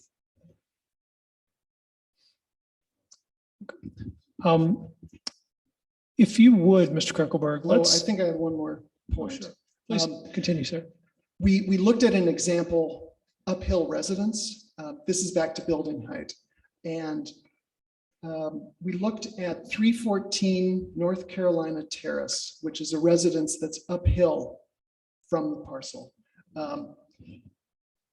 The base elevation of the lower portion of 314 North Carolina Terrace is 2,690. Our building is 2.2 feet lower. So the ridge of our building is 2.2 feet lower than that lowest elevation. So I think it may become important with additional testimony. Okay, so that's going to make me ask one more question on this. So if your top height's at 2697. Correct. And the 314 house you referenced is 295. That's right.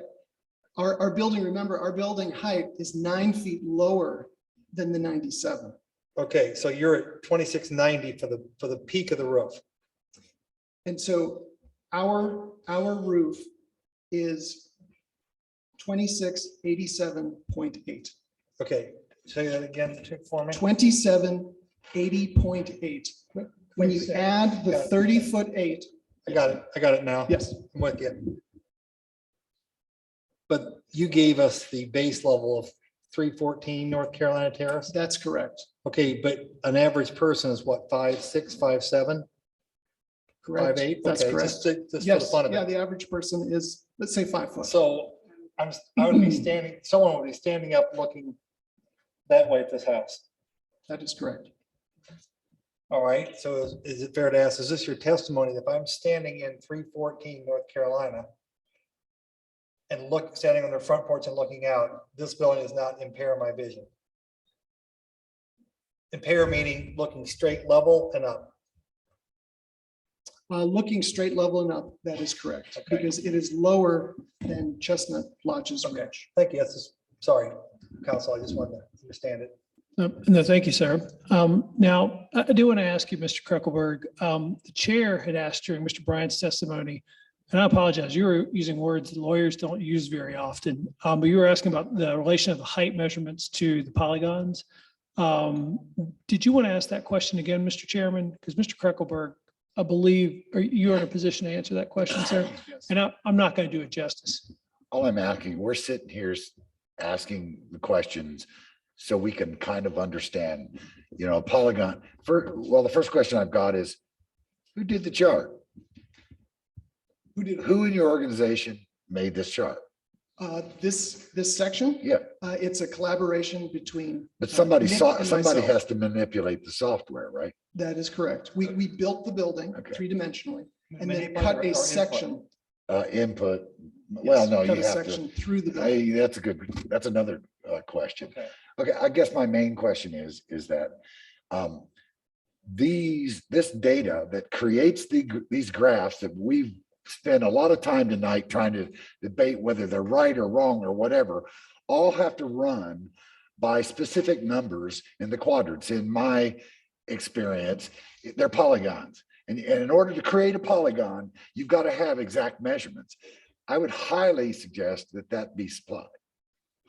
That what be supplied? That the corners related to the polygon be supplied so we can Oh, all. yes. And they are on sheet 18 on the building setback diagram. The four corners are established. So we're showing our math. Those four corners, those elevations are shown. In addition to the average, we're showing those elevations. It's the little circle with the X. And so those are what we're defining as the area for the new lodge. That's great. But it's also the area where, you know, if a larger building were to be built, it would be built out basically. So close let's to just those corners. translate polygon for maybe the rest of us. Yes, Benchmarks. those are the benchmarks, correct. Does that answer your question, Mr. Yes, it Chairman? does. Thank Okay.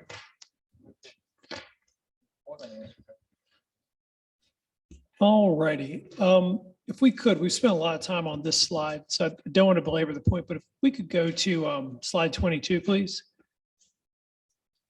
And if you would, Mr. Kreckelberg, I just want you to explain what the dotted lines depict on that slide. The dotted lines represent the construction of the different buildings in our three-dimensional software. The challenge with a streetscape view, and again, this is another example where we're trying to show two things simultaneously. We're trying to show that the new lodge is taller than some of the buildings, but it's lower than Freeland Hall, for example. The perspective and the setback is what makes this view challenging to read. And what we've done is we've projected those lines forward, and we're showing that the height of the lodge is lower than Freeland Hall, but it is taller than the Hainer residence, for example. But again, the other layer to this important perspective view is the fact that the IR zoning district is a mix of varying disparate uses. It's just in the nature of this zoning district. And we feel that this image really captures what is possible within the zoning district and the variety of uses that exist within that district. Thank you. I'd go back, I'm sorry. Please, sir. Go ahead. This position of this shot is a pedestrian scale, I assume. That is correct. All right, so that is a visibility from that sidewalk or that street, or right, really at the creek. It's really at Flat Creek. Correct. I don't know if it's a bridge or walkway you picked. Okay, this is pedestrian scale. On a vehicular scale, it's gonna, you won't necessarily see the heights of buildings. You'll just see these buildings as you go along, correct? Correct. I want to go back to benchmarks and polygons for a second. We talked about a tolerance, or you guys represented the tolerance is about 1/8 of an inch. That may be massive if you're an astronaut landing someone on the moon. In this example, an A scale, what kind of is that a high tolerance or a low tolerance in your work when you're looking at this thing? Well, let me back up. To go back to Mark's point, polygons are benchmarks and everything's been rectified. I would use the word rectified, meaning it's been checked from angles. It's got its points. So the distortion, so these are not artificially or manipulated or distorted images. They're rectified to the site. So we're getting in your testimony that we are getting an accurate picture of what this looks rectified to the site when complete. Yes. Okay. Thank you. If we could, let's go to slide 23. And if you would describe for the board what this is a depiction of. So this is a depiction of the front elevation with some of the landscaping at the front of the building. You can see the pollinator meadow and some of the trees that are proposed to be planted. Obviously, upon planting, the trees would not be that tall. So these are trees that have grown in. This is not day one after the completion of construction. But it gives you a sense of what the project will look like once those trees have grown in a little bit. And could you show for the board where the underground parking entrance is on this diagram? So the underground parking is in the lower right corner. We've actually set that back and recessed it to really diminish that aspect of the project. Arrival and departure from the parking area, emphasizing the green space in front of the building. Thank you. Let's talk. We've talked about the design of the project, and I want to talk a little bit now, and we're going to be getting into some more specifics relating to the special use permit. But I want to back up. So for the board, is there anything else you need to explain about your role in this project? And would you agree with Mr. Bryant's description of the process that Samsel's used to design the project? Yes, Samsel Architects process is collaborative. My role as the project manager has been to integrate that design process, owner feedback, contractor feedback, zoning compliance, accessibility compliance, building code compliance, all of the things that I've mentioned previously, including budget and schedule. So all of that falls under the umbrella of project management. Thank you. Now, Mr. Noor and Mr. Whitlock would object if I asked you to provide a planning opinion. So I want to be clear that's not what we're going for here. But as your role as a project manager, were you required to think about how the proposed building fits in with the character of Montreat? And let me kind of flesh that out. How do the architectural elements, materials, and color reflect surrounding structures? The building's relationship to the terrain, to the vegetation, as Nathan spoke to the historic precedents, what we've attempted to do is provide a modern building that acknowledges important Montreat precedents. It's a blending of all of those things in addition to the ordinances and comprehensive plan of the town of Montreat. We've paid particular detail to the footprint, to the facades of the building, to the roof forms, as we discussed, the hipped roof forms. But more importantly, we fit those aesthetic qualities around the functional needs of our client, which is the MRA. We've incorporated details that we feel are in keeping with Montreat. And we've also introduced a material palette of stone and wood and a tonal palette that we believe is also in keeping, not only with Montreat, but with building in the mountains. And can you provide some description of environmental or sustainable measures that you're going to incorporate into the structure? Yes, the project has the goal of being a sustainable design. We will be incorporating either geothermal or variable refrigerant flow mechanical systems. These are very efficient mechanical systems. And it may be a combination of the two. That's to be determined at a future date.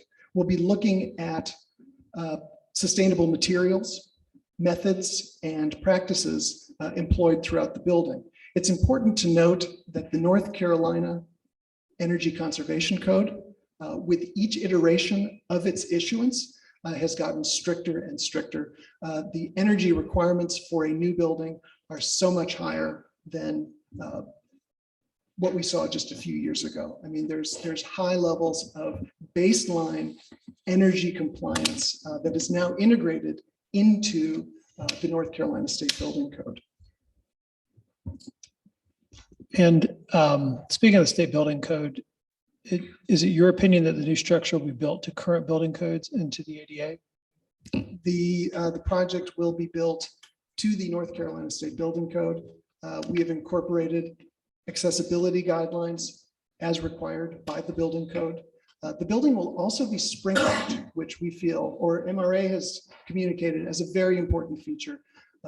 Many buildings in Montreat are not sprinklered, and as a hotel / lodge, it's actually required to be sprinklered. And we think that added level of safety and security is a great feature to be incorporated into the building.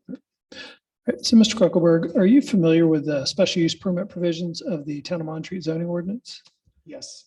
Okay, now I'm going to read you a few of the provisions. I'd like to get your opinion on them. The first is section 3.10.621, that the use will not be detrimental to or endanger the public health, safety, or general welfare if located where proposed and developed according to the plan as submitted and approved. You've participated in the design of the proposed structure. Based on your training and experience and familiarity with applicable building safety and other codes or the town's development regulations, do you have an opinion as to whether the proposed lodge will be detrimental to or endanger the public health, safety, or general welfare if located where proposed and developed according to the plan as submitted? Mr. Chair, is this going to be limited to the scope of his expertise he's been qualified He- for in the area of architecture? Well, he's been qualified in the area of code compliance and site design, so we'll be limited to Site that. design, but he hasn't been in the area of stormwater or other. That's right. He will not be providing a stormwater engineer's analysis or anything like This is that. just limited to site design and the architecture compliance. qualifications. Yes, sir. Okay, as long, our objection would be anything outside of that, in that opinion. So there is no objection. You are making objection, you're As not. long as he clarifies his answer in that context. Yeah, that is noted. That's fair. Do you have an opinion, Mr. Kruckelberg? Can I ask a question? Sure. Can I speak to site design in terms of parking, in terms of massing, in terms, I mean, these are zoning principles that pertain to site. I would say, of course you can. That is really a question directed to the board. I believe that is part of site design. You know, where does the parking go? What does the massing look like? But And I'm not objecting within the context of site design to those things within Okay. that framework. But okay, so proceed, Mr. Kruckelberg. I would say, yes, the new lodge will not be detrimental to or endanger the public health, safety, or general welfare if located where proposed and developed according to the plan as submitted and approved. Okay, and could you briefly summarize the basis for that opinion? This use, though it is a special use, and we are before you requesting a special use permit, we believe, and I believe, that this is a compatible use for the zoning district. It would not be allowed as a special use if it were incompatible with the IR zoning district. Moreover, the wording of the comprehensive plan states specifically that the parcel, which is in TC1, is the ideal place for MRA. Mr. Chairman, I expansion and apologize, lodging. but again, we're going to object to Mr. Kreckelberg offering planning testimony. Would you say that, Offering what? thank you. Sustained. I'll I said I rephrase it. apologize, but we are again going to object to Mr. Kreckelberg offering planning testimony or testimony about comp plan consistency. And I will reframe the question.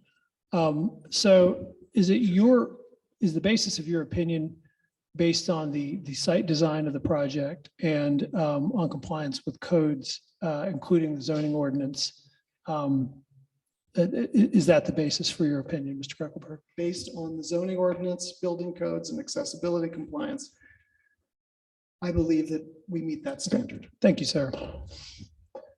All right, so let's go on to another special use What does this permit say? standard. We just proceed. Okay, thank you, sir. Let me go on to another special use permit standard. This is 3.10622, that the use meets or will meet all the required and applicable development standards and conditions of the town of Montreat, including without limitation, all development standards, conditions, and requirements related to utilities, parking, access, and stormwater drainage, the applicable regulations of the zoning district in which it is located. And I will qualify that Mr. Kreckelberg will not be opining as to whether it meets stormwater drainage, because we have testimony about that at a later time. So you participate in the design of the lodge structure. So based on your training and experience, your familiarity with the applicable building and safety and other codes, and with the town's development regulations, do you have an opinion as to whether the proposed lodge will satisfy this standard as I have qualified it? Yes. Again, and- we'd renew the objection for anything outside of site plan expertise. Okay. It's fair enough. And what is that opinion, sir? I didn't hear the chair. Oh, my apologies, sir. I thought it was understood. You're making requirements that it has to be limited to his area of expertise. Is there any objection to that? No. Just for the record. For the court. Okay, I'd like to say a complete sentence. So I object. No, I'm just kidding. Don't put that in the record. what I'd like to do is take out the pieces that we agree I could not speak to. I believe I can speak to development standards, conditions, requirements related to utilities, no. So utilities would come out, that's our civil engineer. Parking, yes. Access, yes. Not stormwater drainage, but other applicable regulations of the zoning district in which it is located, that would be the aspects that I would take out. Thank you, Mr. Kreckelberg. I think And you can- Mr. Chair, there are noise provisions in the, I mean, there's so many different areas of the There are zoning not ordinance. noise And I know that he's not trying to speak. to He that. limited to himself what he would testify. Okay. If there's got to be noise provisions or whatever, then there has to be somebody that comes up here and talks about that. Correct. So he's limited, he's self-limiting at this point, unless I'm missing something, he's self-limiting at this point. You can correct him if he does not. Okay, so let me try it. The proposed new lodge will meet the requirements that I can speak to. The required and applicable development standards and conditions of the town of Montreat, including development standards, conditions, requirements related to parking, access, and other applicable regulations of the zoning district in which it is located, except as such regulations may for each case be modified by the Board of Adjustment. As well as the fact that you're limited to, that's a very general area, but we're limiting you to your area of qualified expertise that was approved, right? Okay. Or accepted. Thank you, Mr. Chair. Am I okay? No, thank you. Okay, good. Thank you. I love lawyers. And could you provide your basis for that testimony, Mr. Kreckelberg? We've worked closely with MRA staff in regard to various aspects of the zoning ordinance. We believe what we are submitting is in compliance with those areas that I have spoken to. John Kennard with Brooks will be speaking to the civil engineering aspects that I cannot speak to. But in regard to the development standards and the conditions, they have been applied and we feel are in conformance with the zoning ordinance. Mr. Chairman, as they say, we are in the short rows with Mr. Kreckelberg's testimony, but there is some additional testimony. This is a stopping point, or we could continue. I just wanted to check in with you, sir. I think we've got 5 till. Yeah, I think that's, I would like to have some idea of how many witnesses we're Okay. gonna have going forward. That's fair. And I'm happy to provide the board that information. How much is left of Mr. Kruckelberg? Well, that's what I was I'm going to sorry. start with. Sorry. No, that's fine, sir. So Mr. Kruckelberg and I think Mr. DeBose's testimony are probably the most extensive testimony we have. We also have an appraiser, we have a traffic engineer, we have someone who will be speaking about comprehensive planning and a civil engineer. I can tell you, just kind of giving you a eyeball, this is 10+ pages for Mr. Bryant and Mr. Kruckelberg. I have, say, 1 page for our appraiser, 1 page, maybe 2 or 3 for the traffic engineer. So it's much more in keeping with that. And those are more defined lengths. I would like to think we'll be done fairly quickly at the next meeting. And then I'll hand it over to opposing counsel to discuss their experts. Okay, and to be fair, I'd like to ask the same thing from you guys, if you could supply us, so we kind of have an understanding about where we're going here with not necessary this minute. but Sure, we- sure. It would be helpful for us No, to know. happy to, Mr. Chairman. Certainly can tell you that we both have clients who will want, who I believe would want to testify, just as, Mr. DeBose did for the MRA. And then I believe we have 6 expert witnesses. There might be one of those who might not need to testify, but just again, in the interest of full disclosure, we do have 6 experts who would potentially testify. Yeah, I wanted to mention, please don't be shy. The Hainers, ask your question. Don't feel like you, we just like to kind of get an idea of what goes forward. I appreciate it. And I am following, as I said, I don't want to delay the process. I'm sort of following along with what people are doing mostly. I probably will have 1 witness to call. Okay, well, I guess we're going to continue this until the 4th of, No. okay. Before we go, we have some housekeeping here to talk about. So was Mr. Kruckelberg 5 more minutes tonight, or was he 15 or 30 before cross-examination? That's a fair question. We're in the opinion part of his testimony, so I think you're more in like the 15 minutes or less territory. Would you agree, Mr. Kruckelberg? Yeah. Do we, I don't know, we're pushing everybody at that point, but is it worth finishing up Mr. Kruckelberg in 15 minutes or less, or is it? Yeah. Yeah, because the poor guy wants to go on to another life at some Let's, point, doesn't he? can I ask? He is committed to this project for some I time. think what we could say is, But- I'm happy to stay as long as the board. Yeah, stays. we're happy till you shut down the However, disco. Our cross will take, We're I good? think, more. Right, than we'll start with your cross versus. Yeah, sure. Okay, well, Yeah, we can do that. You okay? Board okay with that? 15 minutes? 15 minutes Or less, we said. or less. I, Then we'll do our housekeeping. I'll do my best tobacco auctioneer impression. Okay, so let's go on to the next standard, Mr. Kruckelberg. I'm looking at ordinance section 310.624. That is that the location and character of the use, if developed according to the plan as submitted and approved, will be in harmony with the area in which it is to be located and will not be injurious to the use and enjoyment of other property for the purposes already permitted within the area in which it is located. Now, as a site designer, how do you interpret this standard and apply it in your work? In our work, we look at our buildings being in harmony with topography, landscaping, neighboring structures, historic precedents, and ordinances.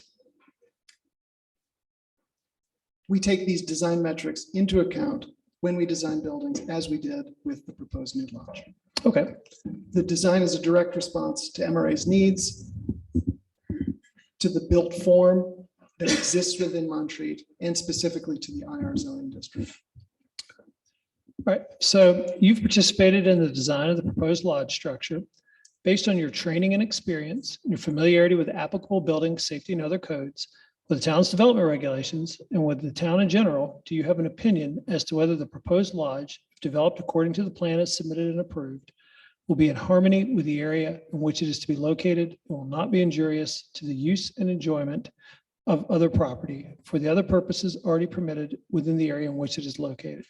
And we will object at this time, particularly related to injury to surrounding properties. I think they have an appraiser coming that can talk to injury from a value standpoint, and we just don't find this within. the We would context of the concur. Mr. Kruckelberg is not proposing to provide appraiser data or other relevant expert testimony in that area. And if it's not relevant in that area, then why are we getting testimony about the? I'm sorry, sir, I misspoke. I simply mean he's not going to try and pretend to be an appraiser. We'd renew our objection on this content based on his expertise. Okay. You And just for the renew, record, you renew your objection or you, the one I just said, okay. and for the court reporter's benefit, so she can hear you. Sustained, is that, what I was having a hard time hearing. I need to ask, can you rephrase that one more time, please? And a little bit louder so I can understand. My objection is that injury to property and harmony are outside the areas of site plan design and code compliance, which are the two areas he's been qualified in. I would object to him being able to offer an opinion in this area based on his qualified expertise. Including site design? And we would say simply, he's I not. don't think it's relevant to an injury to property and harmony determination. So I don't think he can offer opinion on this area. Well, we would disagree. We'd say he can't present appraiser testimony and he can't present testimony, of that our planner will be discussing, but I think they talk about, how does this blend in with the surrounding area? I mean, Mr. Kruckelberg's talked extensively about their site planning process. So I think in that limited context, he can discuss it. Planning of the site is different than harmony of this site compared to other sites. And we would object again. Well, the whole subject of harmony is not in the purview of the site designer or is it not in that peer purview? I don't think that area of expertise allows him to offer this kind of opinion, particularly with, keep in mind, it's harmony and injury. Injurious is part of this standard as well. As a board member, I want to hear it. I want to hear what he's got to say. And the statute allows if. I want to hear it. Okay, overruled. All right, The so new lodge will be in harmony with the area in which it is to be located for the purposes already permitted within the area in which it is located. I excluded the portion about being injurious. Because I agree that I cannot speak to that. thank you for that, Mr. Kruckelberg. Can you briefly summarize the basis for your opinion? In regard to harmony as it pertains to code compliance and site design, careful attention was paid to the building's configuration, its setbacks, its functional use, the size of the building, the massing of the building, its parking, and its landscaping. And I believe for those reasons, it is going to be harmonious within the IR zoning district. Okay, thank you. Let me give you, we have two more standards we're going to be going over this evening. First is ordinance section 310.625, that the location and character of the use, if developed according to the plan as submitted and approved, will be in general conformity with the adopted policies and plans, including the comprehensive plan of the town of Montreat. Now, we understand that he has not been qualified as a planning expert, but it does say adopted policies and plans of the town. And then it says including the comp plan. So if there needs to be some sort of limiting instruction, that's fine. We're simply reading the standard that's provided by the ordinance. Mr. Chairman, we would object for the same reasons that we've done so throughout Mr. Kruckelberg's testimony. He's not a planning expert. The opinion that Mr. Memphis is trying to solicit from him is a plain planning, is it in conformity? It's the epitome of a planning opinion. He cannot offer it. And if they would stipulate that this requirement doesn't somehow implicate compliance with the zoning ordinance, and it's solely limited to the comprehensive plan, then I think we'd be okay moving on. But the language is ambiguous, respectfully. Will you have do you intend on, Yes. intend on submitting a planning expert? We do. We'll be submitting Mr. Scott Schuford, who is the retired planning director for the city of Asheville. Then my ruling would be, I suggest we leave the planning to the planning expert. Okay. And again, limit the testimony to the area that this person has been deemed to be expert. Okay. All right, the last one. And again, I want to qualify, this is limited within the context of Mr. Kreckelberg's expertise in site design and code compliance. We are not trying to provide traffic data. The final standard we want to discuss tonight is ordinance section 310.626, that adequate measures have been taken or will be taken to provide ingress and egress so designed as to minimize congestion in the public streets. And I again apologize, Mr. Chair. Ingress and egress relates to the design of the traffic system for the property, and that's the subject matter for a traffic engineer, not for someone's qualified in site planning and code compliance. We would object to. As it relates to traffic, I'll sustain it. Would it be permissible for him to provide an opinion about essentially how the internal circulation was designed to minimize congestion on the streets? We're not trying to talk about trips per day. We're not talking about safety, because I can pull up the statute if necessary, but I believe internal circulation is not restricted to traffic engineers under the statutes.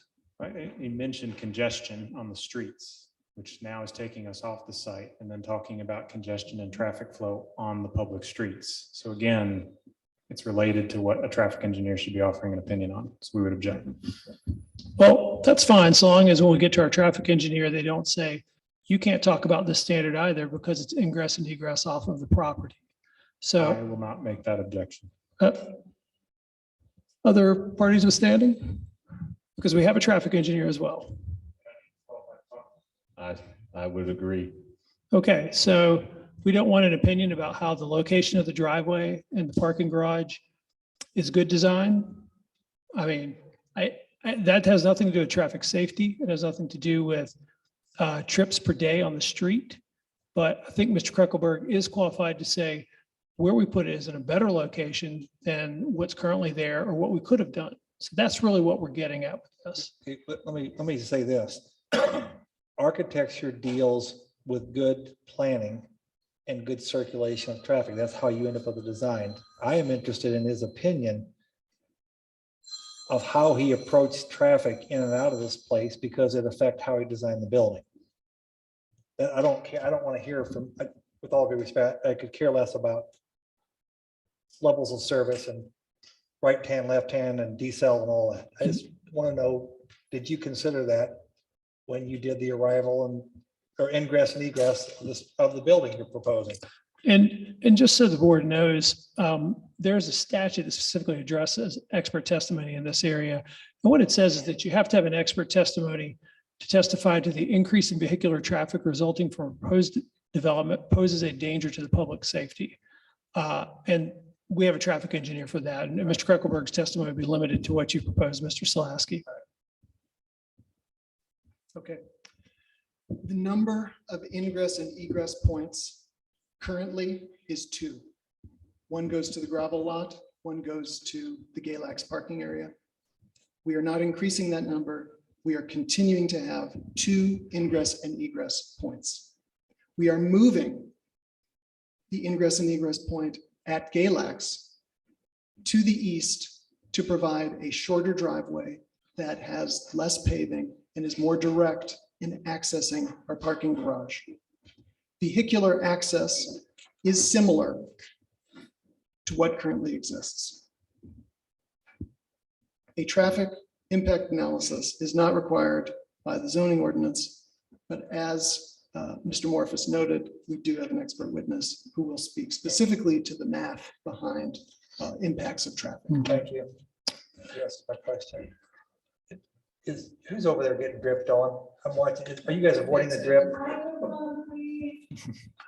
He said, who's over there getting dripped on? Are you getting dripped on over there? I think Okay. we've got a leak in the ceiling. Make sure she's not tolerating a drip. Okay, we're a little over our 15 minutes. And Let's move. I have nothing further, Mr. Chairman. Mr. Kruckelberg, do you have anything else? Then we've concluded our direct testimony. Okay. Anything from? Reserve our cross-examination for the next. Okay, anything from the board? No. Okay, well, Clarity then- on when we're reconvening. okay. Okay, so we're set for the 4th next week. Maybe we should hear. Okay. What we're going to do now, we postponed that till we got done with that. Now we're going to talk about the known date of the next meeting. Just so everyone is. Just so everyone is aware, we're trying to figure out a date in which we could have 2 days of testimony simultaneously so that we could potentially finish. Alex just told me that on the 11th, which was a proposed date, that the commissioners have a meeting and Alex couldn't staff this with audio and all of this. So we wouldn't be able to do it on the 11th. We could do it on the 4th and the 5th, but you'd have to ask these individuals down here. Oh yeah, you'll be out. Could you explain, if you were gone, I know you want to be here, but if you were gone, I did read it that you can, as long as you were provided, But if he's not going to be here on the 5th, are you going to be here on the 5th? No, so the 4th and the 5th wouldn't work. He'd be gone both days. I see. So. I'm sorry about that. It's okay. What about earlier in the week? Yeah, what about, What about well, you won't come back to the 10th. Robert, give us the next week, what's your availability? I'm sorry, I apologize, but anytime from the 11th on is fine. Okay. How about the 15th and 16th? Yeah, I'll be gone on the 17th. 15th and 16th. fine. 15th and 16th, That's a Monday and a Tuesday. 15th and 16th, Same time. And same time, same place, same well, channel. and I apologize, Mr. Chairman. The difficulty we have here is that our experts are not here today because we knew we wouldn't get to them. And there's no way for me to know right now whether those dates would work for them. We do know the 4th works. We've been working on the 11th all night and generally had that, but that's unfortunately a conflict with the commissioners. If you pick the 15th and 16th, we just have no idea whether our experts are available. nor do we. We don't know if we can get this room for the 15th or 16th. Were you proposing 9:00 in the morning? Well, on some days, if we could squeeze in 2 consecutive days. But Could we meet earlier on the 11th instead of at 4? If the commissioners are meeting at night, could we meet at 9 in the morning? Yeah. you'd have to ask Alex that. He is the one that would staff.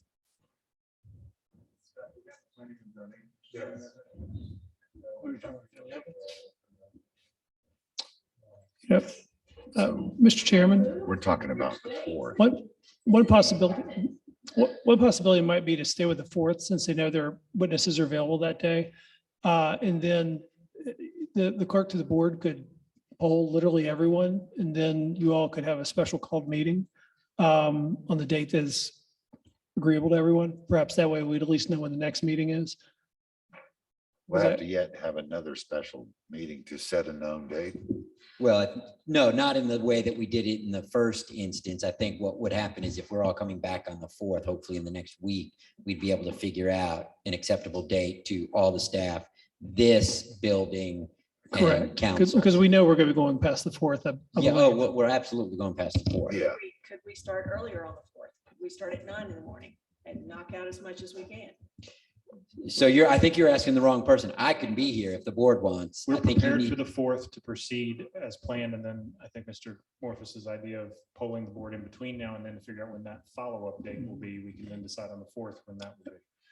Can we poll both for us to make the decision? So can we poll you to see if the 4th at a different time is possible? And then also to try to do both? We would have to check with our experts on the different time, but as of currently set, we're we're good to start at 4. But Mr. Morphus, you'd have to ask him too. I mean, if he comes I know, out the it's- 4th it's at to both. noon, he's still gonna have 4 hours of testimony. Oh, it's, Yeah, it's both. I'm not.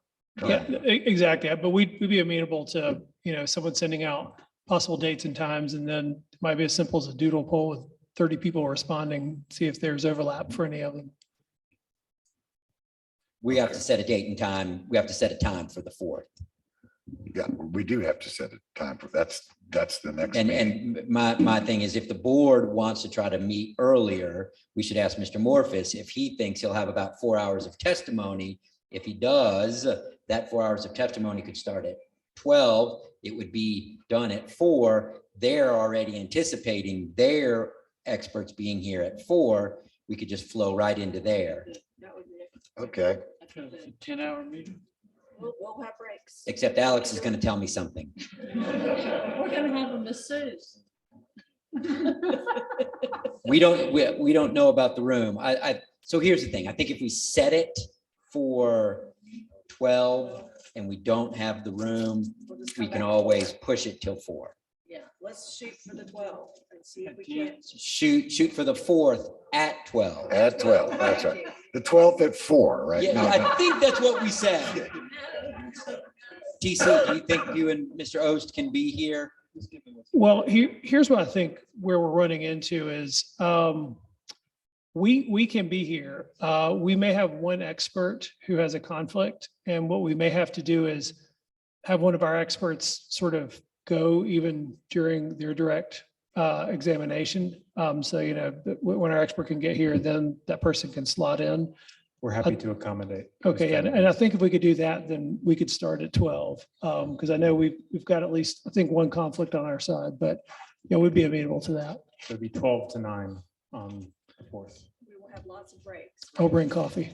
Yeah, 12 to 9. Okay, so the question to the board is, And we'll just have to check on the building. That's the issue that Alex was talking to me about. Check on the building. If they say, no, sorry, we can't, I will certainly be in touch with everybody and say, hey, we can't start at 12, but at least we've set it, the date's open. It's a date and time certain. We don't have to advertise it. If we say 12 and no one shows up at 12, it'll start when everyone shows up. So I make the motion that we adopt the 12 o'clock unless we hear otherwise For November for 4th. November 4th. Will someone second that? a second, Second. any discussion from the board or further discussion from the council? Okay. So moved. Okay, any other questions or we're good? Thank you for your Motion patience. Have a dismissed. nice day.